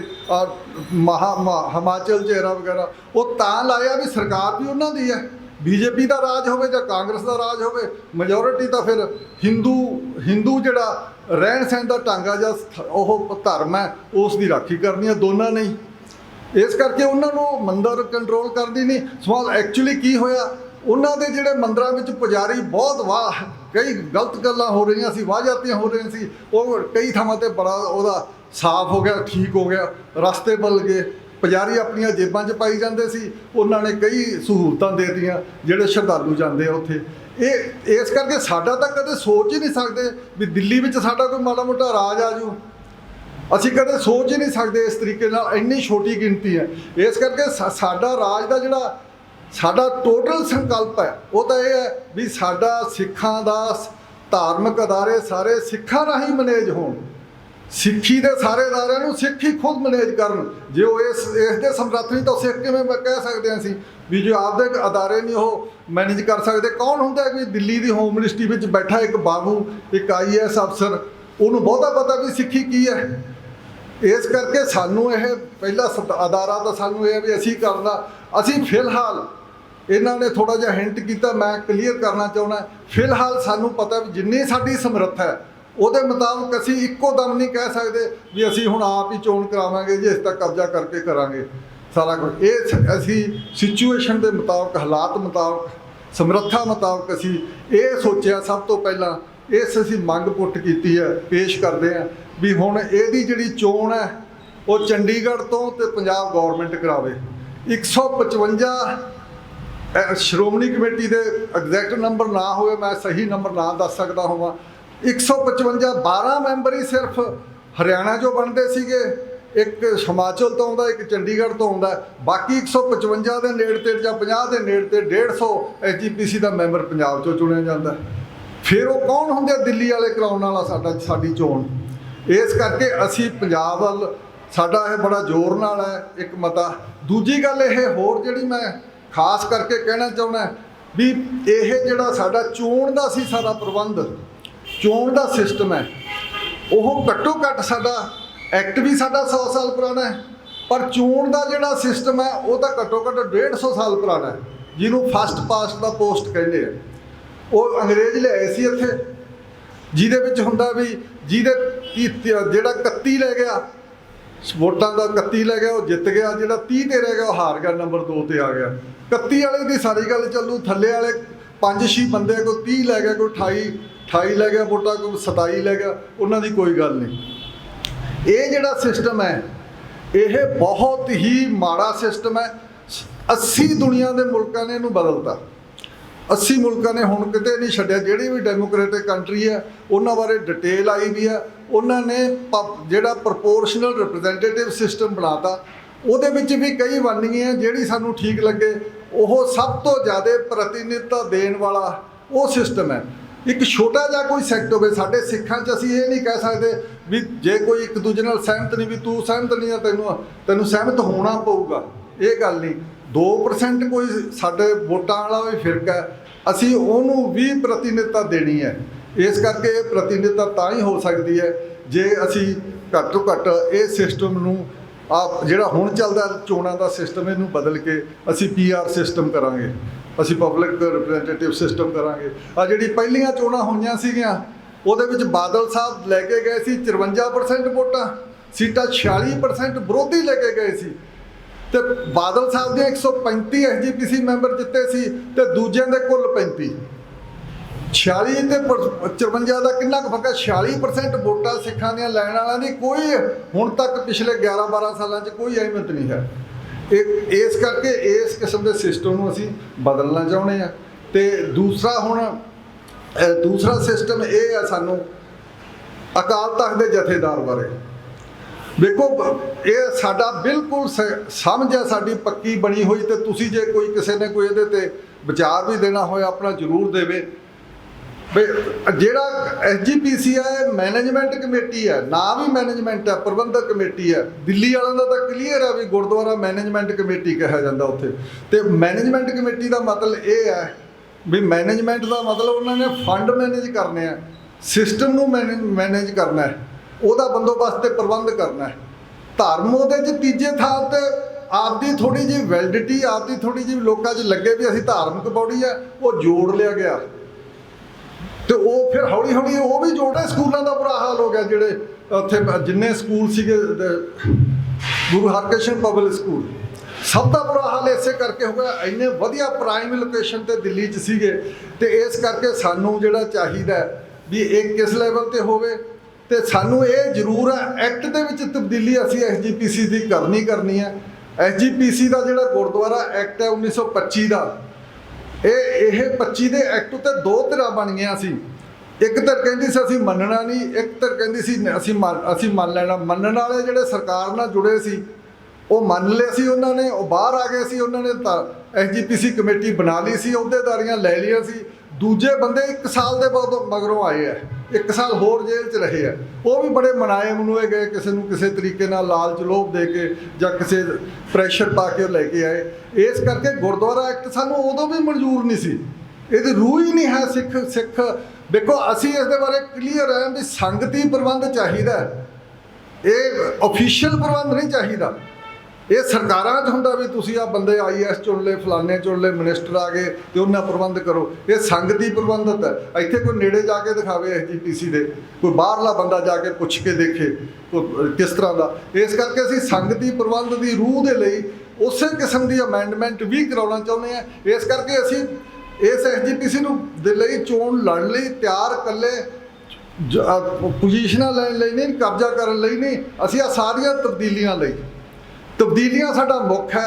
ਉਹਦੇ ਲਈ ਅਸੀਂ ਇਹ ਚਾਹੁੰਦੇ ਹਾਂ ਵੀ ਇਹ ਲਾਹੀ ਜਾਵੇ ਤਾਂ ਕਿ ਸਿੱਖ ਆਪਣੀ ਹਸੀਅਤ ਤੇ ਆਪਣੀ ਹਸਤੀ, ਨਿਵੇਕਲੀ ਹਸਤੀ ਨੂੰ ਕਾਇਮ ਰੱਖ ਸਕਣ। ਲੱਗਦਾ ਵੀ ਇਸ ਤਰੀਕੇ ਨਾਲ ਚੱਲਿਆ ਤਾਂ ਨਿਵੇਕਲੀ ਹਸਤੀ ਰਹਿਣੀ ਨਹੀਂ। ਅੱਜ ਹੀ ਹੁਣੇ ਦੱਸ ਰਹੇ ਸੀ ਖੁਸ਼ਹਾਲ ਸਿੰਘ ਵੀ ਉੱਥੇ ਜਥੇਦਾਰ ਅਕਾਲ ਤਖਤ ਜੋਗੀ ਨੂੰ ਮਿਲਣ ਚਲਾ ਗਿਆ। ਵੀ ਇਹ ਸਾਰਾ ਕੁਝ ਜਿਹੜਾ ਇਸ ਕਿਸਮ ਦਾ ਹੋਏਗਾ ਤੇ ਸਾਰਾ ਕੁਝ ਹੀ ਹੋਏਗਾ ਜੇ ਅਕਾਲ ਤਖਤ ਨੂੰ ਕਿਤੋਂ ਹੋਰ ਜਾ ਕੇ ਡਾਇਰੈਕਸ਼ਨਾਂ ਮਿਲਦੀਆਂ, ਕਿਤੋਂ ਹੋਰ ਚੱਲਦਾ। ਇੱਕ ਪਰਿਵਾਰ ਦੀ ਪੋਲੀਟਿਕਸ ਤੇ ਸਿਆਸਤ ਨੂੰ ਚਲਾਉਣ ਲਈ ਜੇ SGPC ਪਿਛਲੇ 50 ਸਾਲਾਂ ਤੋਂ ਤੁਰੀ ਫਿਰਦੀ SGPC ਨੂੰ ਉਸੇ ਚੱਕਰ 'ਚ ਪਾਇਆ ਜਾ ਰਿਹਾ ਤਾਂ ਕਮਾਲ ਹੀ ਆ ਸਾਡੀ। ਇਹਦਾ ਮਤਲਬ ਵੀ ਅਸੀਂ ਕਿੱਡੀਆਂ ਵੱਡੀਆਂ ਡੀਂਗਾਂ ਮਾਰੀ ਜਾਈਏ। ਪੰਥ ਗੁਲਾਮ ਹੈ, ਜੇ ਤੁਹਾਡਾ ਅਕਾਲ ਤਖਤ ਗੁਲਾਮ ਹੈ ਤਾਂ ਪੰਥ ਵੀ ਗੁਲਾਮ ਹੈ। ਇਸ ਕਰਕੇ ਸਾਡੀ ਸਹੀ ਆਜ਼ਾਦੀ ਲਈ ਜ਼ਰੂਰੀ ਹੈ ਵੀ ਅਸੀਂ ਇਹ ਅਦਾਰੇ ਸਿੱਖਾਂ ਦੇ ਹੋਣ ਤੇ ਸੰਗਤੀ ਪ੍ਰਬੰਧ ਹੋਵੇ। ਇਸ ਲਈ ਅਕਾਲ ਤਖਤ ਦੇ ਲਾਸਟ ਮੈਂ ਅਕਾਲ ਤਖਤ ਦੇ ਜਥੇਦਾਰ ਬਾਰੇ ਵੀ ਕਹਿਣਾ ਚਾਹੂੰ ਵੀ ਅਕਾਲ ਤਖਤ ਦਾ ਜਥੇਦਾਰ ਇੱਕ ਵੱਖਰਾ ਅਦਾਰਾ ਚਾਹੀਦਾ। ਤੇ ਇਸਲਾਮ ਦੇ ਵਿੱਚ ਖਾਸ ਕਰਕੇ ਆਹ ਈਰਾਨ ਵਾਲਿਆਂ ਦੇ ਵਿੱਚ ਇੱਕ ਲਾਈਨ ਲੱਗੀ ਹੁੰਦੀ ਆ ਸਾਰਿਆਂ ਦੇ ਵੀ ਆਹ ਬੰਦਾ ਇੰਨਾ ਪੜ੍ਹਿਆ ਲਿਖਿਆ ਆਲਮ ਫਾਜ਼ਲ ਹੈ, ਆਹ ਇਸਲਾਮ ਦੇ ਵਿੱਚ ਇੰਨਾ ਪਰਪੱਕ ਹੈ। ਉਹਨਾਂ ਨੂੰ ਪਤਾ ਹੁੰਦਾ ਸਾਰੇ ਲੋਕਾਂ ਨੂੰ, ਇਸਲਾਮ ਵਾਲਿਆਂ ਨੂੰ। ਉਹ ਚਲੋ ਸ਼ੀਆ ਤੇ ਸ਼ੀਆ ਵਾਲਿਆਂ ਨੂੰ ਪਤਾ ਹੁੰਦਾ ਆਪਦਿਆਂ ਨੂੰ ਸਾਰਿਆਂ ਨੂੰ। ਸਾਡੇ ਕੋਈ ਵੀ ਨਹੀਂ ਪਤਾ ਵੀ ਕੋਈ ਧਾਰਮਿਕ ਐਡੇ ਐਡੇ ਵਧੀਆ ਸਾਡੇ ਧਾਰਮਿਕ ਲੋਕ ਵਿਦਵਾਨ ਹੈ ਸਿੱਖੀ ਦੇ ਤੇ ਰਹਿਤ ਵਾਲੇ ਆ ਜਿਨ੍ਹਾਂ ਤੇ ਅਸੀਂ ਉਂਗਲ ਨਹੀਂ ਉਠਾ ਸਕਦੇ। ਉਹ ਨੇੜੇ ਤੇੜੇ ਨਹੀਂ ਆ ਸਕਦੇ ਅਕਾਲ ਤਖਤ ਦੇ ਜਥੇਦਾਰ ਦੇ, ਸੁਪਨਾ ਵੀ ਨਹੀਂ ਲੈ ਸਕਦੇ। ਇਹ ਇੱਕ ਜਿਹਨੂੰ ਮਰਜ਼ੀ ਚੱਕ ਕੇ ਬਹਾ ਦੇਣ। ਇਸ ਕਿਸਮ ਦਾ ਜਿਹੜਾ ਇਸ ਕਰਕੇ ਅਸੀਂ ਕਹਿੰਦੇ ਹਾਂ ਵੀ ਆਲ ਵਰਲਡ ਤੇ ਅਸੀਂ ਹੁਣ 156 ਕੰਟਰੀਆਂ ਦੇ ਨੇੜੇ ਤੇੜੇ ਸਿੱਖ ਰਹਿੰਦਾ ਸਾਰਿਆਂ ਦੀ। ਅਸੀਂ ਸਿੱਖ ਉੱਥੇ ਬੈਠਾ ਵੀ ਉਹਦੇ ਤੇ ਅਕਾਲ ਤਖਤ ਦਾ ਜਿਹੜਾ ਹੁਕਮ ਹੈ ਉਹ ਉਹਦੇ ਤੇ ਲਾਗੂ ਹੁੰਦਾ ਤੇ ਮੰਨਦਾ। ਉਹ ਲਾਗੂ ਹੋਣ ਦੇ ਨਾਲੋਂ ਜ਼ਿਆਦਾ ਮੰਨਦਾ। ਉਹਦੇ ਅੰਦਰ ਇਸ ਕਿਸੇ ਦਾ ਦਬੰਧ ਹੁੰਦਾ ਜੇ ਸਿੱਖੀ ਦੇ ਵਿਰੁੱਧ ਗੱਲ ਕਰਦਾ। ਅੱਛਾ, ਉਹਦਾ ਵੀ ਵਿੱਚ ਪਾਰਟੀਸਪੇਸ਼ਨ, ਉਹਦੀ ਸ਼ਮੂਲੀਅਤ ਕਿਵੇਂ ਕੀਤੀ ਜਾਵੇ। ਇਸ ਕਰਕੇ ਸਾਨੂੰ ਵੱਡੇ ਲੈਵਲ ਤੇ ਇੱਕ ਜਿਵੇਂ ਜੱਜ ਚੁਣਨ ਦਾ ਇੱਕ ਕੋਲੀਜੀਅਮ ਬਣਦਾ ਇੱਕ ਪੂਰੀ ਉਹਦੇ ਵਿੱਚੋਂ ਚੁਣਿਆ ਜਾਵੇ। ਐਵੇਂ ਪੋਪ ਚੁਣਿਆ ਜਾਂਦਾ। ਪੋਪ ਦੀ ਬਕਾਇਦਾ ਸਾਰਾ ਕਈ ਸਾਲ ਐਕਸਰਸਾਈਜ਼ ਹੁੰਦੀ ਆ, ਉਹਦੇ ਚੋਂ ਨਿਕਲਦੇ ਆ। ਉਹਨਾਂ ਦੀ ਵੱਖਰੀ ਹਸਤੀ ਹੈ। ਸਿੱਖ ਧਰਮ ਇੰਨਾ ਛੋਟਾ ਗਿਣਤੀ 'ਚ ਹੋਣ ਕਰਕੇ ਬਚੂ ਤਾਂ ਜੇ ਅਕਾਲ ਤਖਤ ਸਾਡੀ ਸਰਵਉੱਚ ਲੈਵਲ ਤੇ ਇੱਕ ਸਾਂਝੀ ਬੋਡੀ ਹੋਊ ਜਿਹਦੇ ਤੋਂ ਅਸੀਂ ਚਾਨਣ ਲੈ ਕੇ ਸਿੱਖੀ ਨੂੰ ਅੱਗੇ ਤੋਰਾਂਗੇ ਤਾਂ ਸਿੱਖੀ ਨੂੰ ਕਾਇਮ ਰੱਖਾਂਗੇ। ਤੇ ਇਸ ਕਰਕੇ ਇਹ ਨਹੀਂ ਹੁੰਦਾ ਵੀ ਟਾਈਮ ਪੋਲੀਟਿਕਸ ਦੇ ਮੁਤਾਬਕ ਅਕਾਲ ਤਖਤ ਤੋਂ ਕੋਈ ਹੋਰ ਕਰਾ ਦਿਓ। ਲੋੜ ਪਵੇ ਤਾਂ ਸਰਸੇ ਵਾਲੇ ਨੂੰ ਤੁਸੀਂ ਮਾਫੀ ਦਵਾ ਦਿਓ, ਲੋੜ ਪਵੇ ਤਾਂ ਫੇਰ ਉਸ ਨੂੰ ਪੰਥ 'ਚੋਂ ਛੇਕ ਦਿਓ। ਇਹ ਗੱਲਾਂ ਜਿਹੜੀਆਂ ਹੈ ਤੁਹਾਡੇ ਸਾਹਮਣੇ ਹੋਈਆਂ ਤੇ ਇਸ ਕਰਕੇ ਜ਼ਰੂਰੀ ਹੈ ਇਹ ਅਕਾਲ ਤਖਤ ਕਿਸੇ ਵੀ ਲੈਵਲ ਤੇ ਇਹਨਾਂ ਤੋਂ ਚੁਣਿਆ ਜਾਣਾ ਚਾਹੀਦਾ। ਇਹਦੇ ਲਈ ਵੀ ਅਸੀਂ ਇਹ ਵੀ ਸਾਡੇ ਇਸ ਇਲੈਕਸ਼ਨ ਜੇ ਅਸੀਂ ਇਲੈਕਸ਼ਨ ਬਦਲਣਾ ਚਾਹੁੰਦੇ ਹਾਂ SGPC ਨੂੰ, ਉਹਦੇ ਨਾਲ ਚੋਣ ਪ੍ਰਚਾਰ ਦੇ ਨਾਲ ਇਹ ਸਾਡਾ ਮੁੱਖ ਏਜੰਡਾ ਹੈ। ਤੇ ਮੈਂ ਇਹਨਾਂ ਗੱਲਾਂ ਤੇ ਕਰਨਾ ਚਾਹੁੰਦਾ ਸੀ। ਧੰਨਵਾਦ, ਸ਼ੁਕਰੀਆ। ਜੇ ਕੋਈ ਗਲਤੀ ਹੋਵੇ ਤਾਂ ਮਾਫ ਕਰਨਾ। ਧੰਨਵਾਦ। ਵਾਹਿਗੁਰੂ ਜੀ ਕਾ ਖਾਲਸਾ, ਵਾਹਿਗੁਰੂ ਜੀ ਕੀ ਫਤਿਹ। ਧੰਨਵਾਦ ਜਸਪਾਲ ਸਿੰਘ ਜੀ ਦਾ।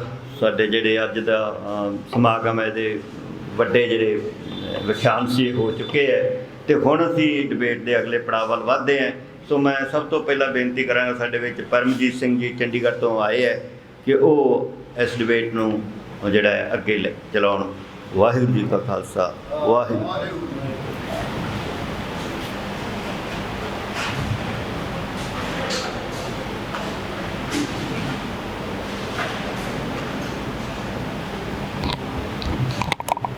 ਧੰਨ ਧੰਨ ਸ਼੍ਰੀ ਗੁਰੂ ਗ੍ਰੰਥ ਸਾਹਿਬ ਜੀ ਅਤੇ ਉਹਨਾਂ ਦੀ ਹਜ਼ੂਰੀ 'ਚ ਜੁੜੀ ਸਾਧ ਸੰਗਤ ਜੀ, ਫਤਿਹ ਨਾਲ ਸਾਂਝ ਪਾਇਓ ਜੀ, ਗੱਜ ਵੱਜ ਕੇ ਫਤਿਹ ਬੁਲਾਇਓ। ਵਾਹਿਗੁਰੂ ਜੀ ਕਾ ਖਾਲਸਾ, ਵਾਹਿਗੁਰੂ ਜੀ ਕੀ ਫਤਿਹ। ਧੰਨਵਾਦ ਧੰਨ ਧੰਨ ਸ਼੍ਰੀ ਗੁਰੂ ਗ੍ਰੰਥ ਸਾਹਿਬ ਦਾ, ਜਿਨ੍ਹਾਂ ਦੇ ਓਟ ਸਦਕੇ ਇਹ ਸੰਗਠਨ ਜਿਹੜਾ 10 ਸਾਲ ਪਹਿਲਾਂ ਇਹਨਾਂ ਨੇ ਪ੍ਰਾਰੰਭ ਕੀਤਾ ਸੀ। ਵੀਰ ਜੀ ਦੱਸ ਰਹੇ ਸੀ ਗੁਰੂ ਸਾਹਿਬ ਦੀ ਹਜ਼ੂਰੀ 'ਚ ਬੈਠ ਕੇ ਇਹਨਾਂ ਨਾਲ ਗੱਲਬਾਤ ਕੀਤੀਆਂ 10 ਸਾਲ ਪਹਿਲੇ ਜਲੰਧਰ ਵਿਖੇ, ਤੇ ਅੱਜ ਅਸੀਂ ਇਕੱਠੇ ਹੋਏ ਹਾਂ। ਸੱਦਾ ਦਿੰਦੇ ਨੇ, ਹੌਕਾ ਮਾਰਦੇ ਨੇ, ਆਉਂਦੇ ਹਾਂ।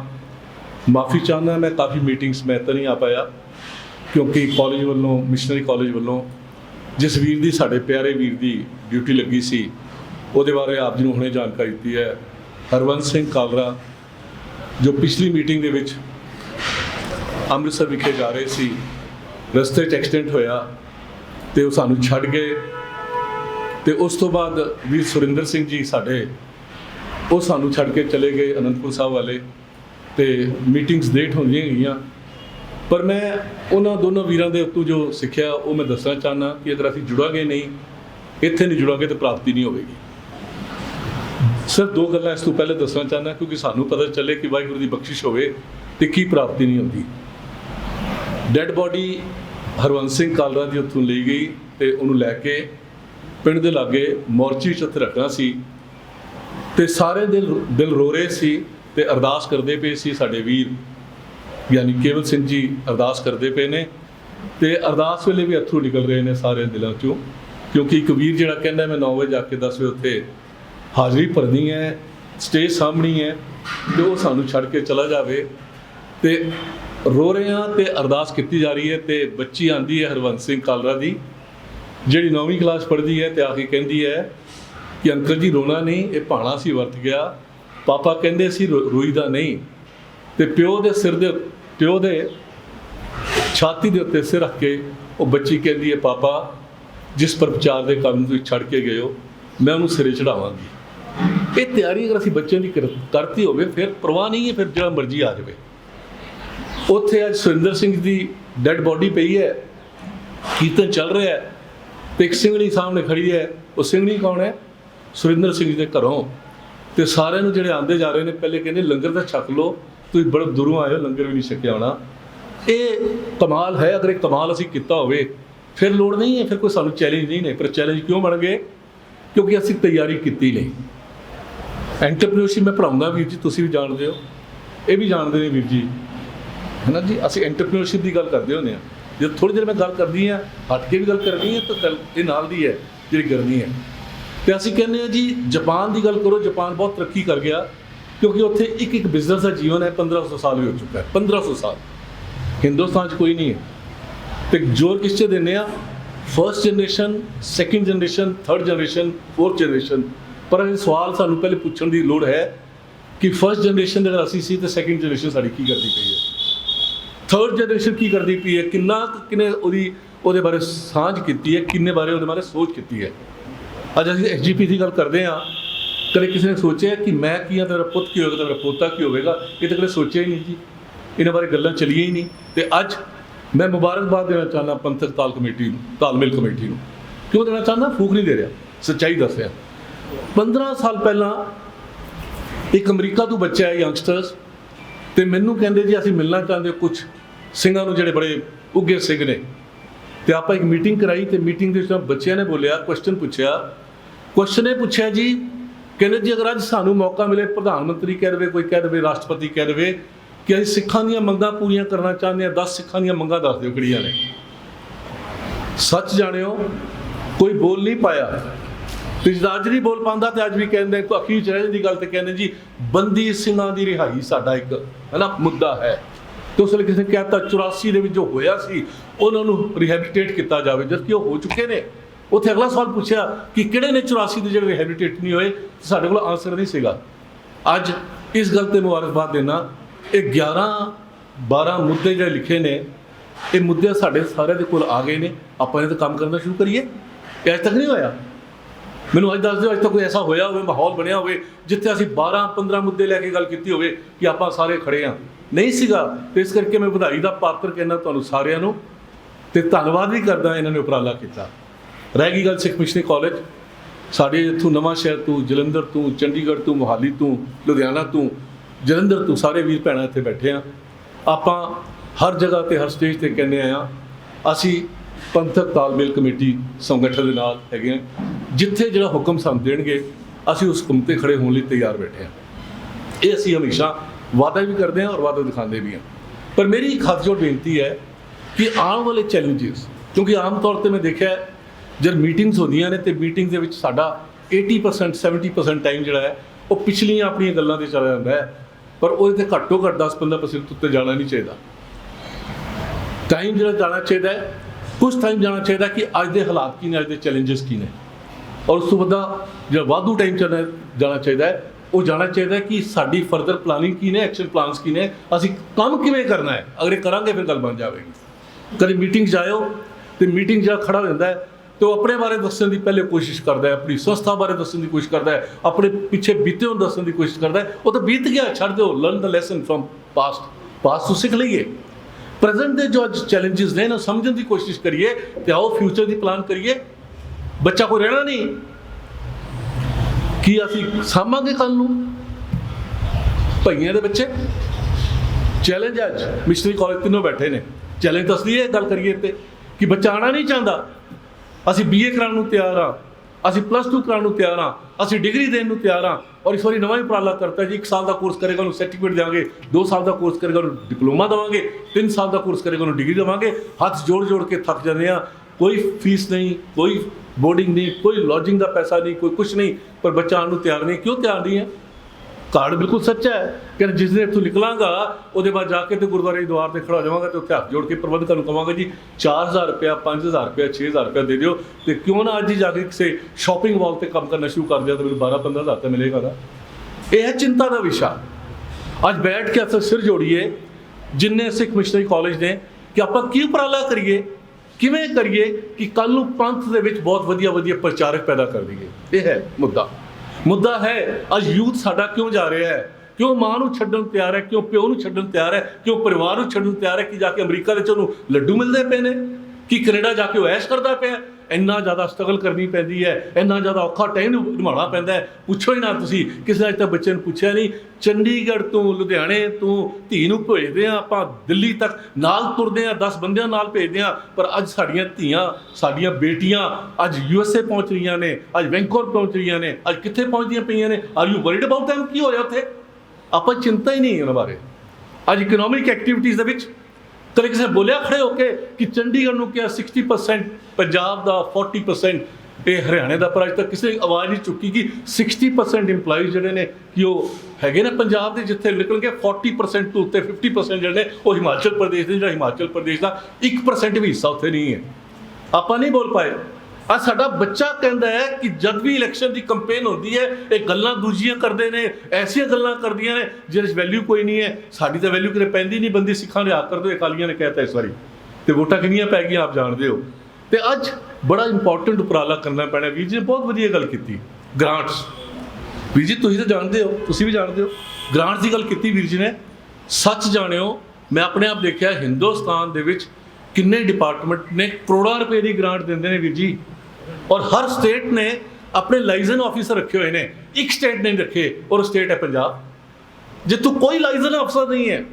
ਹਰ ਸਟੇਟ ਦਾ ਲਾਇਸੈਂਸ ਆਫਿਸਰ ਹੈ, ਉਹ ਦੇਖਦਾ ਹੈ ਕਿ ਮੈਕਸਿਮਮ ਗ੍ਰਾਂਟ ਜੋ ਹੈ ਮੇਰੀ ਸਟੇਟ ਨੂੰ ਆਵੇ। 90%, 80%, 70% ਸਾਊਥ ਨੂੰ ਜਾਂਦੀ ਸੀ। ਹੁਣ ਜੋਗੀ ਜੀ ਆ ਚੁੱਕੇ ਨੇ, ਆਪਣੇ ਯੂਪੀ ਨੂੰ ਵੀ ਲੈ ਕੇ ਜਾ ਰਹੇ ਨੇ, ਬਿਹਾਰ ਨੂੰ ਵੀ ਲੈ ਕੇ ਜਾ ਰਹੇ ਨੇ, ਪਰ ਪੰਜਾਬ ਨੂੰ ਤਾਂ ਕੱਖ ਵੀ ਨਹੀਂ ਆ ਰਿਹਾ, ਭਾਵੇਂ ਮਾਈਨੋਰਿਟੀ ਦਾ ਹੋਵੇ ਤੇ ਭਾਵੇਂ ਕਿਸੇ ਚੀਜ਼ ਦਾ ਹੋਵੇ। ਅੱਜ ਇਹ ਚਿੰਤਾ ਦੇ ਵਿਸ਼ੇ ਨੇ, ਪਰ ਕੋਈ ਗੱਲ ਹੀ ਨਹੀਂ ਕਰਦਾ ਪਿਆ। ਆਓ ਇਹਨਾਂ ਵਿਸ਼ੇ 'ਤੇ ਗੱਲ ਕਰੇ। ਕੱਲ੍ਹ ਸਾਡੇ ਪੁੱਤਰ ਆ ਰਹੇ ਨੇ, ਧੀਆਂ ਆ ਰਹੇ ਨੇ, ਐਂਟਰਪ੍ਰੀਨਰਸ਼ਿਪ ਦੀ ਗੱਲ ਕਰੀਏ, ਸਕਿੱਲ ਟ੍ਰੇਨਿੰਗ ਦੀ ਗੱਲ ਕਰੀਏ, ਉਹਨੇ ਜੌਬ ਉਪਰਾਲੇ ਗੱਲ ਕਰੀਏ। ਔਰ ਅੱਜ ਮੈਂ ਦਾਅਵੇ ਨਾਲ ਕਹਿਣਾ ਕਿ ਜਦ ਤੱਕ ਇਕਨੋਮਿਕ ਪ੍ਰੋਸਪੈਰਿਟੀ ਨਹੀਂ ਆਵੇਗੀ ਕੁਝ ਕਰ ਨਹੀਂ ਪਾਵਾਂਗੇ। ਮੈਂ ਬੜੇ ਐਗਜ਼ਾਮਪਲ ਦੇਣਾ। PJ ਸਿੰਘ 2000 ਤੱਕ ਕੁਛ ਨਹੀਂ ਕਰਦਾ, 2000 'ਚ 85,000 ਦਾ ਲੋਨ ਲੈ ਕੇ ਜੋ ਕੰਮ ਸ਼ੁਰੂ ਕਰਦਾ ਪਿਆ, ਅੱਜ ਉਹਦੀ ਟਰਨਓਵਰ 1000 ਕਰੋੜ ਤੋਂ ਉੱਤੇ ਦੀ ਹੈਗੀ ਹੈ। ਤੇ 1500 ਬੰਦੇ ਜਦ ਅਪੁਆਇੰਟ ਕੀਤੇ ਨੇ, 1500 ਬੰਦੇ 'ਚੋਂ ਕਾਫੀ ਸਿੱਖ ਨੇ ਜਿਹਨੂੰ ਦੇਖ ਕੇ ਕਹਿੰਦੇ ਜੀ ਮਜ਼ਾ ਆ ਜਾਂਦਾ ਸਿੱਖ। ਤੇ ਅੱਜ ਇਹ ਇੰਪੋਰਟੈਂਟ ਕੰਮ ਹੈਗੇ ਨੇ, ਅਸੀਂ ਇਹਨਾਂ ਬਾਰੇ ਚਿੰਤਿਤ ਹੋਈਏ, ਵਿਚਾਰ ਕਰੀਏ ਤਾਂ ਗੱਲ ਬਣ ਜਾਵੇਗੀ। ਜਿੰਨੇ ਅੱਜ ਤੁਸੀਂ ਵਿਸ਼ੇ ਲਿਖੇ ਨੇ ਜੀ ਬੜੇ ਵਧੀਆ ਨੇ, ਕਮਾਲ ਦੇ ਨੇ, ਪਰ ਫਿਰ ਵੀ ਮੈਂ 1-2 ਵਿਸ਼ੇ ਜਿਹੜੇ ਪਾਉਣਾ ਚਾਹੁੰਦਾ ਉਹ ਯੰਗਸਟਰ ਦੇ ਬਾਰੇ ਪਾਉਣਾ ਚਾਹੁੰਦਾ। ਕੋਈ ਜ਼ਿਆਦਾ ਚਿੰਤਾ ਨਹੀਂ ਕਰਦੇ। ਅਸੀਂ ਮਿਸ਼ਨਰੀ ਕਾਲਜ ਵੱਲੋਂ ਅਸੀਂ ਪਹਿਲੇ ਛੋਟੇ ਬੱਚਿਆਂ ਲਈ ਕੰਮ ਕਰਦੇ ਸੀ, ਪਰ ਹੁਣ ਅਸੀਂ ਵੱਡੇ ਬੱਚਿਆਂ ਲਈ ਵੀ ਕੰਮ ਕਰਦੇ ਪਏ ਹਾਂ, ਵਰਕਸ਼ਾਪਸ ਕਰਦੇ ਪਏ ਹਾਂ। ਆਉਣ ਵਾਲੇ ਟਾਈਮ 'ਤੇ ਸੋਚਦੇ ਹਾਂ ਕਿ ਜਿਸਲੇ ਪਰਿਵਾਰਾਂ ਦੇ ਵਿਆਹ ਹੋਣ, ਇਹ ਵੀ ਚਿੰਤਾ ਦਾ ਵਿਸ਼ਾ ਹੈ ਕਿ ਅੱਜ ਪਰਿਵਾਰ ਦਾ ਵਿਆਹ, ਬੱਚੇ ਦਾ ਵਿਆਹ ਬਾਅਦ ਵਿੱਚ ਹੁੰਦਾ ਹੈ। ਕੁੜੀ ਦੇਖ ਕੇ, ਸੁਣ ਕੇ, ਪਰਖ ਕੇ ਲੈ ਕੇ ਆਉਂਦੇ ਹਾਂ, ਪਰ 5ਵੇਂ ਦਿਨ ਪਤਾ ਚੱਲਦਾ ਕੁੜੀ ਘਰ ਛੱਡ ਕੇ ਚਲੀ ਗਈ ਜਾਂ ਮੁੰਡੇ ਨੇ ਕੁੜੀ ਕੱਢਤੀ। ਇਹ ਅੱਜ ਚੱਲਦਾ ਪਿਆ, ਸਿੱਖਾਂ ਦੇ ਘਰਾਂ 'ਚ ਵੀ ਹੋ ਰਿਹਾ, ਅੰਮ੍ਰਿਤਧਾਰੀ ਪਰਿਵਾਰਾਂ 'ਚ ਵੀ ਹੋ ਰਿਹਾ। ਤੇ ਕਿਉਂ ਨਾ ਐਸੀ ਵਰਕਸ਼ਾਪ ਕੀਤੀ ਜਾਵੇ ਕਿ ਬੱਚੇ ਤੇ ਰਿਸਪੌਂਸਿਬਿਲਿਟੀ ਕੀ ਹੈ, ਤੂੰ ਕਰਨਾ ਕੀ ਹੈ, ਔਰ ਈਸਾਈ ਕਰ ਸਕਦੇ ਤੁਹਾਨੂੰ ਸਿੱਖ ਲਈਏ ਕੁਝ। ਤੇ ਵੀਰ ਜੀ ਨੇ ਜੋ ਬੜਾ ਵੱਡਾ ਉਪਰਾਲਾ ਕੀਤਾ ਹੈ, ਇਹ ਕਿਹਾ ਜਿਹੜੀ ਗੱਲ ਕਹੀ ਹੈ ਕਿ ਸੱਚਾਈ ਇਹ ਹੈ ਕਿ ਜਿਸ ਦਿਨ ਸਿੱਖ ਕਿਸੇ ਈਸਾਈ ਨੂੰ ਮਾਰ ਦੇਵੇਗਾ ਨਾ, ਇੱਕ ਈਸਾਈ ਨੂੰ ਕੋਈ ਉਹਦੇ ਅਗੇਂਸਟ ਕੁਝ ਬੋਲ ਦੇਵੇਗਾ ਨਾ, ਪੂਰੇ ਵਰਲਡ 'ਚ ਚਰਚਾ ਹੋਵੇਗੀ ਸਿੱਖਾਂ ਨੇ ਈਸਾਈ ਮਾਰਨੇ ਸ਼ੁਰੂ ਕਰਤੇ, ਤੇ ਆਓ ਸਿੱਖਾਂ ਨੂੰ ਮਾਰਨਾ ਸ਼ੁਰੂ ਕਰ ਦਈਏ। ਤੇ ਆਪਾਂ ਇਸ ਚੀਜ਼ ਦੇ ਉੱਤੇ ਚਿੰਤਾ ਦਾ ਵਿਸ਼ਾ ਬਣਾਈਏ ਆਪਣੇ ਆਪ ਨੂੰ ਕਿ ਅਸੀਂ ਆਪਣੇ ਘਰ ਪੱਕੇ ਕਰ ਲਈਏ। ਮੈਂ ਤਾਂ ਹਮੇਸ਼ਾ ਹੀ ਕਹਿੰਦਾ ਕਿ ਅਗਰ ਅੱਜ ਜਿੰਨੇ ਅਸੀਂ ਇੱਥੇ ਸਿੱਖ ਬੈਠੇ ਹਾਂ, ਅਸੀਂ ਉਪਰਾਲਾ ਕਰ ਲਈਏ ਕਿ ਅਸੀਂ ਆਪਣਾ ਘਰ ਸਾਂਭਣਾ। ਮੈਂ ਸੱਚ ਕਹਿ ਰਿਹਾ, ਅੱਜ ਜਿੰਨੇ ਅਸੀਂ ਇੱਥੇ ਬੈਠੇ ਹਾਂ, ਆਪਣੇ ਉਹ ਝਾਤ ਮਾਰ ਕੇ ਦੇਖਣਾ। ਅਗਰ ਇਹ ਫੈਸਲਾ ਕਰ ਲਈਏ ਅਸੀਂ ਆਪਣਾ ਘਰ ਸਾਂਭਣਾ, ਸਿੱਖ ਪੰਥ ਸਵਰ ਜਾਏਗਾ। ਪਰ ਸਾਡੇ ਹਾਲਾਤ ਇਹ ਨੇ ਕਿ ਮੈਂ ਇੱਥੇ ਆ ਕੇ ਲੈਕਚਰ ਦੇਣਾ, ਇੱਥੇ ਆ ਕੇ ਕਹਿੰਦਾ ਤੁਹਾਨੂੰ ਸਾਰਿਆਂ ਨੂੰ ਸਵਾਰਦਾ ਹੈ, ਪਰ ਮੇਰੇ ਘਰ 'ਚ ਕੀ ਬਣ ਰਿਹਾ ਇਹ ਤਾਂ ਮੈਨੂੰ ਪਤਾ ਹੀ ਨਹੀਂ। ਤੇ ਲੋਕ ਕਹਿੰਦੇ ਨੇ ਉਹ ਬੋਲਣ ਲਈ ਤਾਂ ਬਹੁਤ ਕੁਝ ਬੋਲਦਾ ਹੈ, ਪਰ ਤੇਰੇ ਘਰ 'ਚ ਕੀ ਵਾਪਰਦਾ ਪਿਆ ਨਹੀਂ ਹੁੰਦਾ ਪਿਆ। ਅੱਜ ਜਸਵਿੰਦਰ ਸਿੰਘ ਜੀ ਬੈਠੇ ਨੇ, ਇਹਨਾਂ ਬੇਟੀ ਕੀ ਕਰਦੀ ਹੈ, ਇਹਦਾ ਪੁੱਤਰ ਹੀ ਕਰਦਾ, ਸੇਮ ਰੋਲ ਪਲੇ ਕਰ ਰਿਹਾ, ਮੁਬਾਰਕਬਾਦ ਦੇ ਪਾਤਰ ਹੈ। ਨਹੀਂ ਕਰਦਾ ਪਿਆ ਤੇ ਪ੍ਰੈਸ਼ਰ ਗਰੁੱਪ ਬਣੀਏ ਤੇ ਉਹਨਾਂ ਬੱਚਿਆਂ ਨੂੰ ਕਹੀਏ ਤੁਸੀਂ ਆਓ, ਕਿਉਂਕਿ ਤੁਹਾਨੂੰ ਧਰੋਹਰ ਦੇ ਵਿੱਚ ਇੱਕ ਚੀਜ਼ ਮਿਲੀ ਹੈ। ਉਹ ਵੀਰ ਜੀ ਬੈਠੇ ਨੇ, ਹੈ ਨਾ, ਸੁਕ੍ਰਿਤ। ਆਓ ਅੱਜ ਪੁੱਛੀਏ ਕਿ ਆਪਾਂ ਆਪਣੀ ਸੈਕੰਡ ਜਨਰੇਸ਼ਨ ਥਰਡ ਜਨਰੇਸ਼ਨ ਦਾ ਖਿਆਲ ਰੱਖਦੇ ਪਏ ਹਾਂ, ਅਗਰ ਨਹੀਂ ਰੱਖਦੇ ਪਏ ਤਾਂ ਫਿਰ ਗੱਲ ਨਹੀਂ ਬਣਨੀ। ਤੇ ਆਉਣ ਵਾਲਾ ਜੋ ਯੁੱਗ ਹੈ ਬਹੁਤ ਵੱਡਾ ਚੈਲੰਜਿੰਗ ਯੁੱਗ ਹੈ ਜੀ ਸਾਨੂੰ ਸਾਰਿਆਂ ਨੂੰ। ਸਾਨੂੰ ਆਉਣ ਵਾਲੇ ਚੈਲੰਜਿਸ ਦੇ ਬਾਰੇ ਜਾਣਨਾ ਹੈ ਤੇ ਉਹਦੇ ਉੱਤੇ ਕੰਮ ਕਰਨਾ ਹੈ। ਤੇ ਮੈਂ ਇੰਨੀਆਂ ਬੇਨਤੀਆਂ ਪ੍ਰਵਾਨ ਕਰਦਾ ਜੀ ਕਿ ਜੋ ਸਾਡੀ ਡਿਊਟੀ ਤੁਸੀਂ ਲਾਓਗੇ ਅਸੀਂ ਉੱਥੇ ਖੜੇ ਹੋਵਾਂਗੇ, ਪੂਰਾ ਪਹਿਰਾ ਦੇਣ ਦੀ ਕੋਸ਼ਿਸ਼ ਕਰਾਂਗੇ। 29 ਜ਼ੋਨ ਨੇ ਸਾਡੀਆਂ ਹਿੰਦੁਸਤਾਨ ਦੇ 440 ਸਾਡੇ ਸਰਕਲ ਹੈਗੇ ਨੇ, ਸਾਰੇ ਸਰਕਲ ਤੇ ਸਾਰੀਆਂ ਜ਼ੋਨ ਜਿਹੜੀਆਂ ਨੇ ਉਹ ਪੰਥਕ ਤਾਲਮੇਲ ਸੰਗਠਨ ਦੇ ਨਾਲ ਹੈਗੀਆਂ ਨੇ ਜੀ। ਵਾਹਿਗੁਰੂ ਜੀ ਕਾ ਖਾਲਸਾ, ਵਾਹਿਗੁਰੂ ਜੀ ਕੀ ਫਤਿਹ।